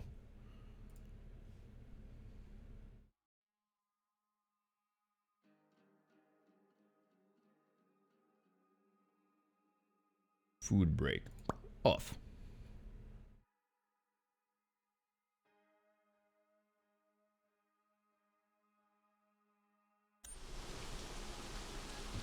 Oh, so much pizza. Thank you, chat, for the pizza. You did it. You did the pizza.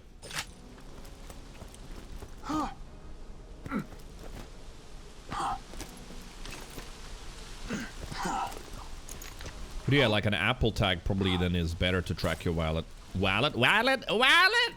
What is a wallet?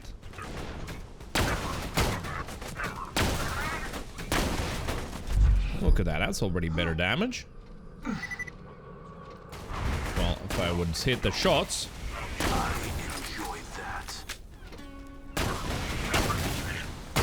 Yeah, much better. Oh my god, this is so much more damage. I mean, Saturn's still gonna take a while, but at least it's not gonna be forever.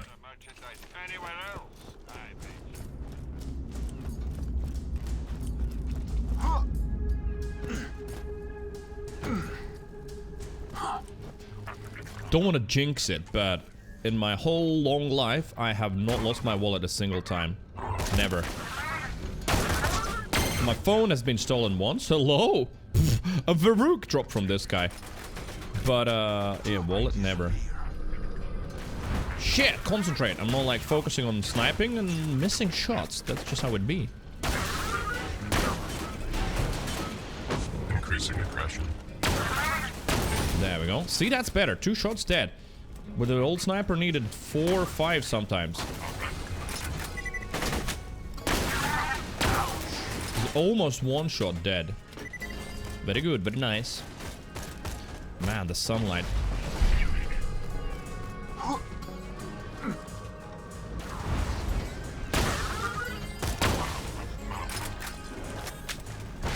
there's more, there's more.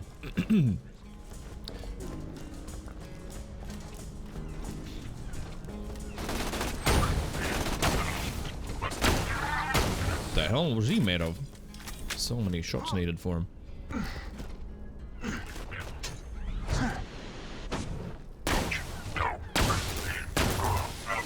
Dead.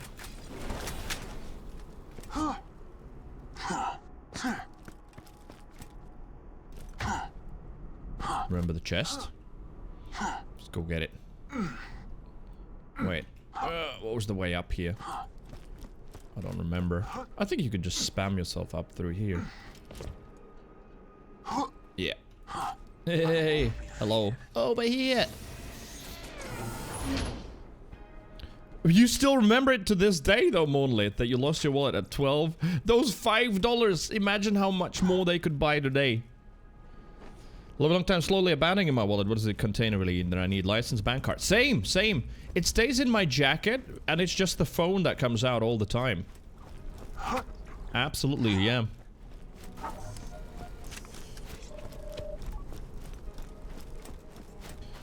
Slowly losing its importance.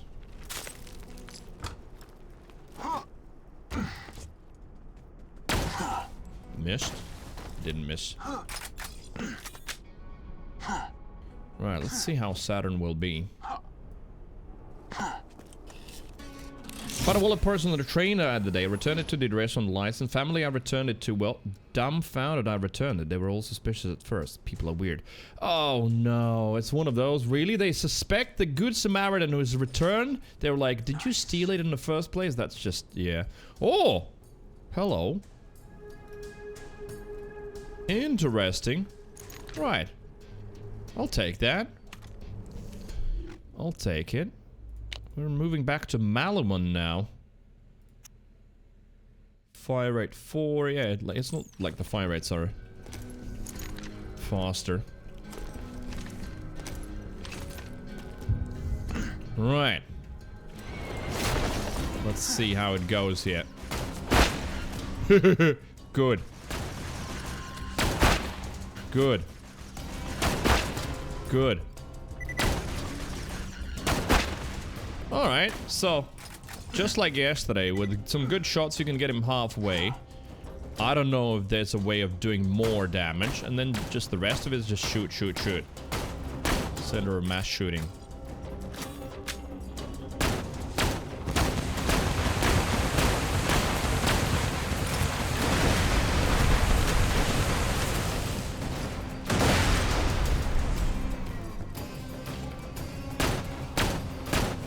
Look how much more damage we do now.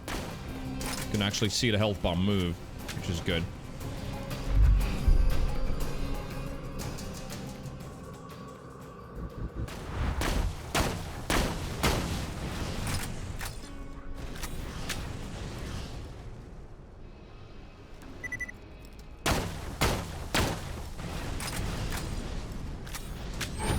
Depends on which provider. Yeah, Amex are the most expensive one, which is why you see often companies don't accept Amex cards, just Visa and MasterCard, because those fees are lower.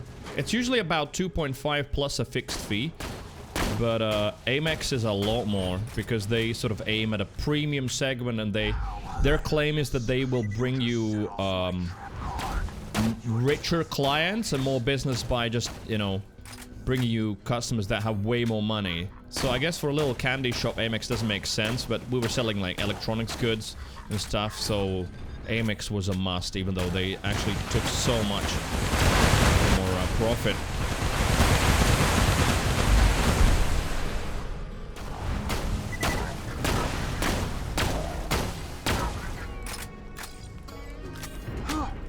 Look at that. On-level weapons is all I needed for today.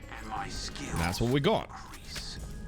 I completely forgot the pandemic as well. Should have tried it on Saturn. Okay. Right. Keep going towards critical ascension.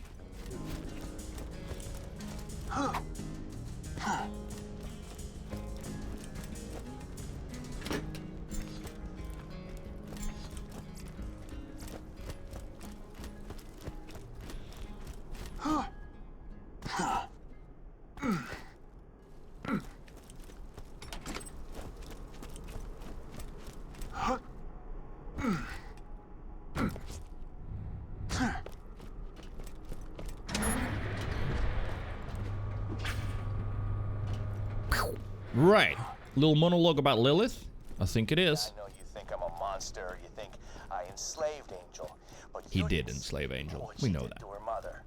I had to restrain Angel's power. You get that? I had to. And I'm sure he had to exploit her for profit and power, too. Don't listen, Vault Hunter. He killed Angel long before you pulled the plug. Don't you dare speak. Lilith has quite a little mouth on her, doesn't she? Little mouth. Oh, wait. RPG loaders. Careful. See some rockets flying my way, but they're kind of slow. Nice. Dead. I'm told it's agonizing. Oh, she looks pissed. Son of a bitch. Just hold on.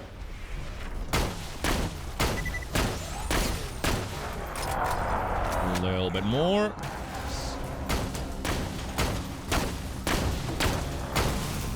Nice. Good snipes.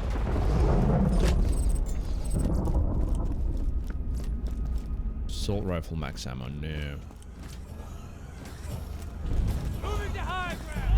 Right, let's try the non-elemental one now on these guys. Let's see how it feels. Oh, liquefied.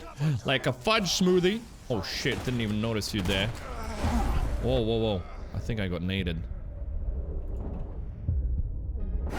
Why is he looking at the ceiling? Oh, no, that's what hit me. What the fuck? Who's got the launcher? Where you at? Wait a minute. Where are they? Someone was shooting a launcher at me. Oh, there you are. Shit. No, no, no, no, no, no, no. Back of the head shot. Nice. And that's all that remains of him. A leg or a boot and another boot. Leg. Right, that's not going to be better, is it? Well, damage-wise it is. Fire rate... Oh, wait, it's dull. Never mind.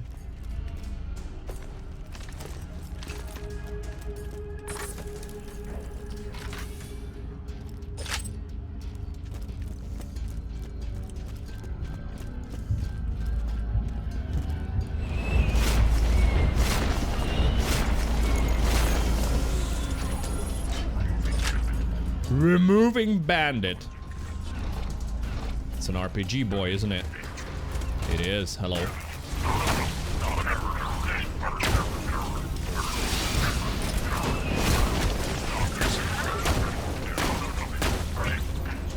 Don't shoot. No, no bubble. Oh, man. I think he might corrode Evan. Eventually, anyway.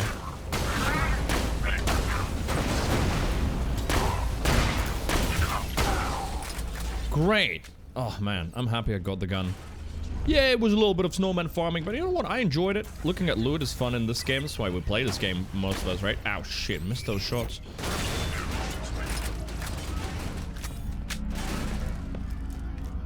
Right, time for the constructors.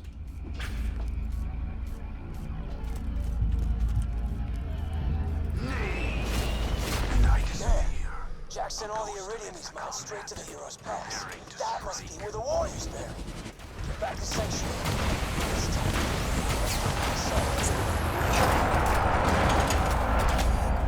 The stereo roaring of constructions. Constructors. Ow, ow, ow, ow, what is that? What is all this corrosion on me?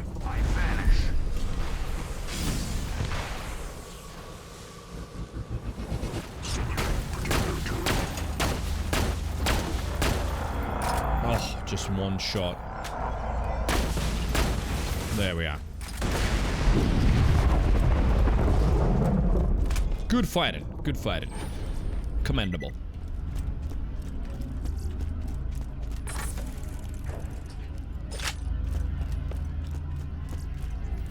Woliol. Wait, that was sticky longbow slag singularity, but 3-second fuse time. Nah.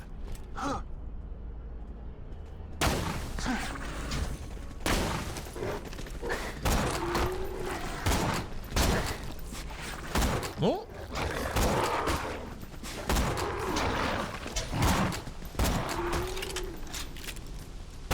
Limpy boy.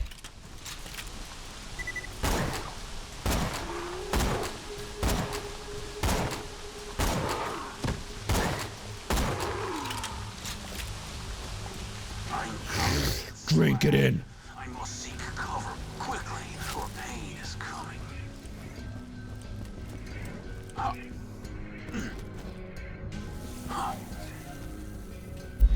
Okay. I forgot again that I could have used F1 to fast travel, but at least we didn't use that much time to walk over here.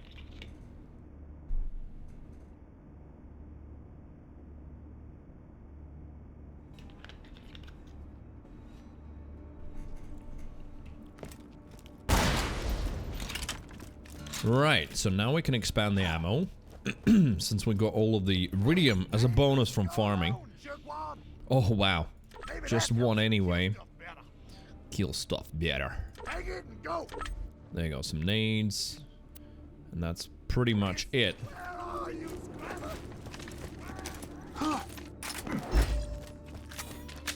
I'm the marshal around these parts.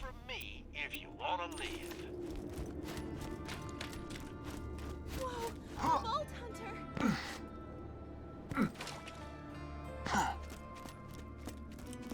Guns. No, probably not.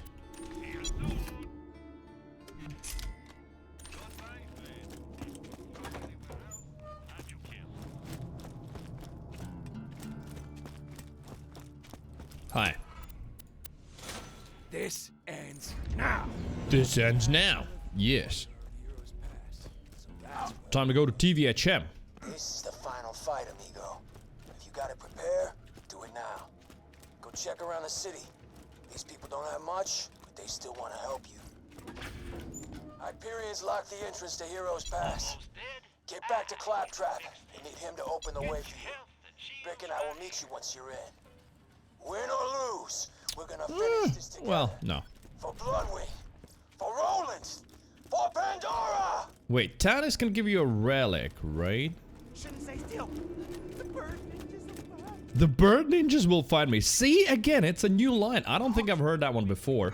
Gotta stay still. The bird ninjas will find me.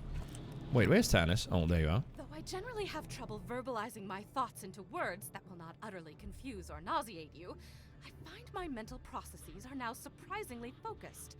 I have only 2 words for you. Perhaps the most important 2 Wait, words Tannis had tunnels in her ears? Kill Jack. See? Here. She's got like big holes. You in your efforts to put a hilariously large hole. Oh no, wait, those are earrings. Melee damage override cooldown rate. No. No, no, no. Yo, LV, what's up? Happy Friday.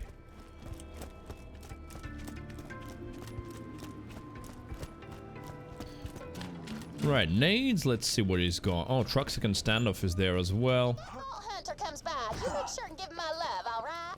Yeah, some sweet, sweet loving, Scooter. Hey, man. Ellie and I were just talking about you. Now you make sure to come back. Vault Hunter? Little help? Look, it's a long story. No, it's a short story. And rubberized fireburst, no. We were supposed to divide the take 4 ways, but somebody else nicked it before we could split it up.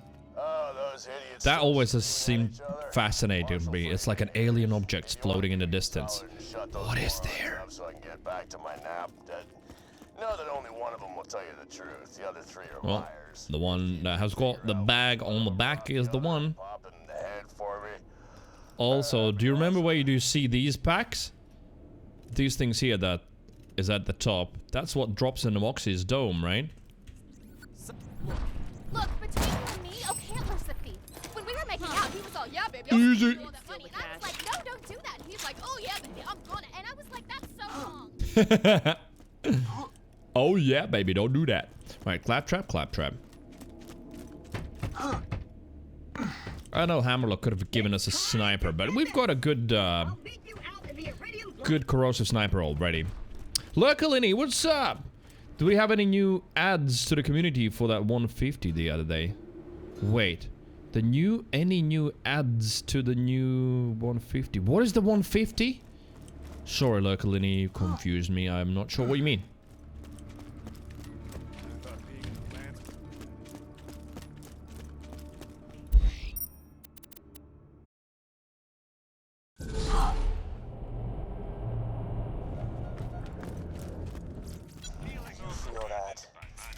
Okay, rubberized slag transfusion. You know what? Maybe let's try it. I'm not gonna throw the other one out. Pandemic stays as well. Oh, inflammable order. Ooh. No, I'm not gonna use it. You do what you have to stop him from waking that warrior, even if it means taking me out. Better dead than a damsel. Damsel! Right, let's go. Oh, the big raid! Oh, I see. Yeah, no, it's all lurkers. Sometimes we do be like that, but still. It's good to have people. At the end of the day, what, like, is more important for me as a streamer, like, when those raids kind of happen, it's super rare for people to actually follow and stay at a channel. You know how it is with you as well. When we raid, you come with me, you say hi, but it's more for this channel to appear nice, but then extremely rarely do you actually follow and keep watching that person. It's just how it is. It's more about the fact that you end up with a higher viewer number, so in the category you're more interesting to some potential new viewers because, well, people just want to go where the crowd is, so that's mostly the bonus. I think we might have gotten a person or two from that day, that's about it.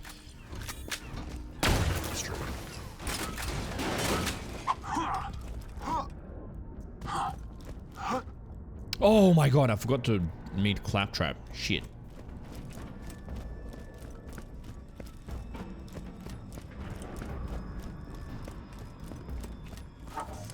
This is it, minion. Our vengeance is finally. Unless it's the right community and you all bounce around. Yeah! At that point, though, it's really rare for someone to not follow already, right? Hyperion's gonna regret ever setting foot on Pandora. At least it's not always about to follow what the crowd is. Yeah, no, I never said always, but for the most part. There's definitely, like, people who are looking for the opposite. Like, we had someone follow recently. I don't think they're gonna be back ever, though, but, no. It still remains. Like, they followed because they were scrolling through Just Chatting from the bottom up, so they looked at streams where there's very few people. They wanted smaller streams, and the reasoning for that, they said, was like, yeah, because they wanted to interact, that they wanted streamer to read their messages. Which, sort of makes sense, but then they ended up being like a 10-year-old that just types non-stop some silly stuff, so I ignored most of it, and they went away.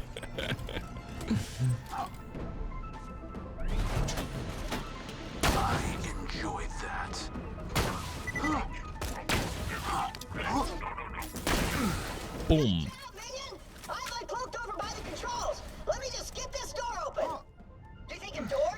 Mollet says Borderlands community has ton of level up. Yeah, but Jack's hosted me also after playing The Hunt, which is a battle royale, completely different thing. So it's not surprising. I was just surprising so many people stayed lurking. That already was good. Maybe it was Australians with open tabs. Access denied.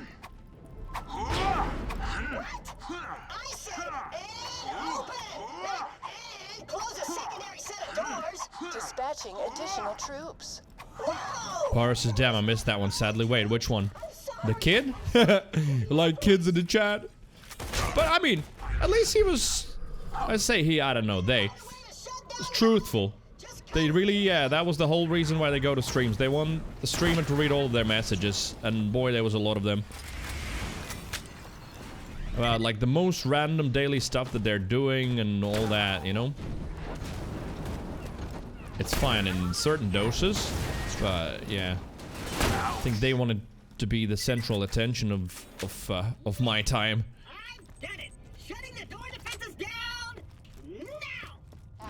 Oh yeah, no, there was like no shit, as in they weren't being mean or anything. It's just, you know, a 10-year-old talking about their day and like what they're doing, and I can't remember already what the game was and all that. You know, not particularly interesting. Unless you're a parent.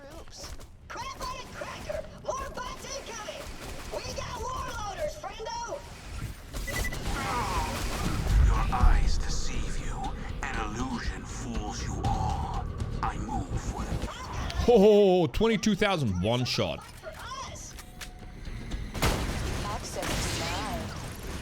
Alright, gotta make sure I don't shoot the rack backs. I think I shot the rack. There you go. Gotta kill it now. No! Rubberized was a mistake! I mean, who knew that? Of course it was a mistake.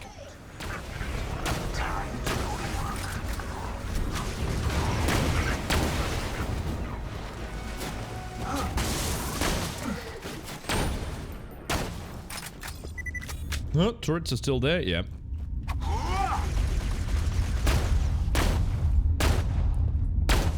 Oh, mid-air kill. I'm overriding the door locks. Just stay alive, minion. I'm fine, Clappy.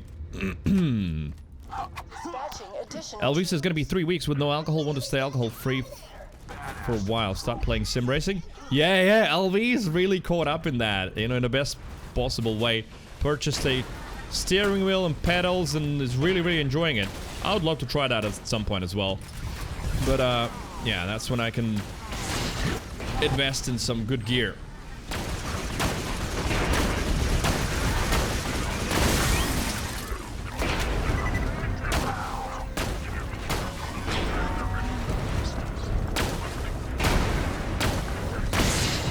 That was super badass.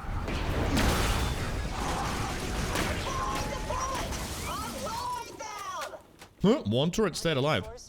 Nice. Don't worry, baby. Drinking virtual driving still dangerous. Well, not dangerous, but yeah. Just like drinking and trying to play competitive games. After the first beer, you sort of get better, what it seems like, and then it goes downhill rapidly. We did it, minion. Jack thought he could stop us with a door. I was made to... Linus still looks good from the outside. It's like dating. You approach from the looks, stay for the personality. For the most part, as we've seen just with a recent example as well, sometimes as long as the streamer is not annoying, you know, which is subjective, it's fine, and as long as they're playing that game that you really like, right? There are plenty of people like that too. I mean, even now we see the viewer numbers go up as I'm replaying Borderlands. Because there's a lot of people who just, well, this guy's playing Borderlands. I know of him, I've heard of him, but, you know, I never ever watch him if he's not playing Borderlands. Now he's playing Borderlands. Nice! Now I'm gonna watch him. Just how it is. It's a fine day, full of opportunity. Right, so my class mod is reload speed. All about that sweet DPS, isn't it? Okay. Oh yeah, soon you'll see the first instance of DXVK causing some graphical glitches to the Vulkan rendering. It is at the warrior fight where you can see some weird shit happening, but it's good enough of a trade-off because of how much better the game runs.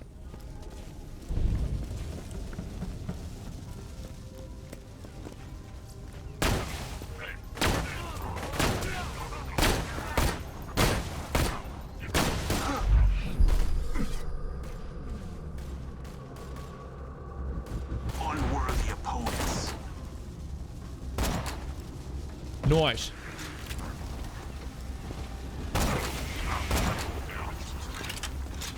Oh, that reload speed. Alright, can we hit him? Nah. We've got to send him a rubberized boy. Oh, grenades are girls, maybe? Yo, Chris, what's up? Played some Overwatch a couple of weeks ago. 8,000 damage, 3,000 healing, was getting flamed. Decided to quit after that game. Oh, and that was drunk comp? Yeah, I don't know. I would just say switch off the chat, don't join voice comps, and have a great time. That's all there is. They don't matter up until like Diamond anyway.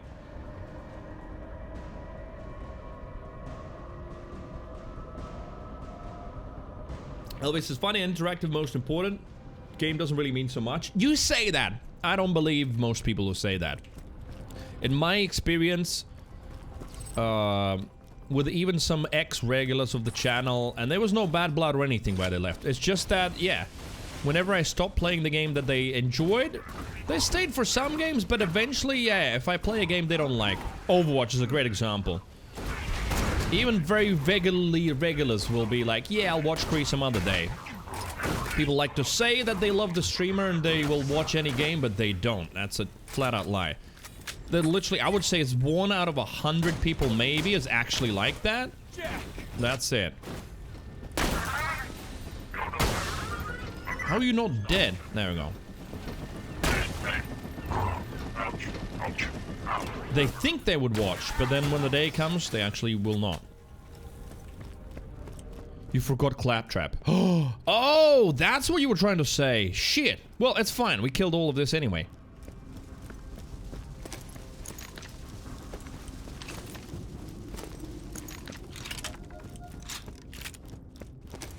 Mollis says, I was that guy once. This guy's playing Borderlands. Let's see what's up here. Oh, well, I know what you mean, but no, I meant a different guy. I meant someone who will be like, yeah, they follow this channel when I was playing Borderlands, and then they leave and never come back when I'm playing something else. But they notice me playing Borderlands, they're like, alright, I'll watch now. As in, the game absolutely takes priority over...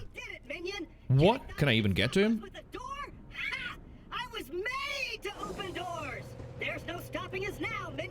What happens now? Will he see the stairs? I guess he still does. Oh no, the door's opening. I see. And it's me here. Hello.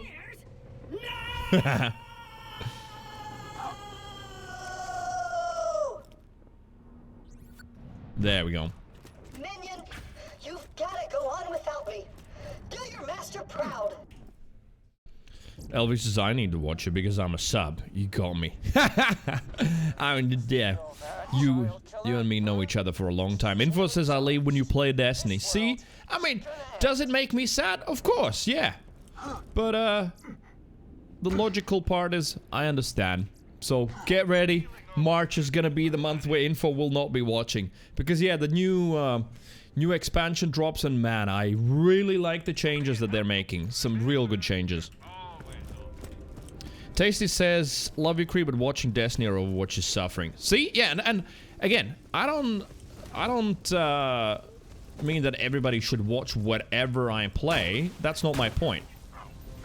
Still, doesn't mean that I can't feel bad about it. It's like, oh, it's a shame that people don't want to watch that game, but logically, of course, I understand. Abraham, thank you very much for the gifted sub. Tasty Pastry, welcome to the Wholesome Deviants. Well, welcome back, probably, right? It's not going to be your first sub. Subs in the channel. Abraham, thank you, dude. Appreciate it. 97, so close to 100. Oh, no, wait, it is first one for Tasty Pastry. There we go.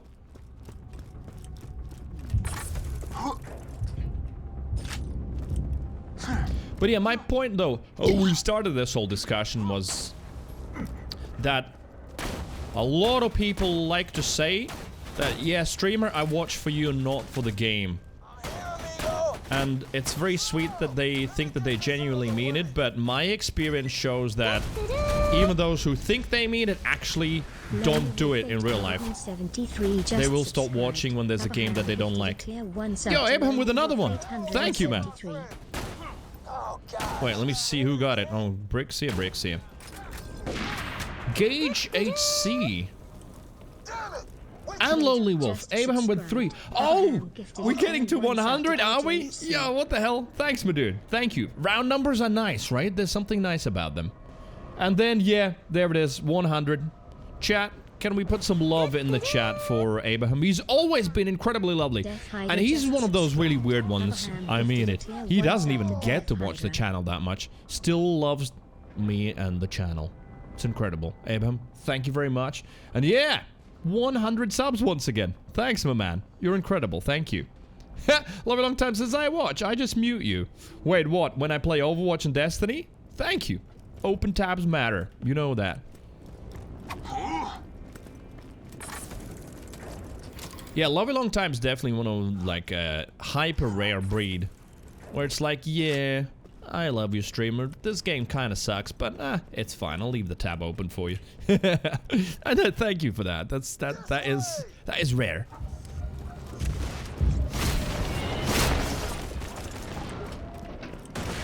Oh wait, you know what? We gotta try the pandemic.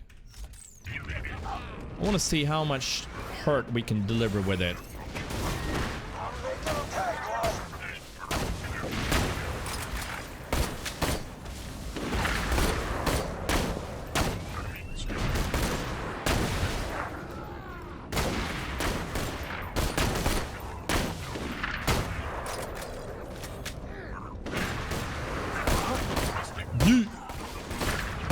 The only problem with pandemic is that it could hurt you, right?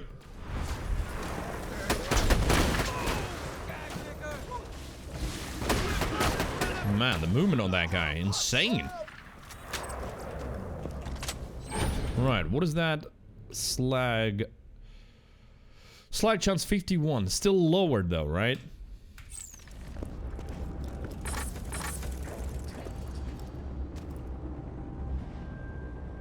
Come on. Oh, wait, I'm full? I'm full, yeah. Alright, let's go, Brick. Let's go!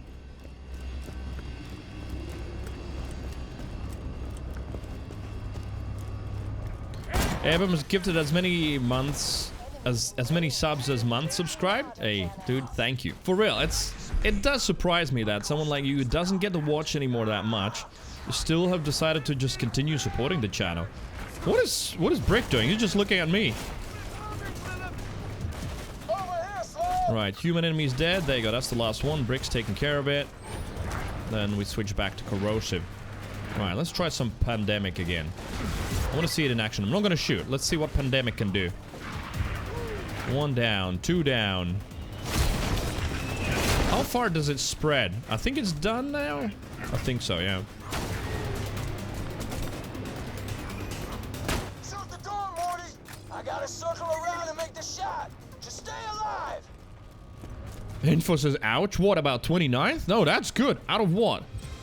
3,000 people that are in that list? That is pretty good.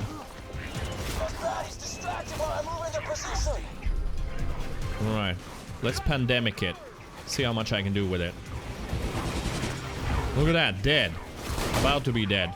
Does the pandemic have a stronger dot than other nades? Probably, right?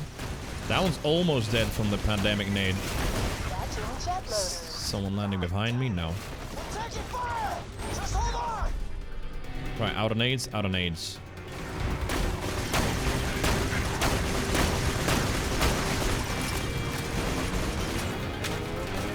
And that is dead. That will be dead. Brick is just kindly distracting all of them for me.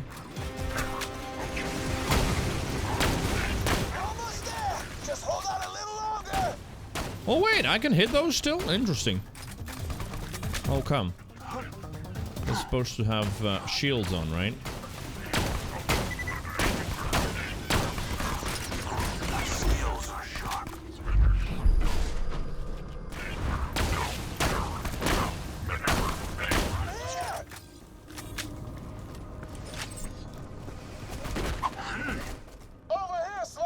Over here. No, boy, you are going down. Oh, baby! The path is clear! Ames is back to luck. Thank you, dude. Thank you, though, for the gifted. Let's go! Damn it! They're swarming me, Brick! Just leave me! Keep going! Like hell! I got you, Mordecai! No, Brick! No! Rookie numbers, I gotta get those numbers up. What? 800? Well, maybe a little bit. Maybe it can go a little bit higher. We'll see, we'll see. There's a lot of Borderlands coming up in February as well, so maybe that will do the hours.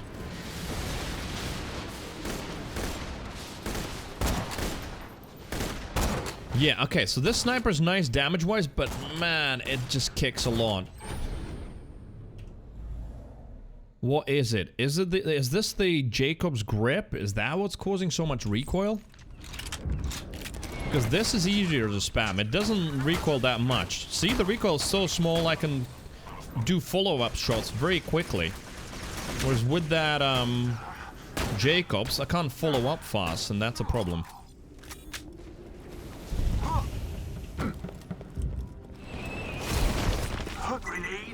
Oh wait, it's still the pandemic. You know what? Actually, not that bad.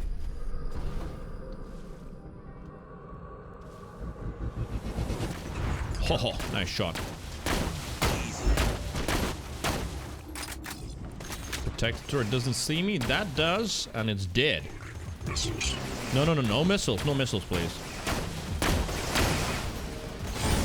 Shit. That was close. Come on, grab the health.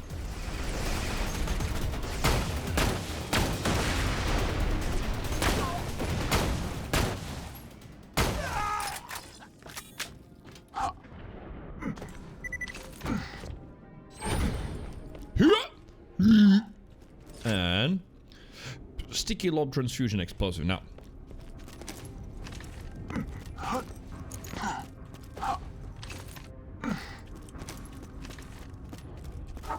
Oh my god, what time is it? I gotta keep my eye on time. Yeah, probably beat Warrior and have to wrap it up today there. I'll be back tomorrow for those of you who can watch on the weekends.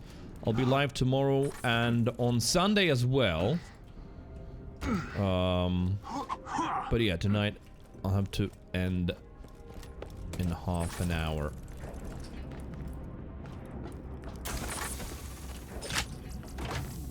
Right, what are you? Nope, nope.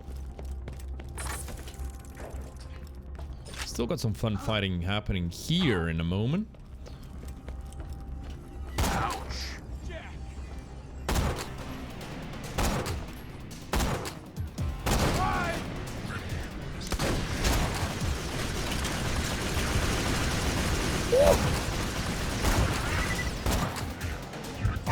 I mean, it's a nice sniper, yeah, but that sway of the scope is kind of hard.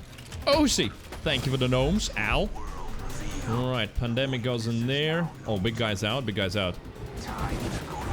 Nice. Disarmed.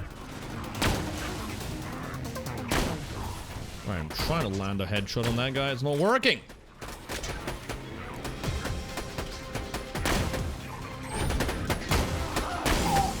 Shit. Right, I also need my transfusion nade back. Even the rubberized will do. That's dead, that's dead. He at least corroded.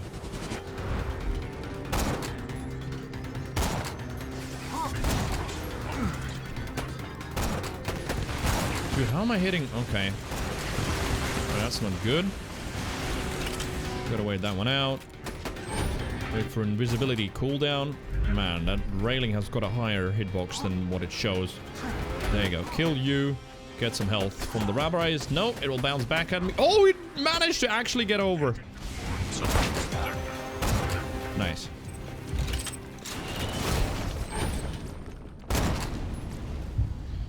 Venture transaction. Is that... That is Hyperion, right? How does that compare? 1200 damage, almost double damage. Fire rate is faster. Accuracy is better. Like, the dot is lower and the corrode chance is lower. But other than that, it looks better. Hey, Voldy! What's up? Hello. Pirates of Borderlands this weekend? Yeah, so Overwatch is on pause at the moment because I was off that whole week, so... I'm a little bit worried that I might run out of time before the Destiny expansion drops. So I want to do as much Borderlands as possible to catch up. Right, this... I think this is better. I think so. Let's have a look at this one. Scope is a little bit nicer. It's not as zoomed in. Fire rate sees real high. The corrode chance, it's fine. It's still decent. Oh, this thing, yes.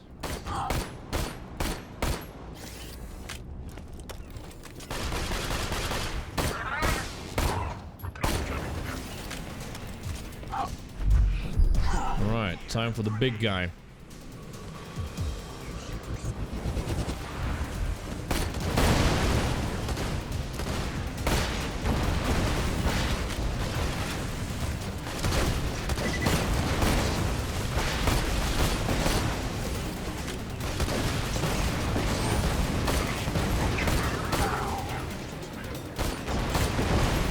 Oh, hilarious.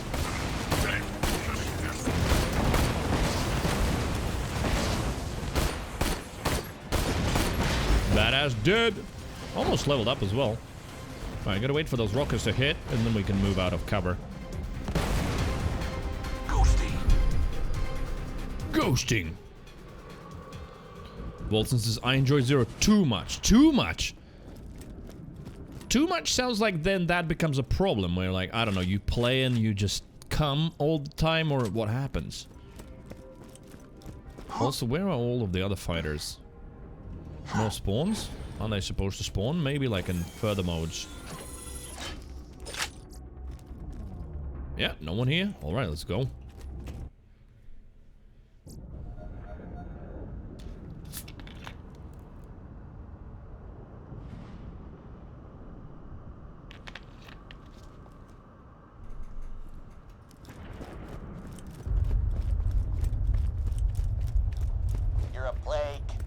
Plague.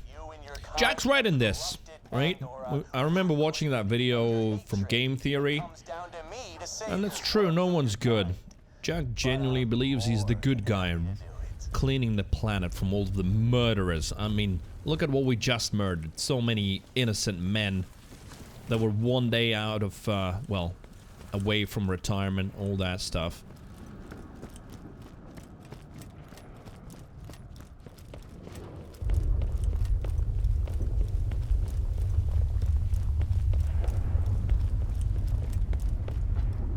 Doing Axton with Nephew a few weeks ago. Forgot how bland his leveling was. I don't know. I've always liked Axton. But you mean specifically leveling, where the progress doesn't feel that great? Oh, yeah. Okay, so here's the interesting bit. Look at the lava. There is no lava. This is the only place where, like, the Vulkan rendering does something weird. And it doesn't want to render the lava. Again, it's fine. Because the game just runs so insanely better that this isn't even a trade-off, it's just fine. As far as I know, it's just lava. I noticed another thing today where, during the snowman fight, when he breathes on me, my screen doesn't shake, but I don't know if that's Vulkan or it's, because that's not really a rendering thing, it's more of a screen shake effect, so maybe BL2 Fix does some shit with that. I have got no idea. But as far as I know, it's just the lava from Vulkan, yeah.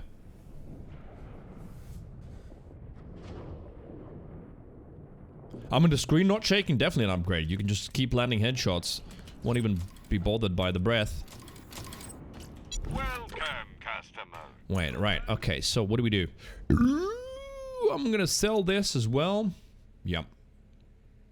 The health relic, probably don't need it. Pandemic? Okay, we're not gonna throw it away yet. If you shop anywhere else, I'll have you killed. Don't have too much fun. I'll patch you up whenever you need it.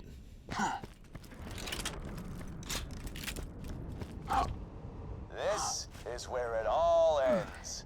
The only problem is that sometimes you don't see when the lava's rising, but thankfully we've got a helpful character to tell us about that. Yeah, see? Lava pits are empty.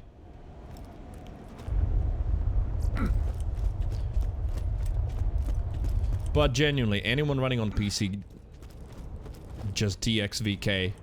Research how to activate that for Borderlands 2. It is so good. Marco Polo.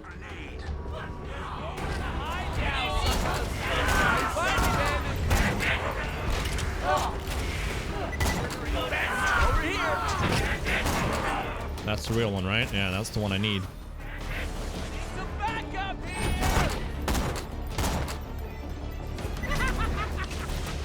That laugh. Let's take the normal one. Oh, of course he moved the moment I shot him.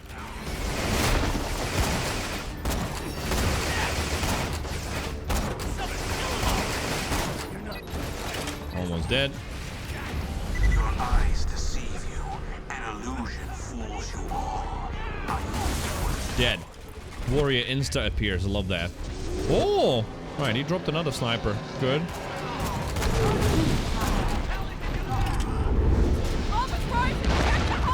Oh, I'm in very high ground.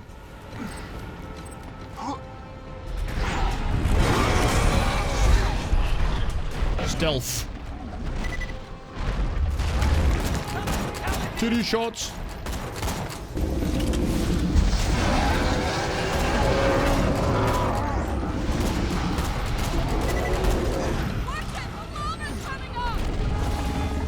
Voltson says Borderlands at 60 FPS stable sounds like a dream. Wait, oh, you're not even getting that? I'm playing at 120 frames stable. It literally is just rock solid. It's capped as well. It could probably go even more.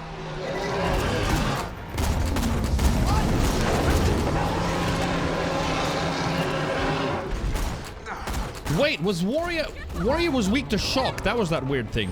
I just remembered. What is my shotgun level? 28. Yes.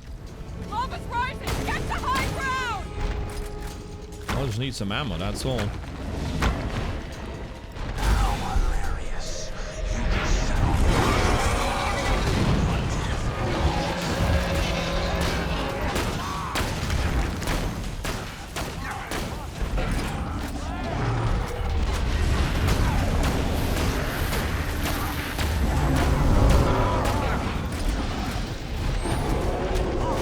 Voltson sounds like a laptop gamer. Maybe, I don't know. On DX you get 40s? Oh, I see. Okay, yeah, so you don't have a very powerful system. So 60 is actually good now.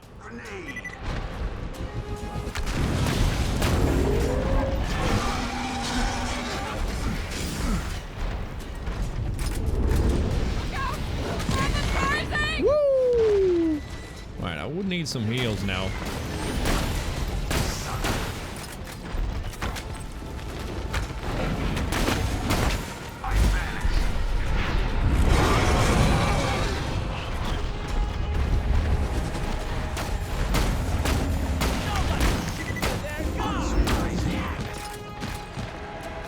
Big rock coming my way.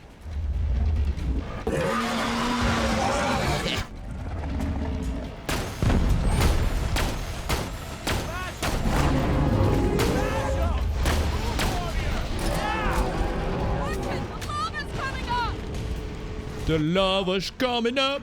I could just do this fight forever just to listen to Lilith.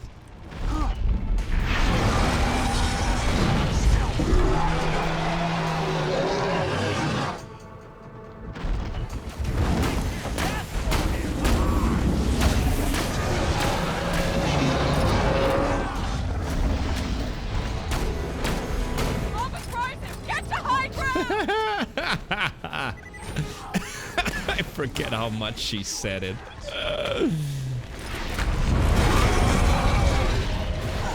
How hilarious. You just set off my trap card. Your death approaches.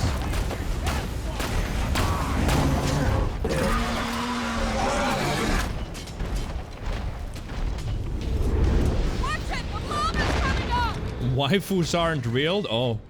Aren't real? It's that discussion. Alright, where's he coming out this time? Critical hit. So very satisfying.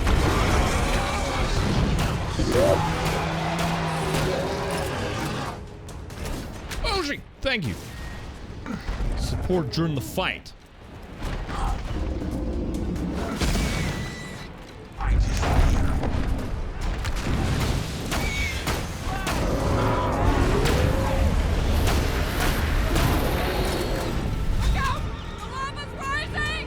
Don't tell me you're a Santa denier.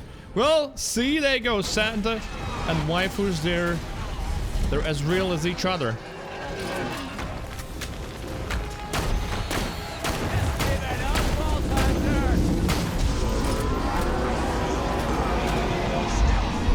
Stealth. We do the stealth.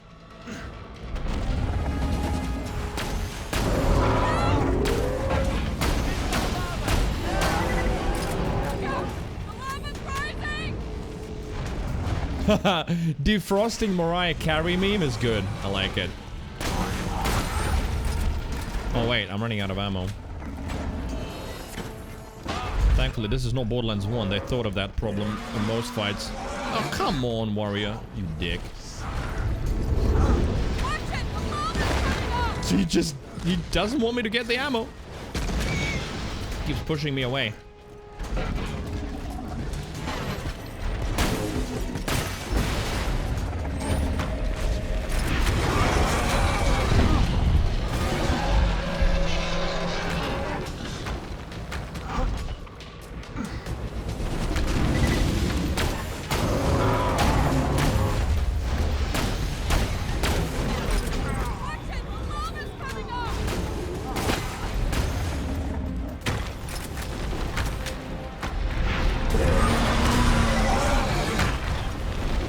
Zoink.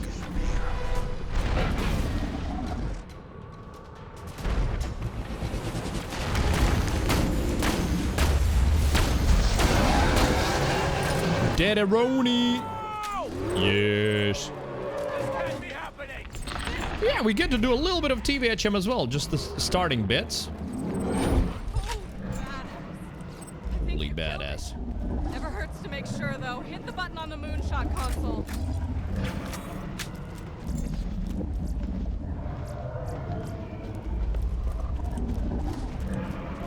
Yeet.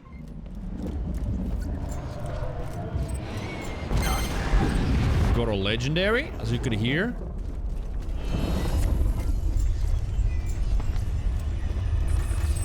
You can even see where it is. It's a lobbed fire leech. Oh well. Although I don't know, maybe in the community patch the leech is better. Was a level up 2. Leech. Yeah, I don't know if community patch buffs the leech or not. Fire leech though for TVHM is gonna be alright, I think. Let's try it. Not when I'm so close. And not at the hands of a filthy bandit! See, I could have saved this planet. See, I could have actually restored order. Feels bad, man. Maybe I'll use you to blow a midget's head off. Good going, Vault. Blow a midget's head off. Calm down there, Zero. It's 23? Yes.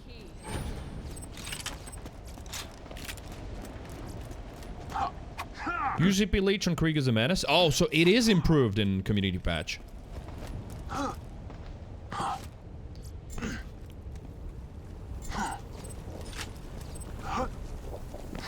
Just getting that iridium. Oh wait, see, this is the problem. I didn't realize there's lava there. I didn't see it. But I mean, it's not a huge problem if you played this game before.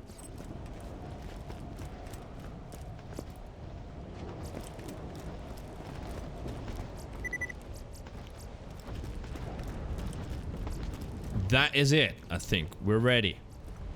What are you? Shield recharge rate.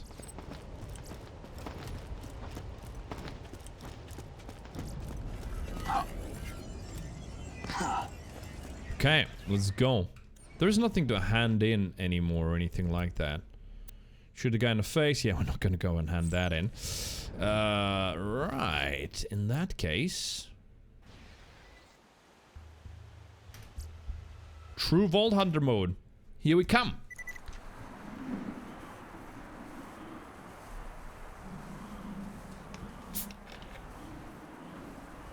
Great.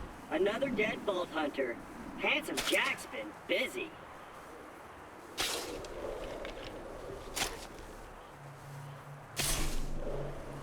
Wait a minute. Fully geared dead Vault Hunter. Yes! Now I can get off this glacier. Claptrap, your metaphorical ship has finally come in. Allow me to introduce myself. I am a CL4P TP steward bot, but my friends call me Claptrap. Or they would if any of them were still alive, or had existed in the first place. Oh, I've got something for you. Here, take this echo communicator that I totally didn't loot from one of these corpses. It comes with a Class 12 heads-up display, complete with a mini-map. Now, come, friend. Let's Come, friend. Alright, friend will come. This is great. So, well, that cohesion sniper rifle. Damage is better, fire rate almost exactly the same, reload's better, mag size better, corrosion damage better. I like this the shorter zoom. The zoom is way too much in this game for a lot of snipers. Yeah, that's an upgrade. I'm gonna take that. Even though we won't need corrosion at the start anyway now. But I'll still upgrade. I mean, for TVHM the parts won't matter that much anyway, right? Let's see. Seems alright, not that much recoil. But know this, you're alive for a reason. And inside why the story of this game feels replayable? Because it's good. Because it is actually good. It is, I mean, as far as stories go, believable. Well done. Your ability to walk short distances without dying will be Handsome Jack's downfall. That's why. Voice acting's great. It's not trying to shove any kind of ideas on you or anything like that. Not trying to be anything but funny and interesting. Yeah, characters are interesting and good. Or they'll rip your eyes out. Dun dun dun dun dun dun dun.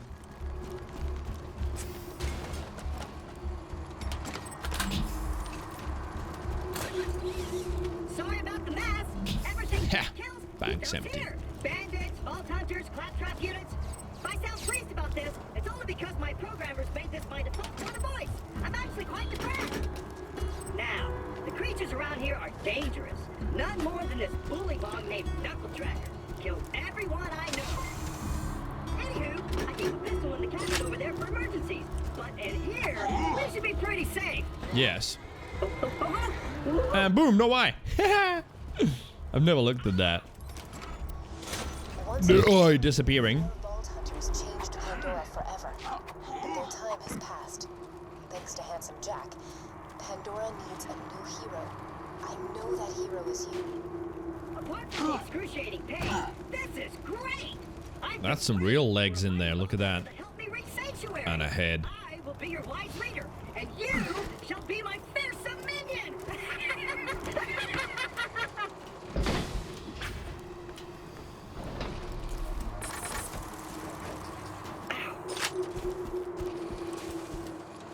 Great! Just let me get this door open and we'll hunt our Is that opportunity? I think it might be, right? Onward, seeing eye minion! Let me know if I'm gonna run into anything. Hey, Mighty Python, what's up? I'll just assume Good you Friday. didn't see that. Even though Knuckle Dragon blindsided me, I know my way around this glacier. I bet you will find my eye in frostbite crevasse. Oh, look at my health. Perfect. Just like with Mordecai, I had exactly 1,000. Stick close to the robot. He will help you get off this glacier and into the city of Sanctuary. That is the only place you will be safe. Ah!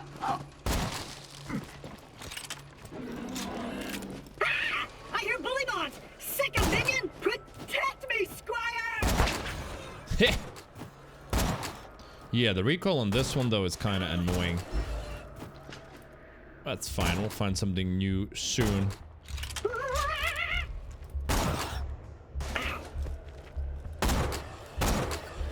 Nice. Let's go! If we don't get my eye back, we'll never get to Sanctuary!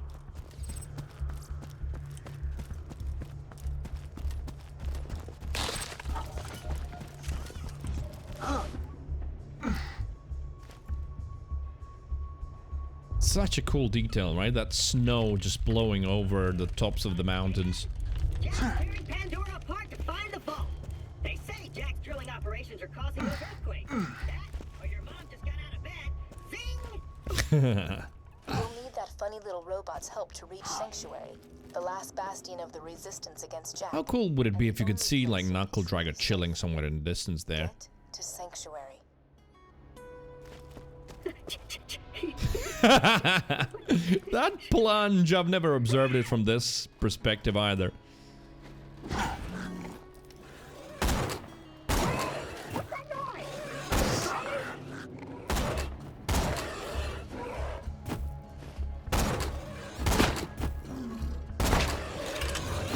Oh, interesting. The corpses count for... Yeah, corpses count for boar. I didn't know. Now get me out of here before more bully moms arrive. Hey, kiddo, Jack here, president of Hyperion. Let me explain. President. Vault Hunters show up, Vault Hunter looks for the new vault, Vault Hunter gets killed by me. You see the problem here? You're still alive. So if you could just do me a favor and off yourself, that'd be great. Thanks, Pumpkin. You know, you start a new game, imagine for the first time playing this, and the main antagonist already at the start of the game just asks you to kill yourself. I love it. Oh, my eye just... Right, now I don't need corrosive damage, so I'm just gonna go with the extra health. I see a tough-looking minion. 4,000 health. Handsome robot, which means that whoever has My eye.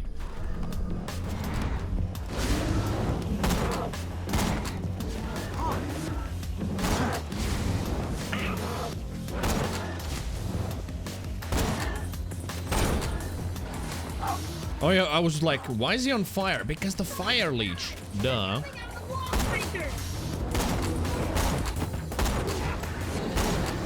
Dead. No legendary. You would have heard it. I like that mod so much. Just makes it so easy. You don't have to guess at all.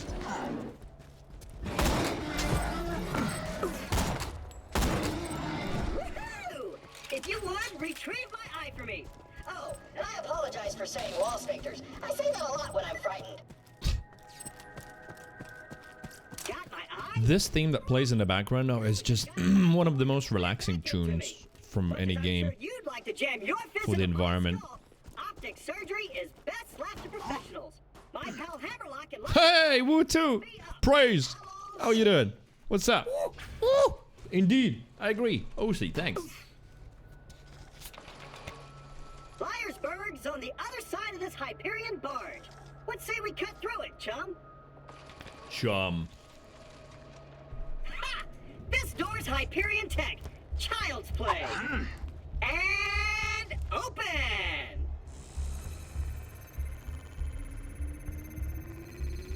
I think, Boom Boom and then beating Flint. I'm not gonna get to Flint. I think we'll have to save in Liarsburg. That's as far as I'm gonna get today. But then, yeah, as I said, I'm gonna be doing it over the weekend, so tomorrow and Saturday as well. Sorry, Sunday as well. Sunday stream might be a little bit later. We'll see. I'll let you know, but tomorrow should be the normal time. You're welcome. Perks of being Where Borjomi drink? Well, after the war they got very, very expensive. It's a long way to They used to be like €1 something per bottle, now they're almost €3, so eh.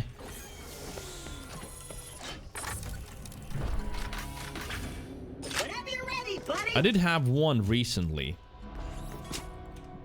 But that was like my first one and only one this year, and I think it's throughout the whole... Oh wait, I have to take the gun, I forgot about it. Let me know when you're ready to go meet with Sir Hammerlock, minion. Should get sponsored.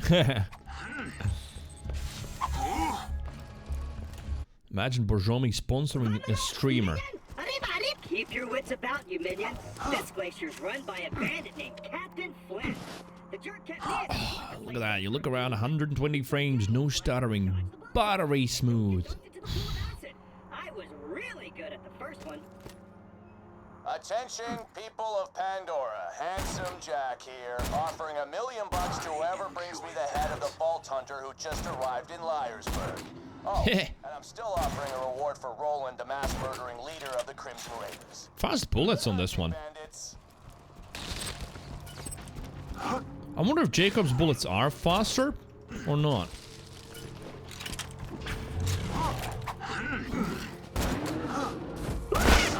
Oh, that was nice.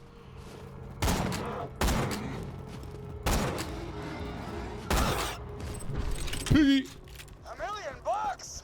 All right, boys, this is Captain Flint. I want you to find that Vault Hunter and bring him to me. How many brothers Flints are there? There's Zane, obviously, from Borderlands 3, right? There's this Flint, there's the Flint from Borderlands 1 that's got one of the pieces. Spectacular! First Captain Flint's Are there any other Flints? shows up. I must have been horrifyingly cruel to puppies in a previous life to deserve this kind of treatment. I say, Vault Hunter, would you kill Flint's men for me? Right, that's not going to be the only ones, right? Yeah, there's more coming. Well, I pissed them off. Better shoot them now. Before they ruin my combat. Oh, there's even more coming. Shit. You give up, we'll just shoot you in the head. It'll be quick, clean, and a hell of a lot less painful than what Handsome Jack will do. Bullet amount is fine. Oh my god, yeah, I should not have aggroed them. God damn it. Especially they don't have crit spots as well, right? You just have to, well, do damage, that's all.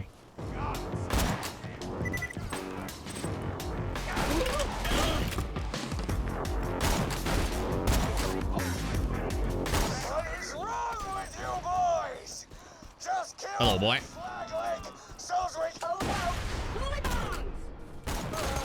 That was a nice explosion.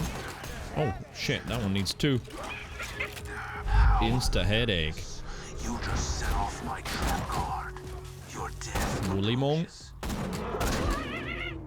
Nope, don't want to go down.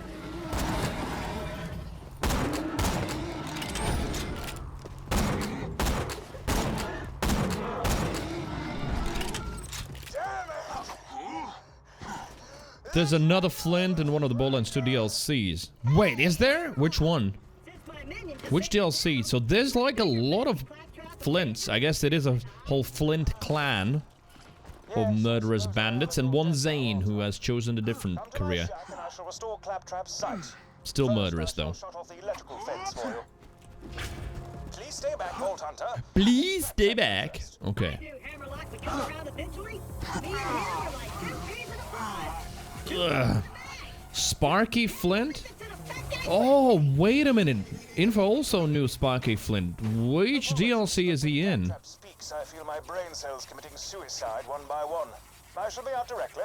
I came out here to research the bully moms for my almanac. I don't remember. I just like the visual effects of this. Look at that. The shield's taking it. To survive a direct run with Handsome Jack and defeat Captain Flint's bandits. Unheard of. I'm headed to Sanctuary myself. From what I hear, the Crimson Raiders there could use a hero like you. Now, if you could hand me the robot's eye, please.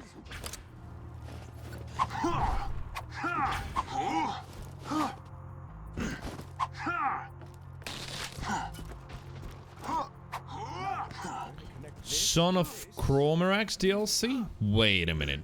I can't remember the DLC named that. Son of... No, wait. Son of Cromerax? Oh, it's the Wham Bam Island. Wait, Sparky Flint's in that one? Okay. Alright. Wham Bam, the holiday DLC. The summer DLC.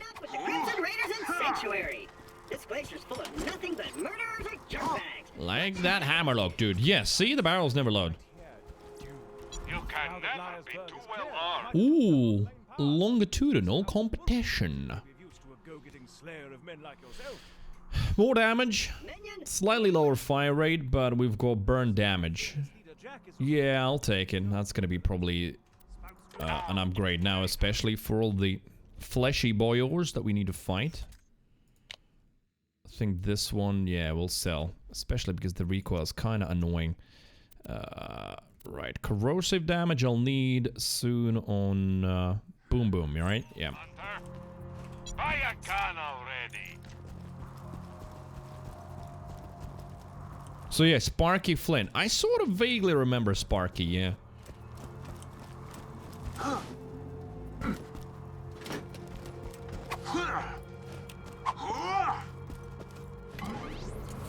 there you are. There I am, yes. Come on, work, curse you. Ah, fecal matter. The bounty board's broken. Fecal matter. Okay, well. Add one with a gun. Improved accuracy with sniper rifles when shooting from the hip. Additionally increases reload speed, max size with sniper rifles. Yeah, probably that. Max size and reload speed. That I think is the community patch thing, right? I think so. Because the hip shot was kind of useless. Disconnected it before they left for Sanctuary. Well, but this is where I need to leave it. As much as I would love to continue playing, genuinely, I would love to keep going and like stream for another 3 hours. But, well, I've got a girl coming over. A girl that is my friend. A girlfriend. So, yeah. Gotta get ready. Take a shower. No, I'll take a shower later. Anyway, stupid jokes aside, thank you for watching today. I will be back tomorrow, 2 p.m. UK time, 9 a.m. East Coast. If someone in US can't fall asleep or is waking up really early, feel free to join in. At least say hello. I'll be here. And we'll continue from Leisberg. Tomorrow, probably not many like gaming news or anything like that, so we'll jump straight into gameplay. So you are welcome to join me in, well, in chat. What else?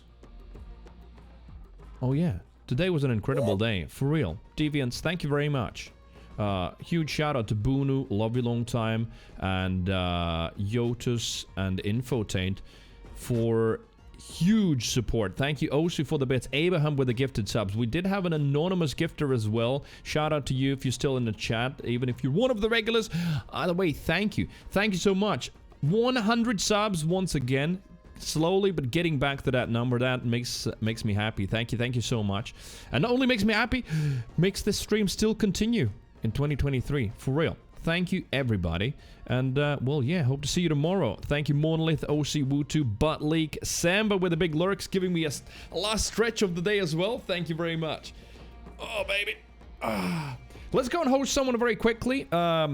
Even if you don't want to watch, as I always say, come with me. Just put a Cree wave in the chat if you've got the emote, just to publicize the little deviant demon a little bit more. And yeah, as I said, I'll be back tomorrow. I'll be streaming tomorrow, still Borderlands. So we'll try and stream all weekends in January and the remaining 2 weeks.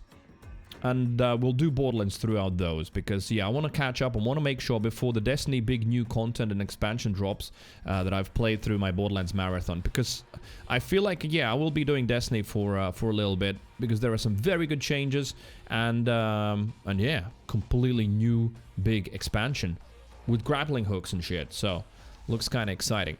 Anyway, let's see. Who's streaming? Who's nice? Who we could say hello to?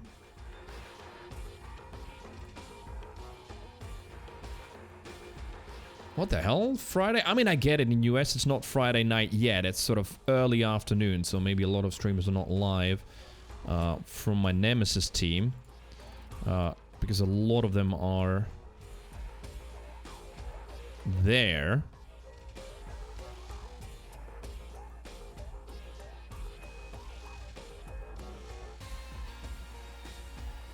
Well, there's a new member that I don't recognize. In the Nemesis team, doing just chatting. Lisa T, former professional dancer, biomedical sciences, social sciences, double major, Marilyn Monroe impersonator, reporter, junk food enthusiast. Oh, finally found something common. Received a Nintendo for 4th birthday and then has been playing video games ever since. She's part of the stream team that I'm in, Nemesis. Let's go and say hello.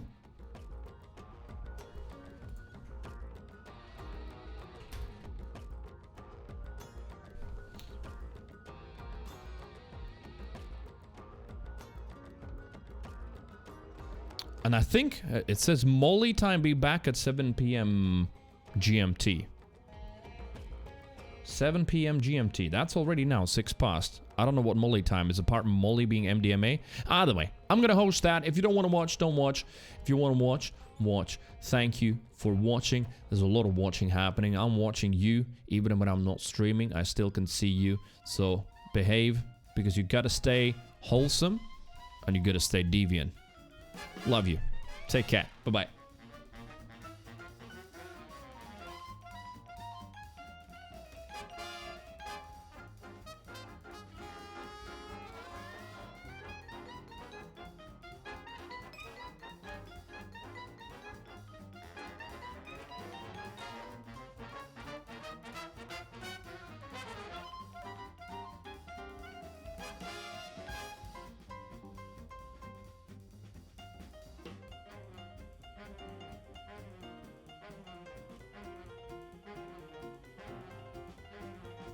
120 kills. Y'all fucking suck. I got 120 kills. Get recognized.